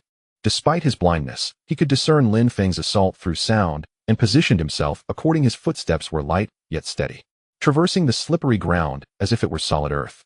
The figures of the two men intertwined amidst the rain. The sounds of their fists and feet clashing merged with the patter of raindrops. Lin Feng's anxiety intensified, his movements growing increasingly swift. The torrential downpour seemed to be infected by the oppressive atmosphere, becoming more ferocious. Suddenly, Lin Feng was struck by a punch, his body hurtling backward, parting the curtain of rain. Wang Shunyong opened his eyes and slowly retracted his fist. Huh, you're finished, brat. Chapter 27. The Beast's Fury, the Thunderous Roar. A punch that claims lives after falling to the ground. Lin Feng coughed up a mouthful of blood. Wang Shunyong's attack was infused with internal energy. Though it did not break Lin Feng's bones, it injured his internal organs. Despair washed over Lin Feng. With Wang Shunyong's eyes cleared, he knew he was no match for him. The essence of life does not equate to combat prowess. Wang Shunyong approached Lin Feng. Do you know why I intend to kill you? Lin Feng remained silent, pushing himself off the ground and steadily retreating. Wang Shunyong answered his own question. Because I desire your wife, to willingly become my cultivation furnace. Once you are dead, I shall take your wife as my own. He stepped closer to Lin Feng and unleashed a crushing blow. Lin Feng crossed his arms to shield his chest. With a resounding thud, He was sent flying 4 to 5 meters, skidding 2 more meters across the muddy ground, his arm joints dislocated. Wang Shanhong continued his advance. I certainly will not care for your mother and child. The moment an opportunity arises, I will reunite them with you. Just as Lin Feng regained his footing, Wang Shanhong delivered a powerful kick. Lin Feng was propelled another 5 to 6 meters, several ribs snapping upon impact. Wang Shanhong pressed on, saying, Once I have drained your wife, I will ensure she joins you, and your family will be whole once more. Lin Feng's heart seethed with indignation. Had the heavens allowed him to traverse here only to mock his demise, wishing for a more tragic end? He had inherited the memories of the original owner and, through their shared experiences, had come to regard the original's family as his own. Hearing Wang Shanhong's vile words ignited a tempest of sorrow and fury within him. Yet, despite his rage, he did not lose his composure. His mind raced with thoughts. What should he do? He could not rely on the heavens. Everything depended on himself. But what could he possibly do? As Wang Shanhong continued toward him, he remarked, You possess commendable talent. At such a young age, you have perfected a trivial martial art. Alas, your origins are too humble. Lacking a proper lineage, you cannot learn higher-tier martial arts. You will remain merely an inconsequential warrior. Lin Feng was now unable to rise. Wang Shanhong delivered another kick, sending Lin Feng sprawling 5 to 6 meters away. Accept your fate, kid. This is your destiny. In a muddy puddle, Lin Feng lay sprawled, every inch of his body aching. Yet, he had never been one to succumb to fate. Summoning the last remnants of strength within him, he prepared for one final stand. Wang Shanxiong continued, You could have survived. Upon learning from those 3 thugs that I intended to kill you, you should have fled. Instead, you chose to return to your doom. Had you confronted me immediately upon your return, I likely would not have been your match. Your indecisiveness is your greatest flaw. You lack a primal ferocity. Lin Feng thought to himself, having been born into a civilized society, what ferocity could he possibly possess? Upon hearing the word ferocity, a spark ignited within him. His myriad emotions coalesced into an ember, igniting the fervor within his heart. Suddenly, Lin Feng felt as though his heart had transformed into a blazing fireball. The essence flowing through him was no longer mere blood, but a torrent of flame. Instinctively, he realized that he had awakened the spirit of the beast within. His body brimmed with boundless strength. He was reminded of a saying from his past life. To lose one's humanity is to lose much. To lose one's beastly nature is to lose everything. It dawned on him that only in the depths of despair could one harness the spirit of the beast. In that moment, Lin Feng fully unleashed his primal instincts, freeing the raw power that lay dormant within him. With an unusual posture, he twisted on the ground. A series of sharp cracking sounds echoed as he reset all the joints in his body. A howl erupted from him, resonating like a dragon's roar. Wang Shanxiong, taken aback by the sudden shift in Lin Feng's aura, staggered back 2 steps. Lin Feng slowly rose, his voice icy and piercing. Have you ever heard a saying? Wang Shanxiong furrowed his brow. What saying? Villains perish from their own verbosity. Before Lin Feng could finish his words, he lunged forward, pouncing on Wang Shanxiong like a leopard. With the spirit of the beast awakened, Lin Feng's eyes burned crimson, oblivious to pain, resembling a frenzied beast with amplified speed and strength. Glancing at his attributes, he discovered that his life force had surged to 20. It seemed that his vitality had doubled. Originally at 18, it had plummeted to 10 due to his injuries. Now, with the spirit of the beast activated, it had returned to 20. Lin Feng's fists rained down upon Wang Shanxiong like a torrential downpour. Bang, bang, bang. As Wang Shanxiong attempted to defend himself with his hands, he found himself retreating rapidly. The force of Lin Feng's punches was overwhelming, the air crackling with the sound of thunder. Unprepared, Wang Shanxiong was caught off guard and received a devastating blow to the jaw, shattering his bone. A wave of horror washed over Wang Shanxiong. How had this boy suddenly grown so formidable without consuming any elixirs? Retreating hastily, Wang Shanxiong quickened his pace. Lin Feng charged forward, unleashing a barrage of strikes. Bang, bang, bang. Too slow, too slow, too slow. Wang Shanxiong, you are far too slow. Hurry up, hurry up, hurry up. Bang. Lin Feng's fist struck Wang Shanxiong's chest. Wang Shanxiong coughed up a mouthful of blood and staggered back several steps, crashing into a large tree.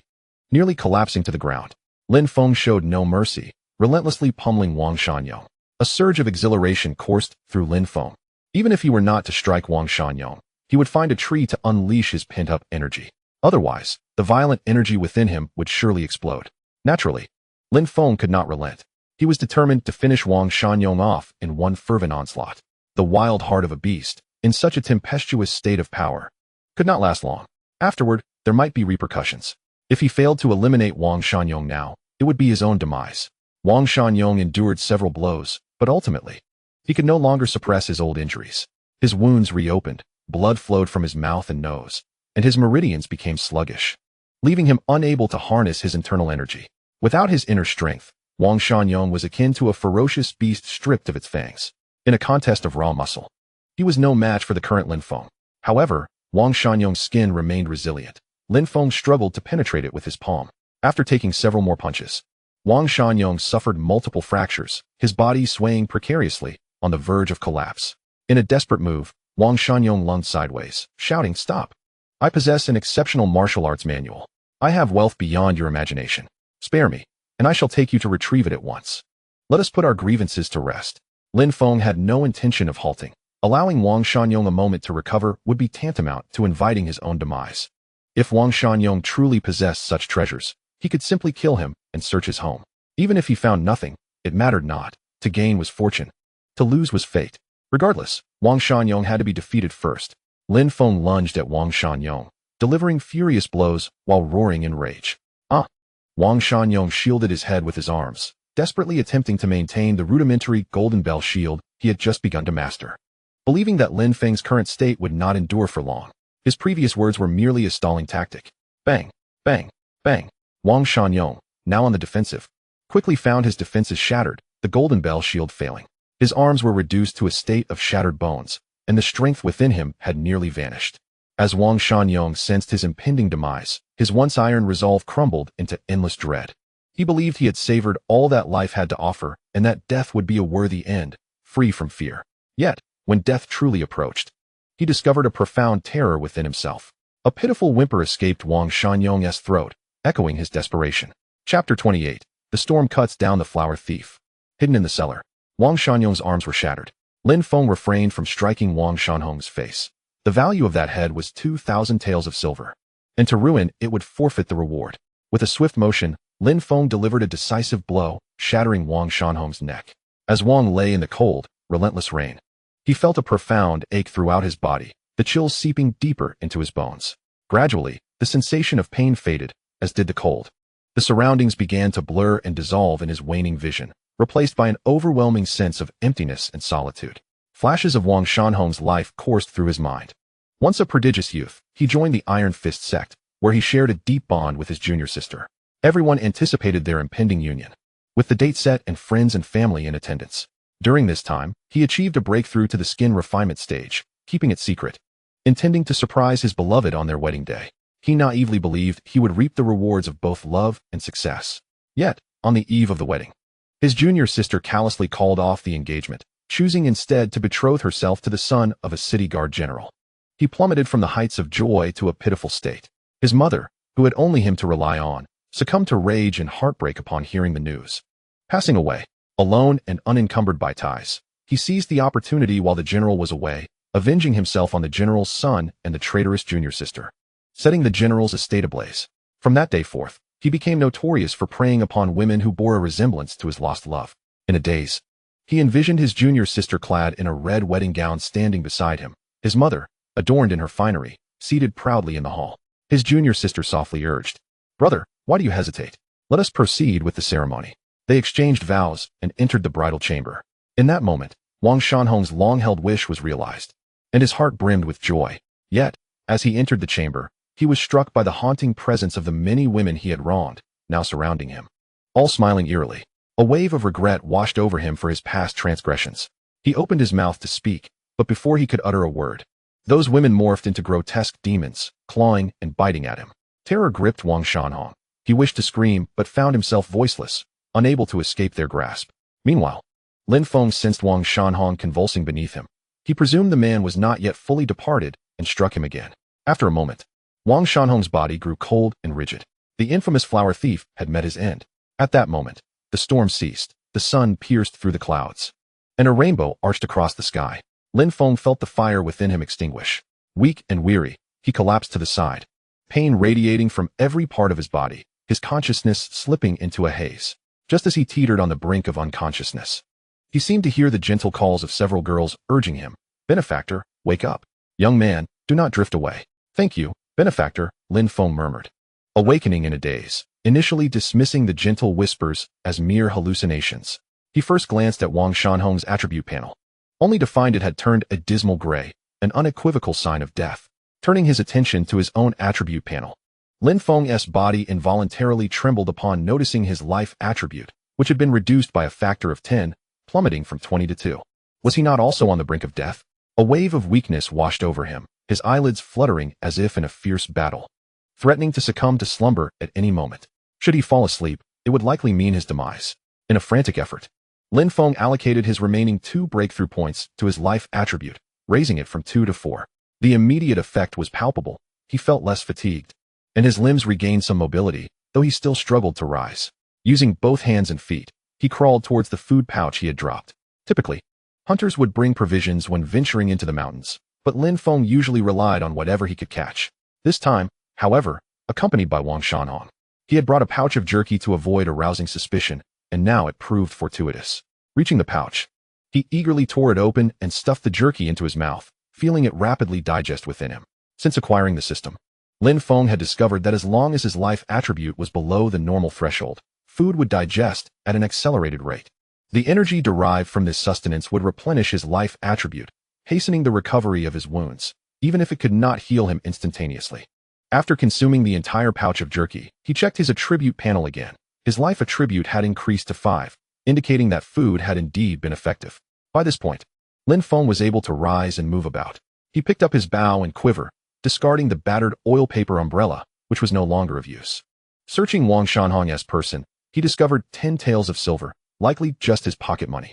Upon returning, he resolved to thoroughly search Wang Shanhong's home. There was surely more silver to be found, perhaps even a few volumes of martial arts manuals. Ultimately, Lin Feng severed Wang Shanhong's head, which was of considerable value. Bringing it to the authorities would yield a reward of 2,000 taels of silver.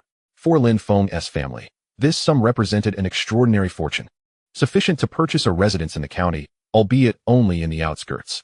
Gaining entry to the inner city required a certain status and identity, reserved for officials and their relatives.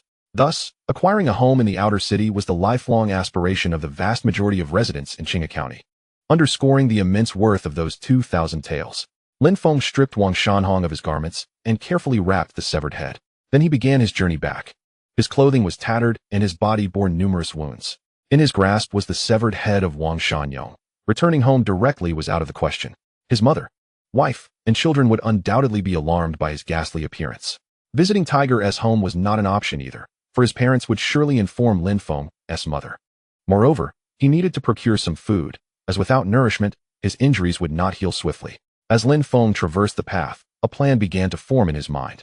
He could first infiltrate Wang Shanhong's residence and conceal the head in the cellar.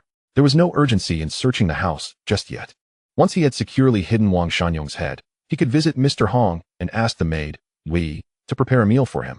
He might even share his unfortunate plight.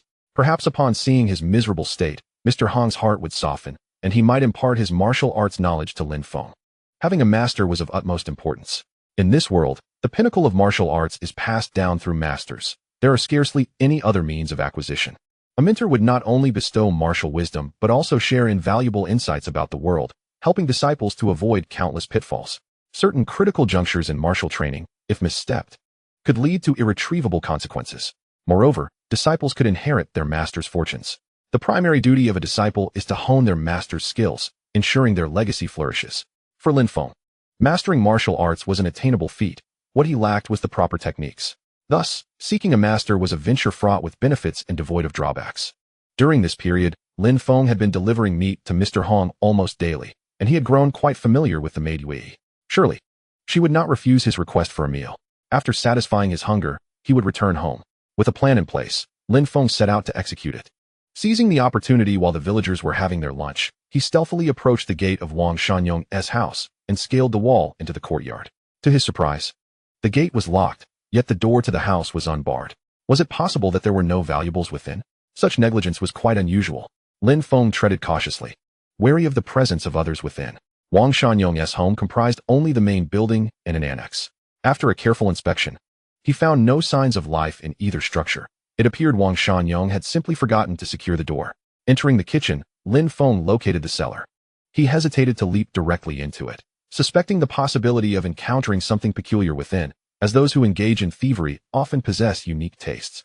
Using Wang Shanyong's oil lamp and some rags, he fashioned a torch and cautiously lowered it into the cellar for inspection.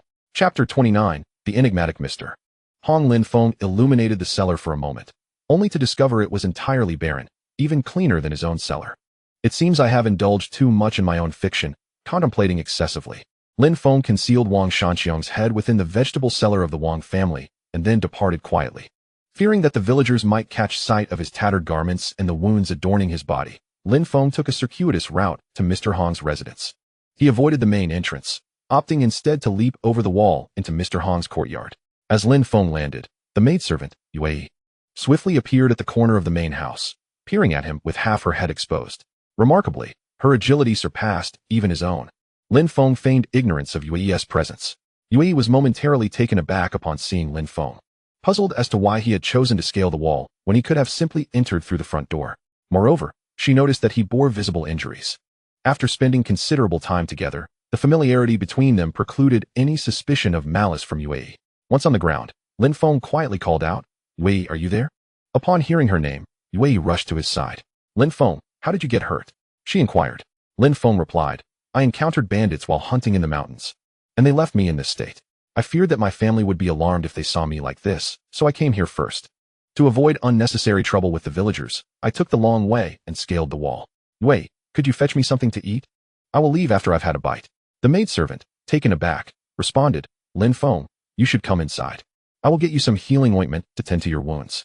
Lin Feng glanced at the house. Mr. Hong's abode consisted of only 2 rooms, the main house where Mr. Hong resided and the side room where Xiaohe stayed. It was evident that being invited inside meant entering Mr. Hong's main quarters, not Xiaohe's personal space. After a moment's hesitation, he asked, "I hope my condition won't disturb Mr. Hong. I can just stay in the courtyard for a while. You need only prepare a meal for me." Xiaohe, however, insisted, pulling him toward the main house.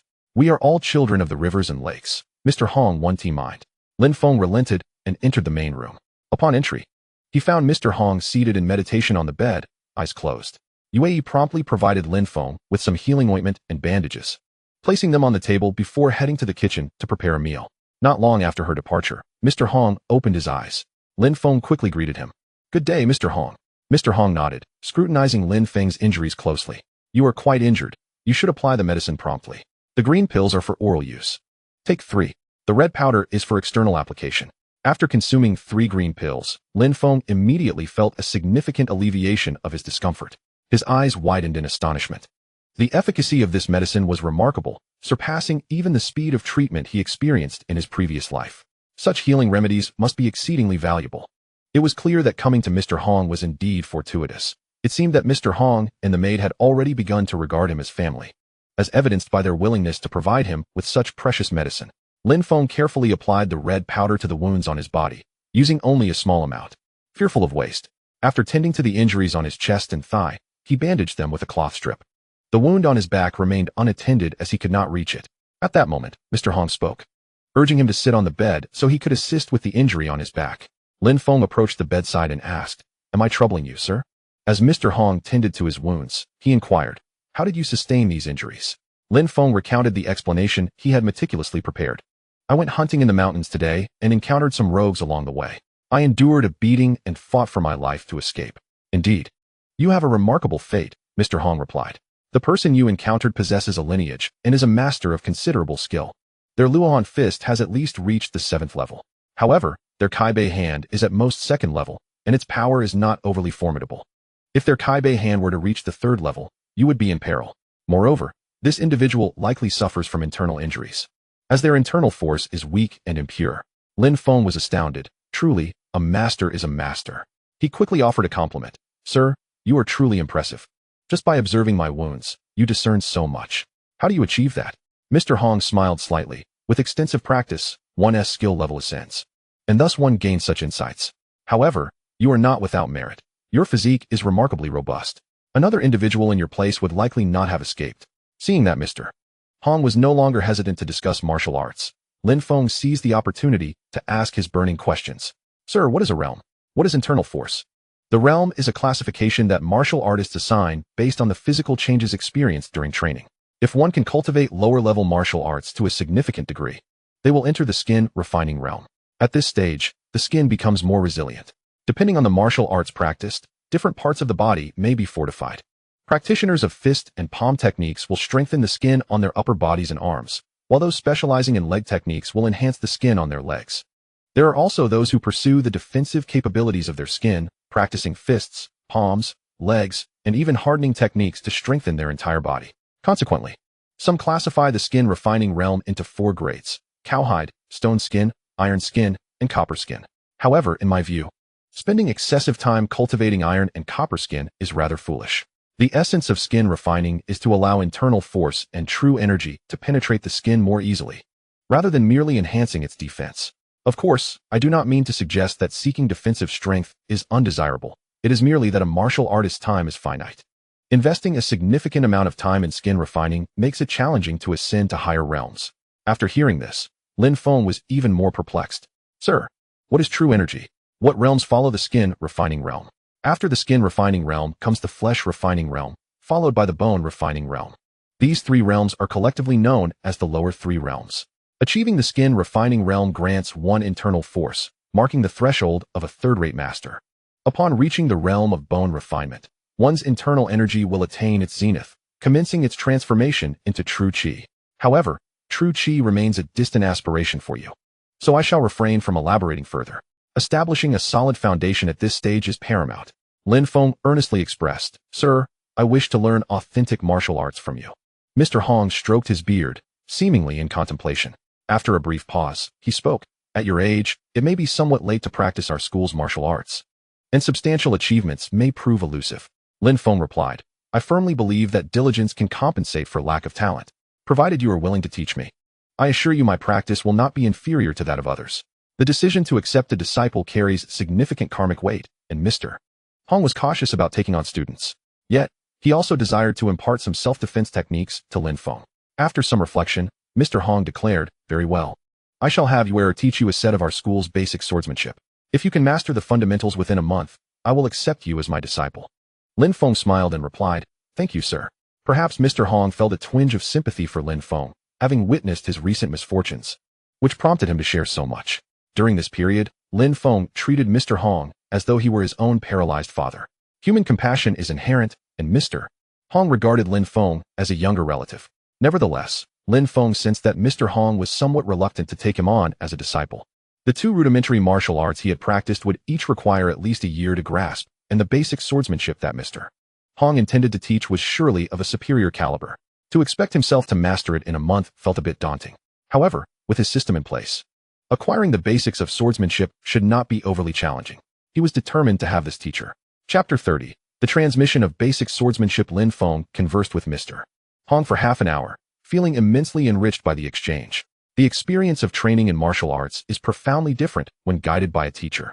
At that moment, the maid, Xiaohe, entered with a large basin of stewed meat. Brother Lin Feng, perhaps you should continue your conversation with the sir later. First, have some food. A full stomach will hasten your recovery, she advised. The aroma of the meat wafted through the air, and Lin Feng's stomach betrayed him with a low growl. Thank you, Sister Xiaohe, he said, taking a seat at the table, ready to eat.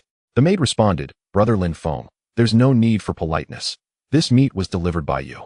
Lin Feng picked up his chopsticks and glanced at Xiaohe and Mr. Hong. Aren't you going to eat some? Mr. Hong replied, You may eat. We have just finished our lunch before you arrived.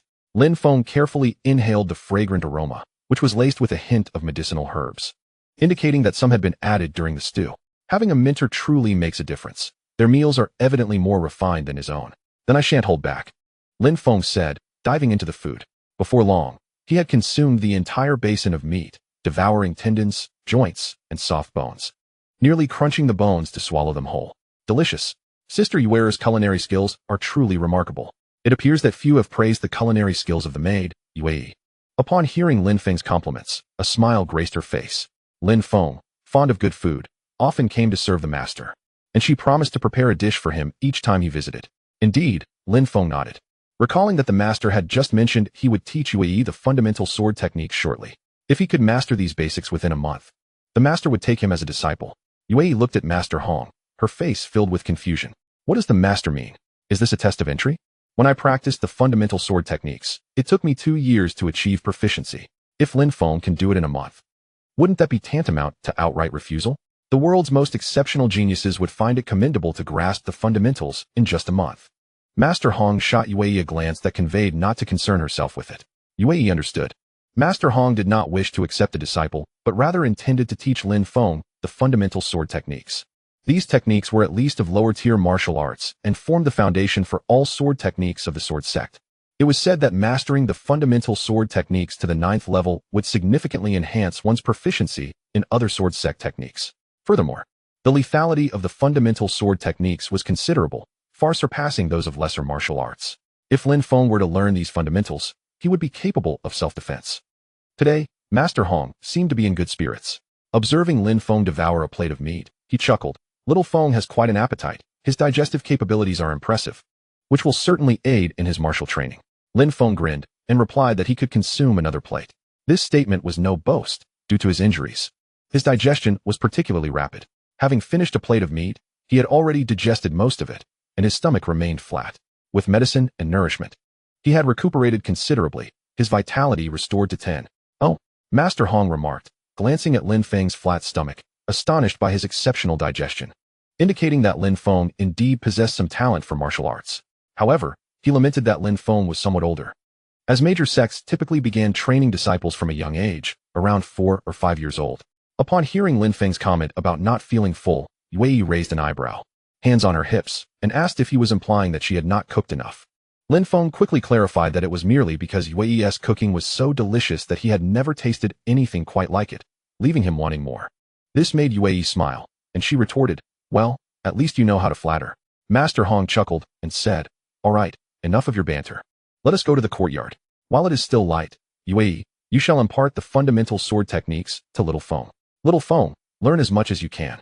Lin Feng carried Master Hong to the courtyard, where Yue produced a wooden sword. Master Hong, his expression turning serious, addressed Lin Feng, "Little Feng, you must not speak of my teaching to anyone. The martial arts I impart to you are not to be shared with others. This is for your own good. Can you manage that?" Lin Feng solemnly declared, "I am capable."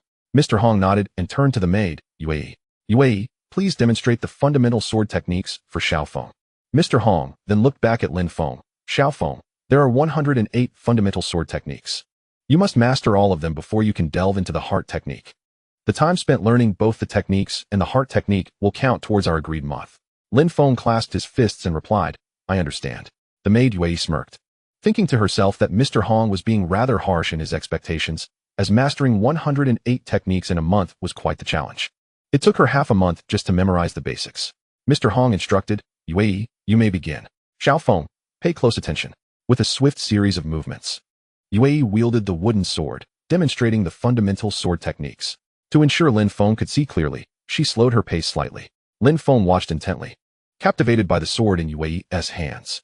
The fundamental techniques were indeed basic, comprising simple slashes and thrusts, yet each movement had its own angles and force, laden with intricate details. Soon, Yue completed a full set of techniques. If Lin Feng were to rely solely on his memory, he might remember only 8 or 10 techniques, and perhaps not even accurately. However, Lin Feng possessed a system. After observing Yue's demonstration, the information regarding the fundamental sword techniques appeared in the martial arts section of his attribute panel. Fundamental sword technique, lower level, not initiated. This indicated that he had grasped the techniques, albeit without the heart technique. Each movement was etched into his mind. Once Yue finished her demonstration, Mr. Hong turned to Lin Feng and inquired, "Xiao Feng, how much have you remembered?" Lin Feng realized that, in order to become a disciple, he must showcase exceptional talent. After all, at his age, if he lacked talent, who would be inclined to take him on as a student? Which teacher wouldn't favor a pupil who could learn with just a single viewing? Thus, Lin Feng replied, "Sir, I have remembered it all." Mr. Hong frowned, clearly skeptical of Lin Feng's claim. He believed his own talent was remarkable, coming from a prestigious lineage. It was not feasible to learn the fundamental sword techniques by merely observing them once. When his senior demonstrated them 3 times, he barely managed to memorize the 108 techniques, leaving his master and seniors quite astonished. Most individuals required at least half a month to learn just the techniques. Yue, standing nearby, also doubted Lin Feng's assertion. "Brother Lin Feng, don't boast. It's your turn to demonstrate next. It's all right if you remember only a few techniques. No one here will mock you. Just don't flail about. Sir dislikes boastfulness." Lin Feng unconsciously touched his nose. Did they truly perceive his talent as so lacking?